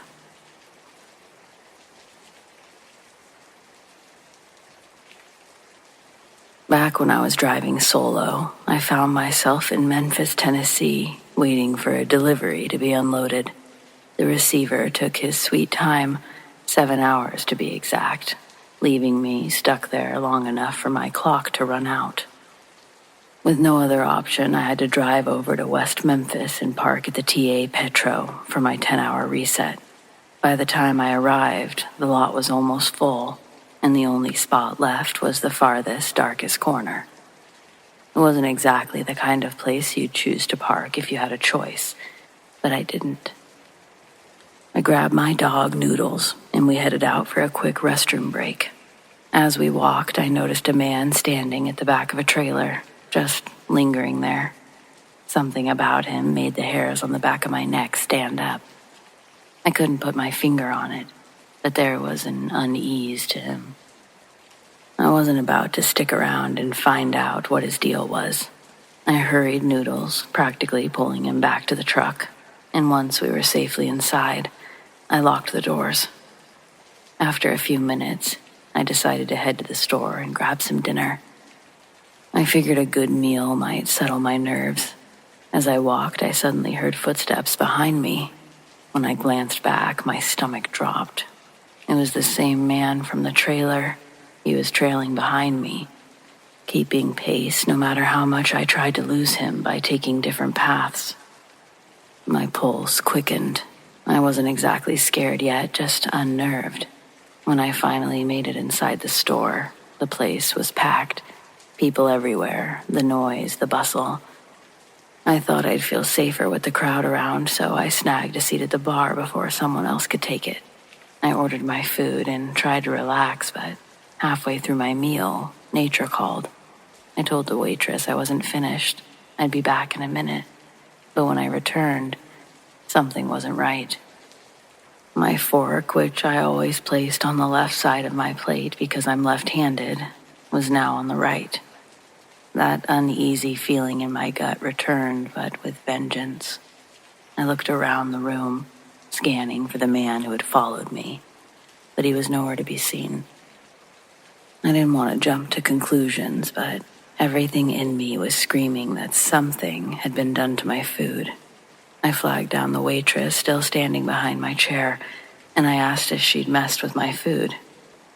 She shook her head, confused, and when I asked if she saw anyone else touch it, she told me she was too busy to notice. My heart was racing as she went to get the manager. When he came over, I told him about the man who had been following me, how he disappeared when I walked inside, and now this strange switch with my utensils. The manager's face grew serious. He offered me a new meal and moved me to a seat closer to the office. Then he excused himself, saying he needed to check something. A few minutes later, he returned, sat down across from me, his expression grave as he spoke. I looked through the camera feed, he said, and a man did approach your plate while you were gone. He put something in your mashed potatoes, stirred it, and then left the building. Unfortunately, we don't have cameras in the truck lot, so I have no idea where he went after that. I don't want you to leave the store alone, and I need to report this to the police. Do you mind if I call them? I nodded, still trying to process what he had just told me. Go ahead, I said, my voice, I'm sure, a little shaky. The manager went ahead and called the police, and I stayed put, finishing up my meal while keeping an eye on the door. A few minutes later, he brought me a piece of pie on the house, which was a small comfort and delicious. When the police arrived, they took my statement and searched the grounds for the man, but they couldn't find him. After a couple of hours, one of the officers offered to drive me back to my truck. As we had walked out, he told me he was going to ask his boss if they could station an officer near my truck for the night. Sure enough, they got permission. And that entire night, the police car parked in that dark corner of the lot, keeping watch. The man was never caught, and I never found out what he put in my food, but nothing bad happened to me or anyone else that night. To this day, I'm still thankful for those officers who went out of their way to make sure I was safe.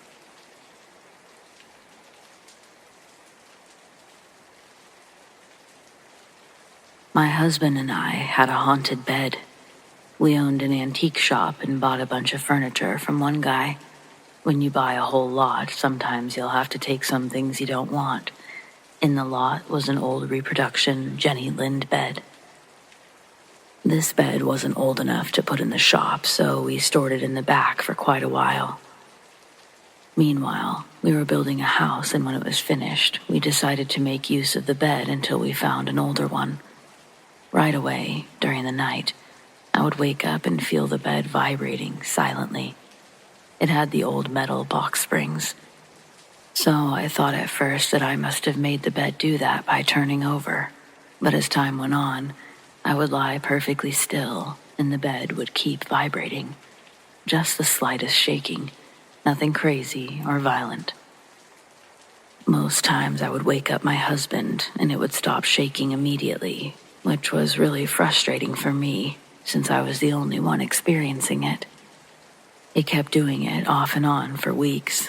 I know it sounds scary, but somehow it wasn't. It was more like dumbfounding. Like, is this really happening? It can't be. But it was. And then there came a point, in addition to the shaking, something new was added.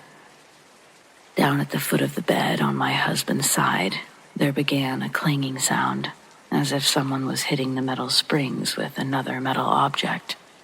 Not violently at first, more of a clang, clang, clang, then silence.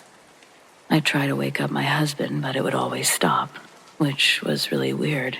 In my mind, I'm trying to figure out what could possibly be causing this.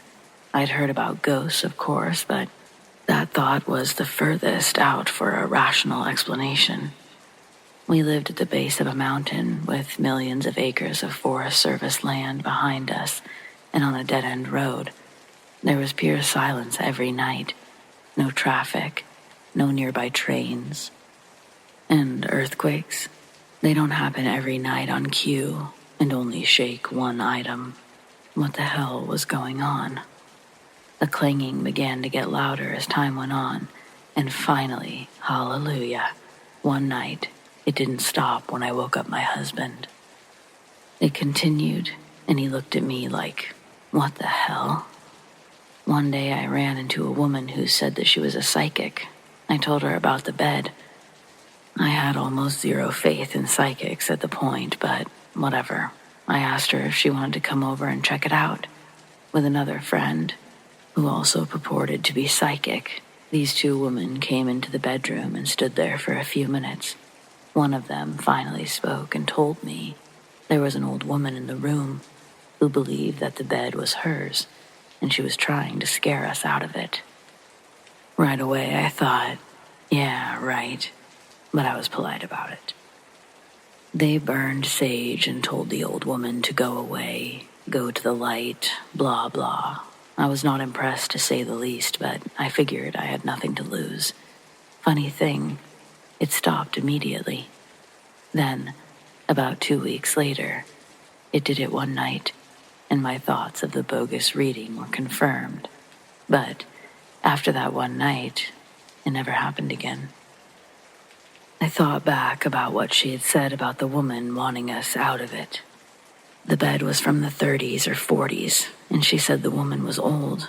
It would stop shaking, clanging, as soon as a man, my hubby, was awake.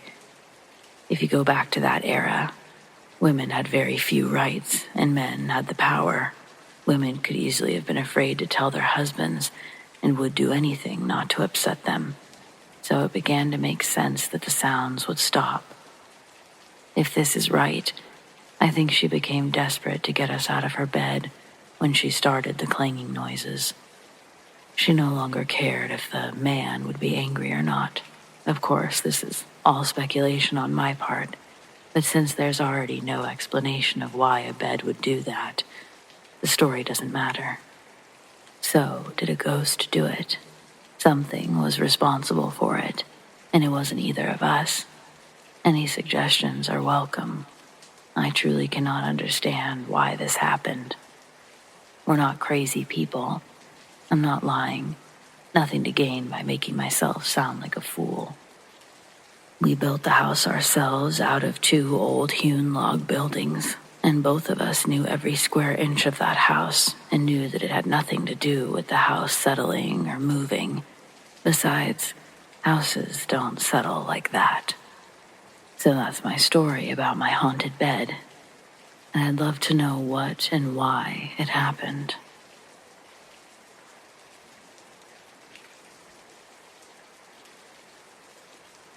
There's this cave in New Mexico that I used to visit often, back in the days when I was part of a motion picture film crew.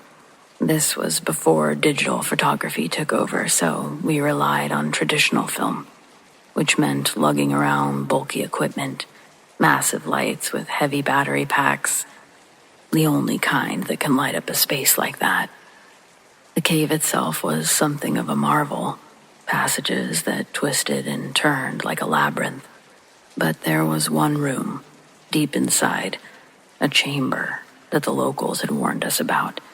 But you learn over time that locals love to say a lot of things when they realize you're filming in or around their territory. So we shrugged it off at first. It wasn't until we experienced it for ourselves that we understood what they meant. Every time we crossed into that room, something would happen. Call it unsettling or not, but our lights, no matter how powerful, would start to dim and flicker. It wasn't like the batteries were running low. It was more like something was feeding on the energy, draining it deliberately. At first we didn't think much of it other than better bring extra batteries, and that maybe it was a quirk of the cave's environment, some natural phenomenon that we couldn't explain. But the more we worked in the cave, the more it felt like something else was there too. Of course, none of us could reason with that, so avoidance became the norm. The first time it happened, we were caught off guard. The lights started to die one by one, and in the dim glow of these failing bulbs, shadows on the walls, taking on shapes that seemed alive. Though we weren't moving, nor was our equipment. We had to stumble out of that room in near darkness, the only light coming from the small, weak beams of our flashlights, which were barely enough to guide our steps. After that, we learned to be cautious. We made it a rule, never stop in that room, not even for a moment. We'd move through it quickly without a word. The silence between us was heavy, but I think we were all scared of something. And every time, without fail, as soon as we crossed into that chamber, the lights would start their eerie flickering. There were times when I swear I felt something watching us, presence just out of sight, just spying from the shadows that made up a majority of our surroundings. The hairs on the back of my neck would stand on end. I'd quicken my pace, eager to leave that room. I wasn't the only one who felt it. The others would glance nervously at the walls, their faces like mine, their breaths coming a little faster as we hurried through, like mine. We never spoke about it directly, not in the cave at least. But afterward, when we were safe in the light of day, we'd share a little. Ultimately, we all agreed that it was best not to talk about it. We were all level-headed people, but we knew whatever was in that cave was something best left undisturbed. Eventually, the project ended, and I, for obvious reasons, haven't been back to that cave ever since. But even now, years later, I can still feel the weight of that place. I've never worked on a film, let alone experienced anything in life quite like it.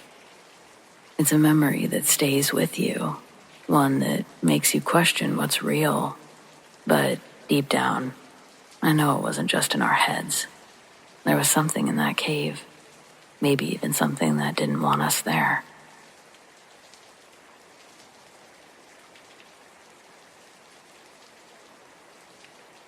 Let's roll back to 2013. It's winter in Florida, and to surprise my college roommate before we decide to go our separate ways, I get us tickets to see a concert in Miami, one that we've been anxious to see for a while. The drive was pretty awful. hundreds of miles from our home base in Orlando, but we were both so very excited to see the show. We'd made countless trips from Orlando to Palm Beach, so we weren't worried about anything. Just a fun few days away from home. The concert was great, if anyone was wondering. Highly recommend Distant Worlds if you're on the fence. Regardless, we decided to stay with my aunt and uncle in Pembroke Pines for a night before making the drive home in the morning. So we drag our exhausted selves into the house and go lay down. I felt fine for the most part. Then I started coughing. Apparently I annoyed my aunt since she dropped a cough drop onto the corner of the bed that I was using.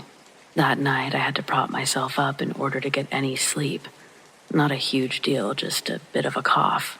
I figured maybe I caught a cold from the concert goers, but man, that was fast.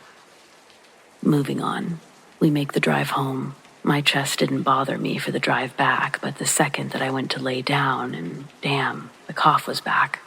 Figures. I had the weekend off from work, so I wasn't terribly worried. I was more annoyed than anything else. So the plan was to wait until Monday and reassess. Monday rolls around, though, and it's much worse. I couldn't get any sleep. Every time I leaned back, I started dry hacking again. I called out of work since at the time I was a call center jockey and was thoroughly hoarse.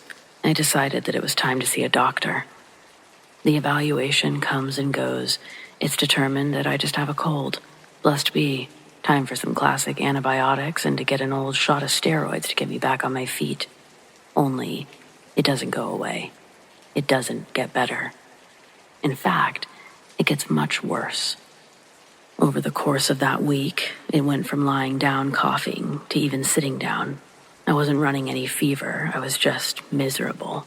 I was getting no sleep and so frustrated over all of it.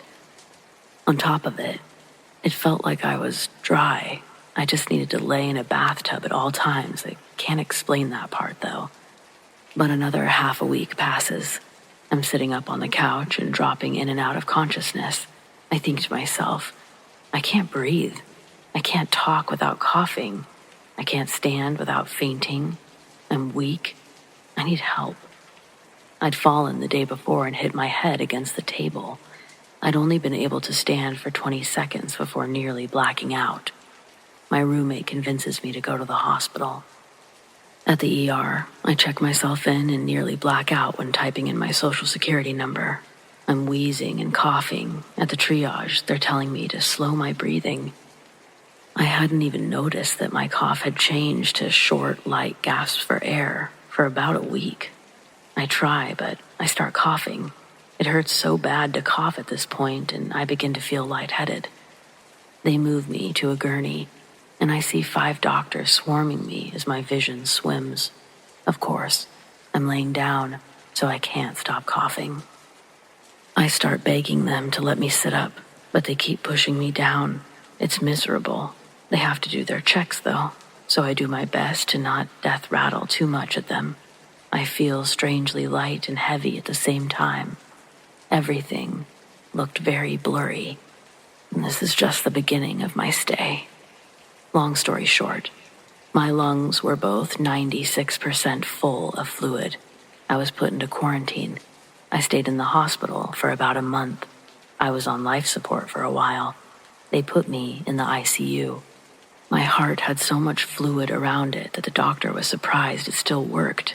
I had a severe arrhythmia. To this day, I have liver issues. I suspect the infection hit it somehow and caused some problems. I believe I was diagnosed with double pneumonia until they figured out what the hell was in my body. A chaplain came by, asked me to tell him my last thoughts and wishes. I had no idea what a chaplain was, so we ended up just talking about video games for 3 hours. He was very nice to me, and I enjoyed his long daily visits. I hadn't realized how close to death I actually was, though, so it took some of the burden off the situation for me. I spent Christmas and my birthday on death's door, but the hospital ladies gave me some towels, rubber bands, and rubber gloves, all to make a Christmas tree for my table. One fun fact, I did get the nurse to do a wheelie in my wheelchair once. Anyway, It was confirmed to be anthrax spores in my lungs from a bronchoscopy. And that's the condensed story of how I almost died of anthrax, because I'm extremely stubborn. And honestly, it didn't feel that bad since it was so gradual. So, I'll end this by asking, did you know that anthrax is able to be contracted naturally? Because I sure didn't. So yeah, that's the scariest thing that's ever happened to me.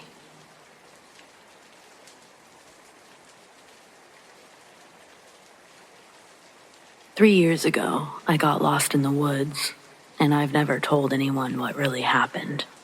I didn't want people to think I was crazy, but I just can't keep it to myself. I live on the outskirts of a very large forest in Louisiana.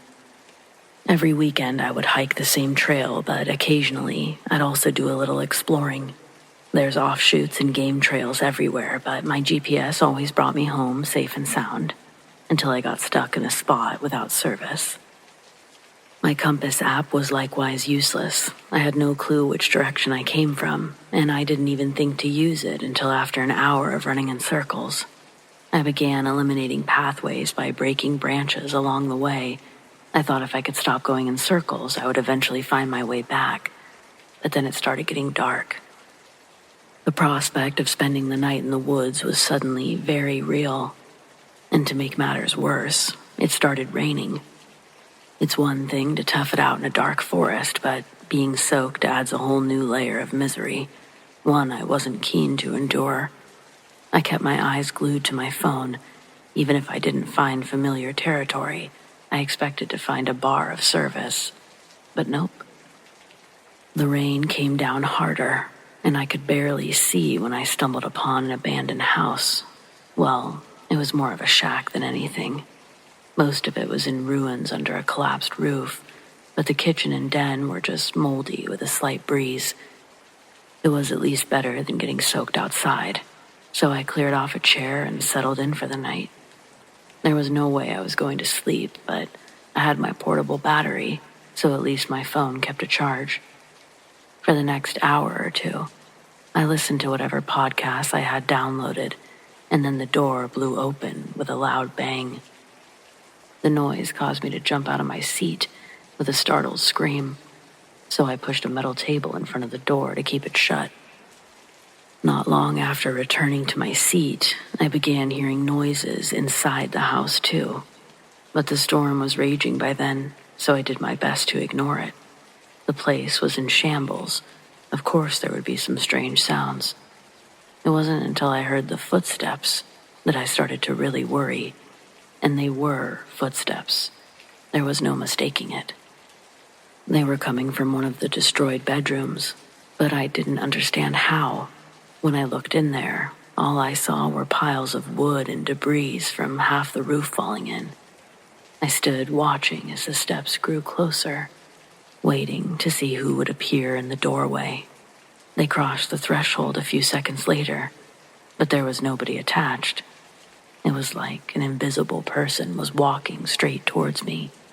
I ran towards the door, but before I could move the table, the footsteps vanished mid-stride. I stood there, frozen, waiting and listening for several minutes before returning to my seat. Desperate to stay dry, I convinced myself I'd imagined it, but that only worked for so long. Things were quiet for maybe another hour, but as soon as I let my guard down, there was a series of loud bangs in the kitchen. When I went to check, all of the remaining cabinet doors were now wide open. I'm positive they were closed when I arrived, and I hadn't gone back in there since. Again, things were quiet for a time, but my final straw happened when a cold hand clasped the back of my neck. I screamed like someone was trying to kill me, and it sent my phone flying across the room. After retrieving it, the metal table flipped over on its side, and the door was blown open yet again. Though, looking back, I'm not sure if the wind was actually to blame. That was all I could handle, though. The rain suddenly didn't seem so bad after all. I ran into the darkness with nothing but my phone's flashlight and the lightning guiding my way. I didn't know which direction I was going, but I knew it was away from whatever was in that house. I can't be sure how long I was actually running, but eventually I stopped dead in my tracks as my phone began ringing off the hook. My husband, parents, sister, everyone I ever knew had called or texted me at least 100 times since I'd gone missing. There were new alerts for a local missing woman. Turns out she was me, and all I could do was cry relief. With my GPS working again, I learned I was much farther from home than I could have guessed. It shouldn't have even been possible to walk that far. I eventually met a group of search and rescuers who took me to get checked by paramedics. I couldn't bring myself to tell anyone about the house, so I left everything out, except for how I got lost in the first place. These days, on a rare occasion, I do go for a hike. I don't leave the main trail anymore, though. Always be extra cautious when you're out on your own. Things can happen so fast.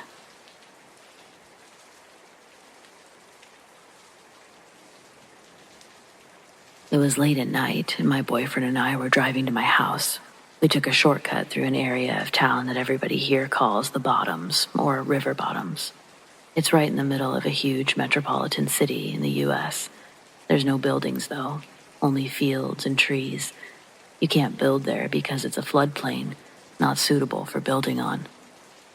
There's one narrow road that goes through the middle of the Bottoms, and it just so happens to be a direct link between my boyfriend's house and mine. Late at night, it's very dark. There's no streetlights. So we were traveling rather quickly down that road when we came upon a bridge. You could only see what was visible in the headlights, road and very tall grass. It was probably 3 feet tall. We went up and over the bridge and began to descend on the other side. Suddenly, a woman appeared on the right side of the road. The headlights shined directly on her. She was standing in the grass right beside the road. It was 2:30 in the morning. The area was completely deserted. We were both stunned, silent. We sped past her. After a frightening moment, we both shouted, "Did you just see that girl?" Yes, we had both seen her. Immediately, I assumed she was the one whose car had either broken down or had been wrecked, because she had a distressed look about her. We spoke rapidly on top of each other. Should we turn back? Oh my God. Should we call 911? What should we do? Is she okay? Earlier that night, we had both had a couple of drinks. Many hours had passed, and we were both sober. But in our part of the world, the police can arrest you and take you to jail if they even smell alcohol in your breath.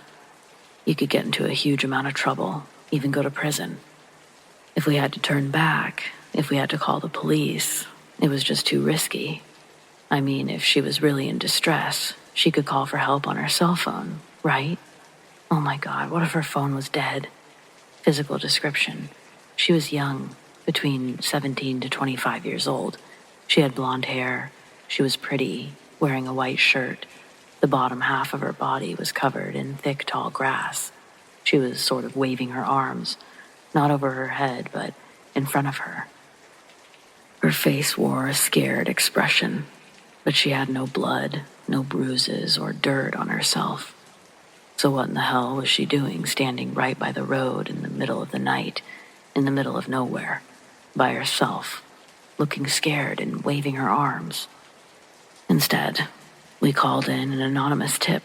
We were both really tired, and we proceeded home and went to bed. The next morning, I felt really guilty because we didn't stop. The local police post every police activity on the website that's called into a scanner. I began to search the scanner, looking for an accident report. There was nothing. We both felt very bad and worried about the young woman. Later, my boyfriend called the police to follow up on this anonymous tip we had made the night before. They told us that they had checked it out, that there was no car, no girl, no wreck where we had specified. This only made us feel half better, because we knew what we had seen. Later, my boyfriend told our story to his friend. His friend grew up near the Bottoms. She was the one who put this all together for us. We'd seen a ghost, she told him. She recalled that 20 or so years ago, a young woman named Katie Nesbitt had been murdered in the river bottoms. It was a huge deal, so we went online and we found some old newspaper articles about the murder. There was a yearbook picture of the girl. The girl had blonde hair. Could that have really been her ghost? The most awful thing about it is that Katie and her boyfriend had been brutally stabbed to death over a car stereo. I couldn't stop thinking about it. I continued to search online and ended up finding a page for a local paranormal society. I clicked on Contact Us. I typed up our story and I felt better. At least I had reported this to somebody. I received a reply email from the man at the Paranormal Society. He told me that the Bottoms was definitely a haunted area. Many people had reported seeing strange things there over the years, and he also could recall that poor girl's murder. So, it was settled. Mystery solved. I'm not a ghost type. I've never encountered a ghost or an alien or a witch or UFO or anything like that. I do believe, though, that ghosts exist. But I would never go looking for one. All of that stuff honestly scares me to death. But I'm here to tell you that this really did happen. I wouldn't make it up. There were also 2 witnesses that saw the exact same thing. And anyone around here would tell you this. You never see anyone on the side of the road in the Bottoms, especially at night. Especially not a girl, all alone. The paranormal investigator promised to investigate our sighting, but I haven't heard from him in a while. I'll update you if I do.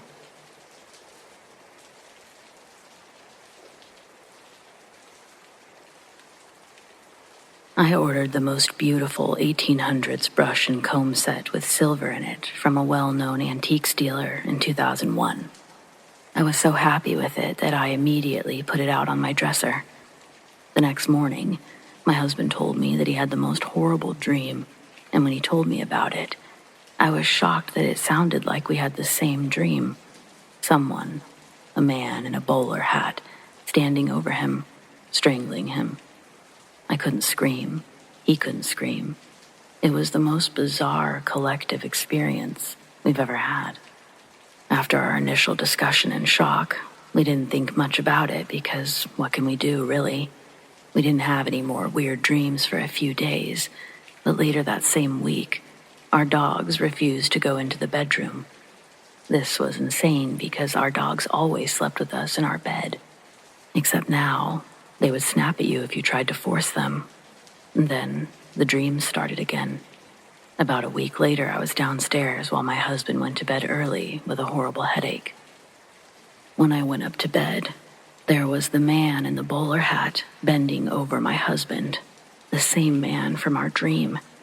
He looked at me and instantly disappeared, almost like he glitched away in the blink of an eye, yet I never blinked. The dogs had followed me and they were barking like crazy. When I woke my husband up to tell him what had happened, he told me he was having that same dream. I decided to call my priest, and I told him about what had been going on. He asked me if we'd brought anything new into the home recently, possibly any antiques. I told him nothing except my hairbrush set and that it was from New York, from a reputable dealer. He told me not to sell it because we might give the demon to whoever bought it. Demon. I was speechless. Actually, I was kind of a wreck. After calming me down some, he told me to get a small box and completely fill it with salt so that nothing of the set was touching cardboard, just salt, and then to take it way into the woods and bury it extremely deep.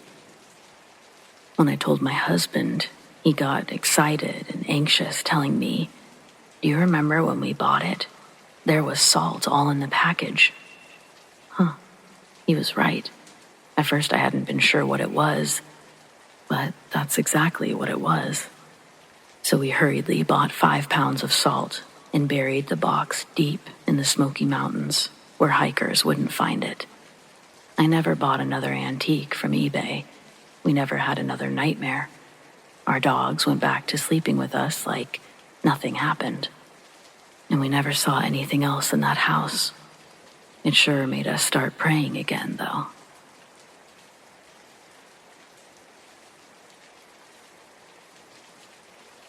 Okay, before I tell my story, yes, I realize now, 14 years later, I did some dumb shit when I was 18.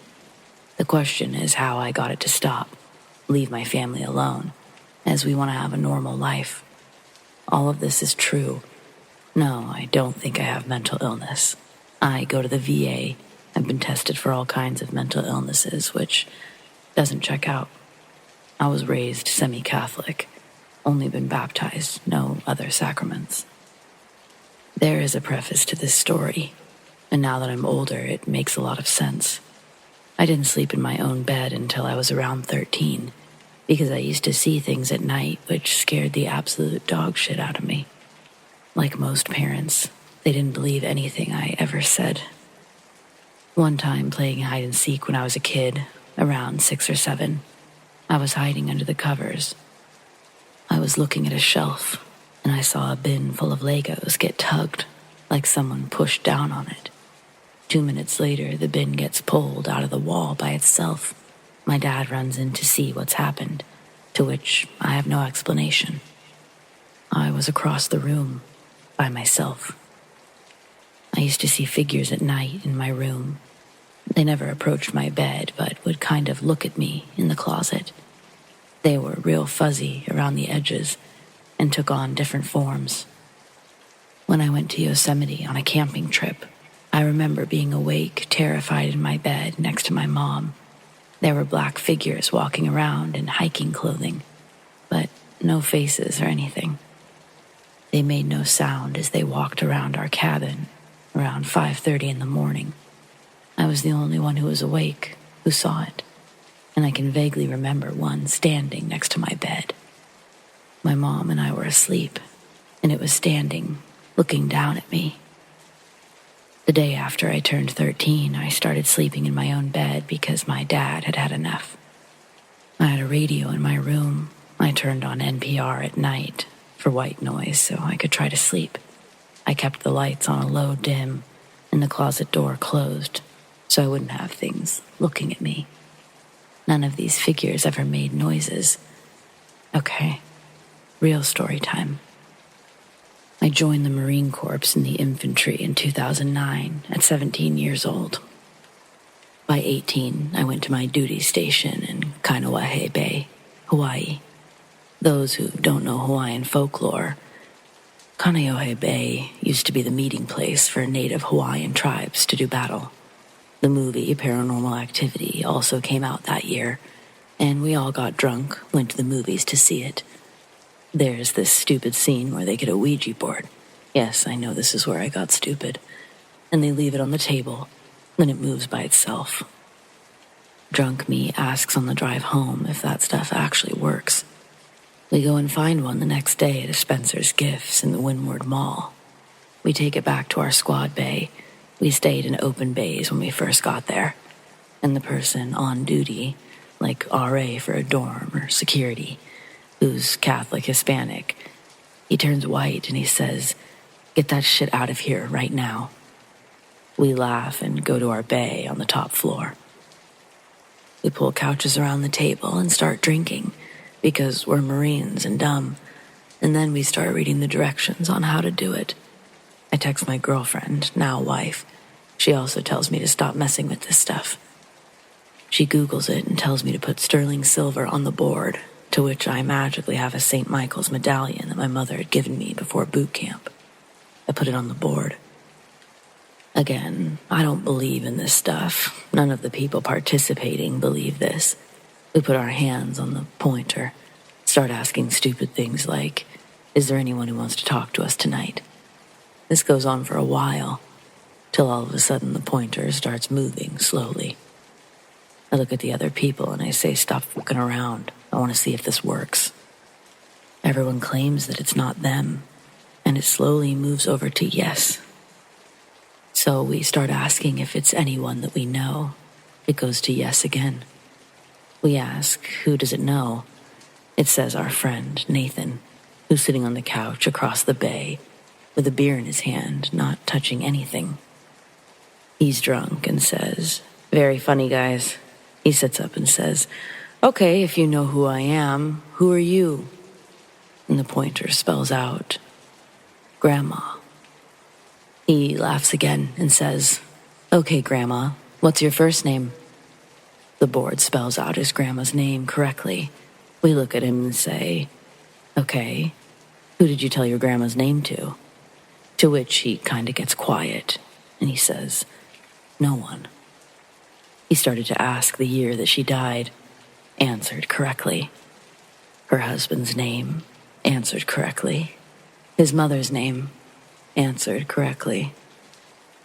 He gets extremely quiet after this and asks if she has anything she wants to say.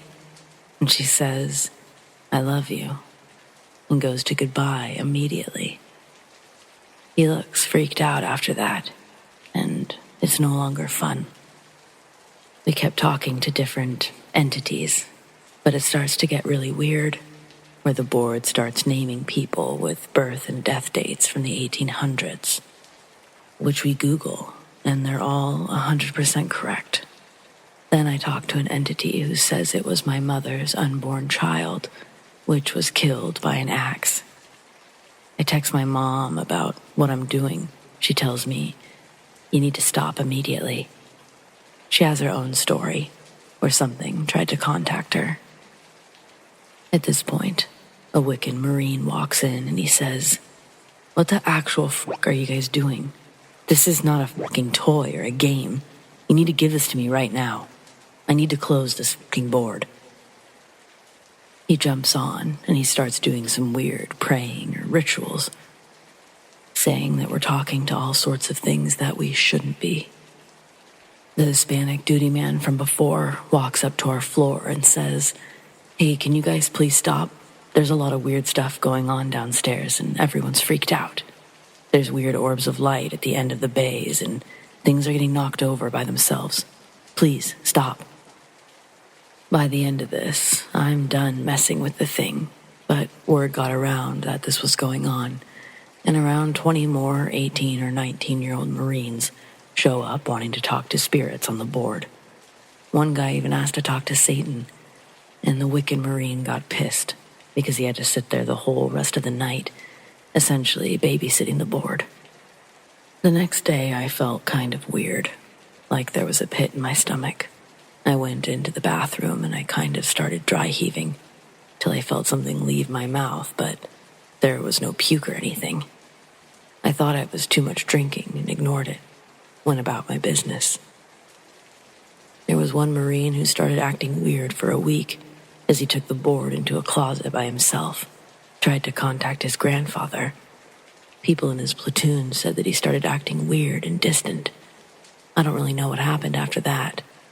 I don't remember what happened to the board, but I never touched it again, not after that night. And when a coworker brought one to work as a joke on Halloween, I immediately turned and left.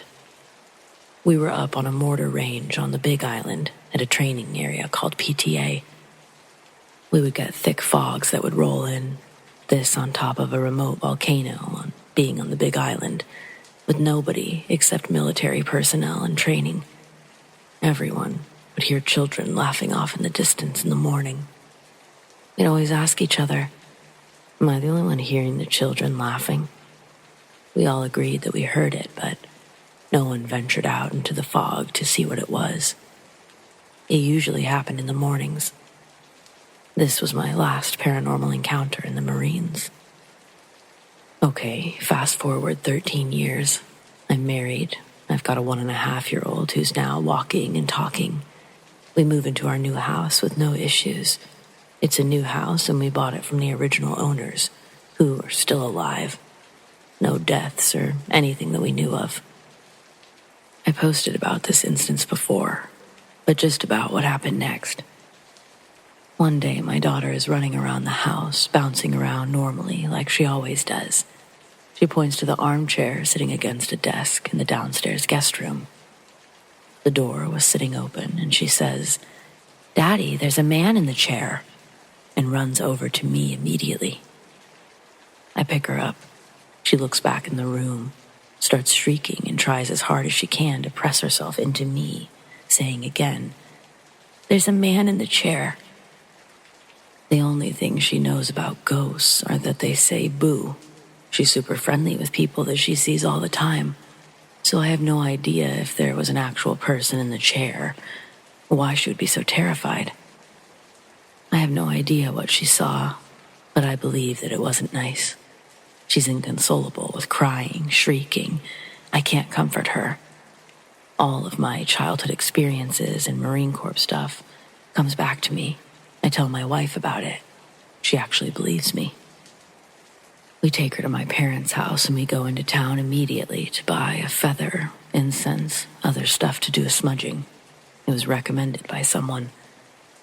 We proceed to do the smudging throughout the entire house, while I carry around my Catholic Bible commanding all spirits to get out of my house in the name of St. Michael, Jesus Christ, and the Lord Almighty God. I don't go outside, but we go in every closet, garage, etc. We bring my daughter back with no issues, and life goes on for a while. Every now and then, before we put her to bed, she's now 2. "Daddy, there's a bad man in the house." We always misdirect or read her stories and such, and she goes to sleep with no issue. We have a hot tub in our backyard, and I go to sit in it at night before bed some nights when I'm tired, but one particular night, I had this horrible feeling that someone or something was watching me. Not only that, they were glaring at me as if they were angry. I think I'm empathic. I can feel emotions and feelings. Whatever this was, it was furious and angry with me. I could almost feel it staring me down, like I angered it somehow, personally. When I walk into my house from the backyard, I feel like I'm being watched by something still. It doesn't go into the house, but somehow I can feel it looking at me inside the rear glass slider, inside. Sometimes our healer puppy that we brought home runs out the dog door 2 or 3 in the morning and just starts growling and barking for no reason. And we go down to yell at him to go back inside. The final thing that I think is that I believe this entity or entities are tormenting me, disturbing thoughts that don't belong to me. They started about 2 months ago before my daughter was born. And up until the end of 2020, I didn't have these thoughts. I've been tested by the VA for psychosis, schizophrenia, mania, bipolar. Have absolutely none of those or any other medical disorders outside of PTSD. I've got no hallucinations, seeing or hearing things that aren't there at all. I can't describe it, but it feels like something has been putting these thoughts in my head. Even sometimes my dreams. They definitely feel like they don't belong to me, like they're not mine. I think whatever I contacted back in 2009 has been dormant for a long time and is now trying to come after me and my family. I'm going to have to contact a bona fide psychic, see if they can see what's going on, hopefully do some energy management and get this thing or things out of our lives once and for all. I'm honestly open for suggestions, prayers, advice. I want whatever this is to go away.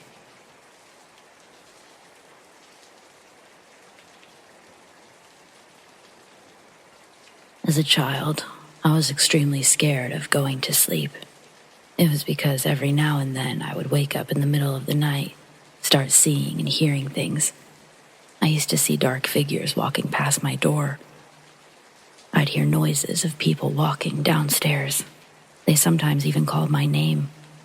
One night, after staying awake, trembling under my blankets for about 30 minutes, I started praying. I prayed and eventually I fell asleep. Some days after that, I moved to another room in my house.